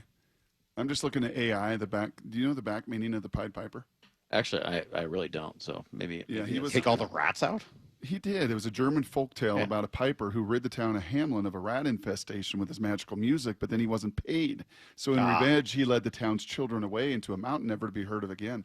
I don't know if the Pied Piper. I don't know how great a story. Yeah, I'm a hard time drawing some parallels there. Hey, can I do, on a serious note, a little football 101?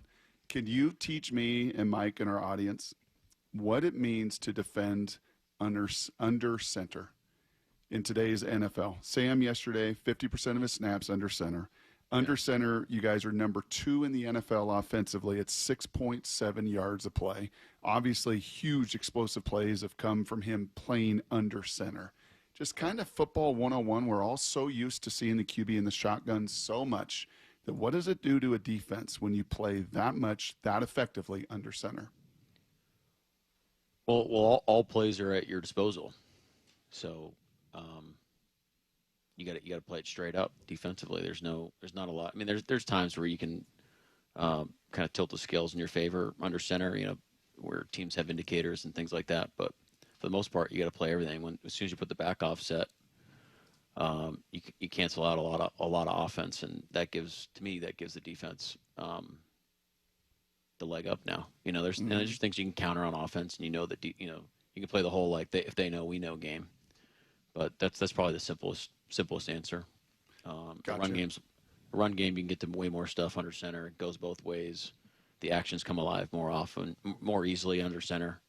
You can run movements from like pistol and gun, but it just doesn't time up that well, and it doesn't separate the defense as well as the under center stuff. So with that as a background, go ahead, Rob. It just feels like Sam loves it too, and he's good at it. So it's easy to say, well, just get under center. Well, most of these kids today have been in the shotgun since 5th grade.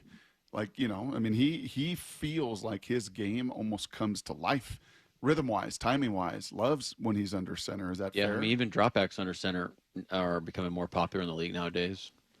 That was one thing that you used to be able to cancel out. When teams went under center, you didn't see a lot of dropback. It was a lot of quick game. But that's kind of making its revival around the league, which is kind of cool. But you're right, and then that's a testament to Sam. Because look, it's not to your point, Brock. It's not easy to be like, okay, I've been in the gun all the time. Now I'm going to be an under center quarterback. You got to make that commitment, and it's really the conditioning to just go under center every snap in the spring and work that footwork and make it second nature. So now you feel confident when those plays are called. It's a tribute to our coaches. I mean, Andrew Janocko does a great job working this, just tirelessly. Clint, all those guys. making a point of emphasis that that's how we're going to operate and get those guys bought in. Well, and so that probably leads to, maybe the play of the game, the kill shot to AJ Barner in the fourth quarter. Could you walk us through maybe just some of the thought process behind going for that big play in that moment? We were trying to close the game out. That's really that simple. So, I feel like we've had this mentality. Sometimes maybe we could be a little bit more aggressive, and I think the game kind of has to speak to you on that. But the general philosophy is we're trying to go win the game. So we felt like that was a heck of a play call. Now it's great design. Sam got us in the right play and the whole thing. I mean, we're trying to go win. Is that something you get every play call offensively too, right, Mike? You're hearing kind of everything, or how do you balance that out with the defensive stuff you got to do between series and such? Yeah, I'm telling Clint what to run every play. I'm calling all the plays. Nice. So why don't you run that over corner? I see that safety sniffing. Is that what it was? Yeah, that was all me. Right. No, it was a great play call. Look, Clint's a great play caller. We got a great offensive staff. I feel like my role is to make sure the ship's going in the right direction, especially, game management wise, that we're all on the same page on what we're trying to achieve given a certain situation. But as a play caller, like someone's telling me what to do all the time, that'd be frustrating. So we got to let him do his thing. And when he does a great job.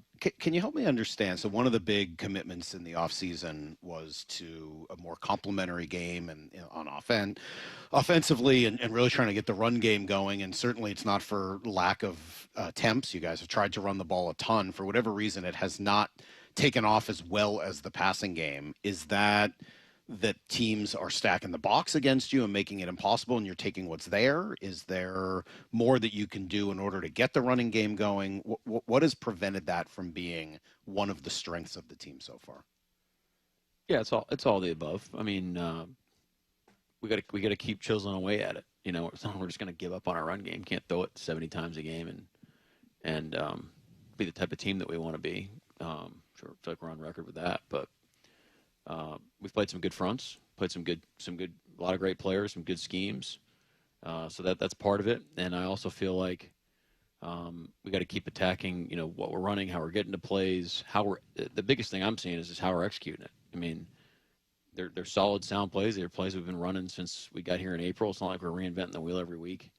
We're figuring out new ways to run the same, kind of package set of plays. And, it's a block here, it's a block there, it's a communication here, it's an angle there, it's a how we run it. That it's all these little things. So it's the same thing.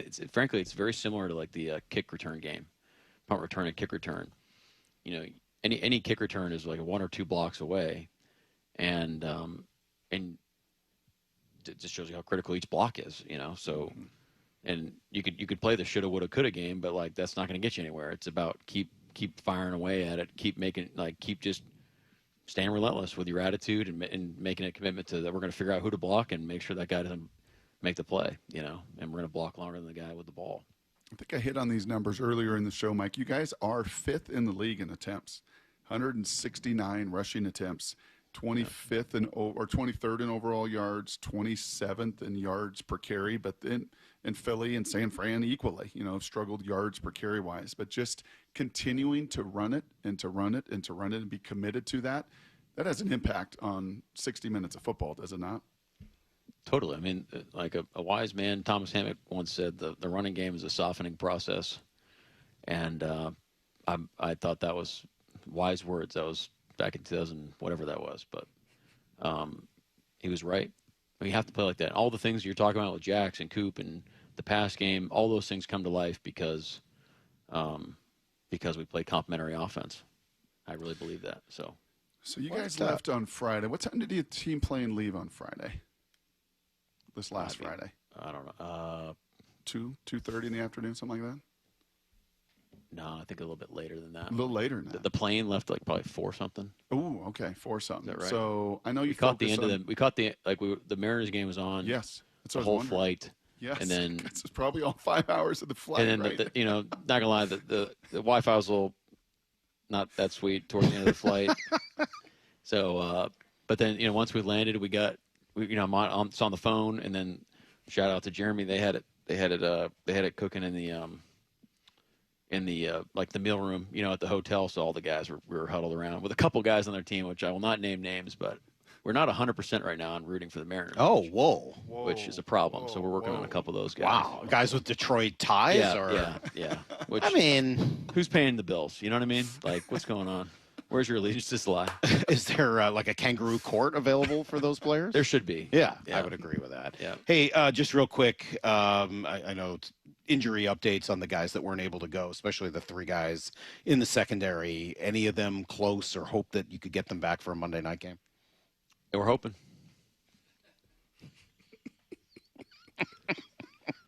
I was just going to let it sit there and see if maybe there was more behind story. that. I want more of the baseball story. Yeah? Yes. Yeah. Yeah, it was great. Who's not rooting for the Mariners? We're not going to. No, you got to tell. Come on. No. So, I think it's time to call people No, it's out. our job. We'll be able to figure We're it out. We're gonna call them out in a team meeting. Yes. Let's start with the guys who went to Michigan, I think. I'm going to start with guys like AJ Barner. Now, the nice thing, we don't have any Canadians. AJ's Do we have not any one of those Canadians? AJ. No, he's not. We have any Canadians? We don't have any Canadians, any Toronto Blue Jays on the roster, right? We don't have anybody rooting for them. Now it's easy. No.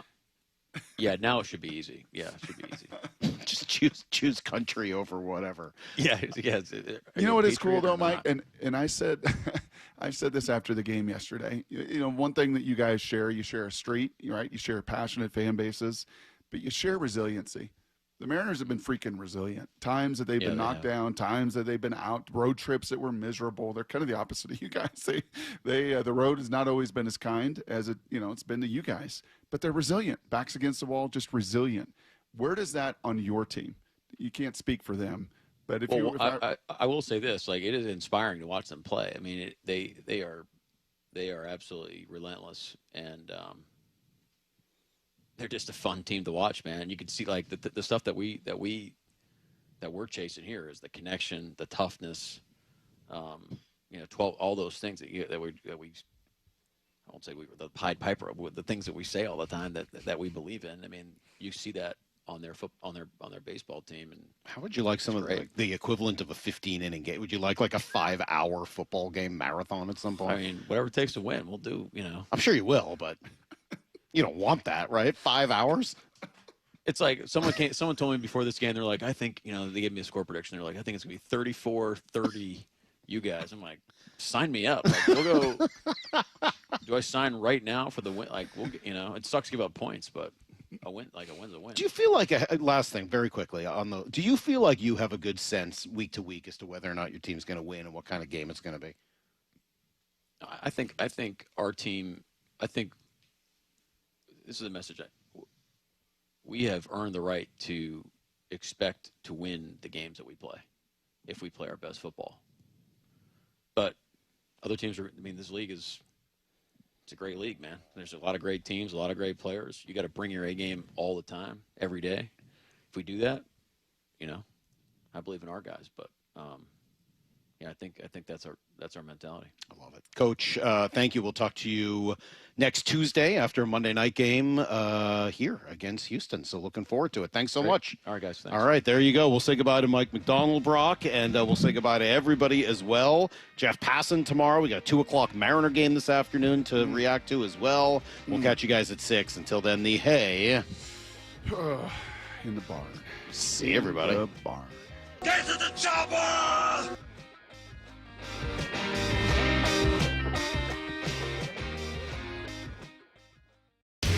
Running on adrenaline, the Mariners show the Jays they're in it to win it. Gone! Oh, Canada! 1 down, 3 to go. Getting game 1 is obviously a big momentum shift for us. Today, it's game 2 of the ALCS in Toronto as the Mariners go for a 2-0 series lead. First pitch at 2:03. And there's only one place you can hear the American League West champion Mariners in the playoffs. Seattle Sports. David, honey, this is your Seahawks intervention. I don't have a problem. David, you painted the entire house action green. So? You wanted to name our daughter the 12s. Listen, download the Fuel Forward app. Every 8+ gallon fill up at 76 and Conoco stations gives you a chance to win a VIP game day experience. I can fuel my car and my Seahawks obsession? In moderation, David. In moderation. Terms and conditions apply. See official rules at 76.com/Seahawks-rules. Ladies and gentlemen, this is for you too. Stubborn fat is really hard to get rid of, and then there's all those gimmicky lasers, fat freezing methods, and prescriptions. Imagine a simple solution that takes just one day and provides immediate noticeable results. Introducing ProSculpt. ProSculpt uses air-assisted technology that's safe and gentle yet powerful, delivering instant fat-reducing and skin-tightening results. Performed by board-certified plastic surgeons while fully awake, ProSculpt contours your body with minimal downtime. It's designed to target those problem areas: waistline, neck, face, arms, thighs. ProSculpt gently removes unwanted fat and tightens loose skin with FDA-cleared plasma technology, all in a simple, guaranteed one-day procedure. ProSculpt is one and done. Schedule your free consultation at prosculpt.com for $250 off. For powerful permanent fat removal and skin tightening that works for ladies and you men, it's prosculpt.com. If you're 55 or older and into that whole saving money thing, T-Mobile has an exclusive phone and internet bundle just for you. Right now, get 2 unlimited phone lines plus 5G home internet for just $30 each per month with autopay, plus taxes and fees. And with 5G home internet, setup is easy with just one cord and no technician needed, which is great if you're also into that whole keeping it simple thing. Switch now and experience the best mobile network in the U.S. Visit your local store to start saving. T-Mobile, it's better over here. Based on analysis by Ookla of speed test intelligence data Q4 2024 to Q1 2025. Ookla trademarks used under license. Unlimited on our network. Customers on voice plan may notice speeds lower than other customers and further reduction if using more than 50 gigs a month due to data prioritization. Video streams and SD on this plan. Home internet pricing after $20 a monthly bill credit plus $5 per line without autopay. Debit or bank account required. See 5G device coverage and access details at T-Mobile.com. Tired of uneven heating, noisy systems, and high energy bills? The Quilt Ductless Heat Pump from Home Comfort Alliance gives you room-by-room control and serious savings with every system, and every system qualifies for max tax credits. Call the Comfort People at HomeComfortAlliance.com. If you use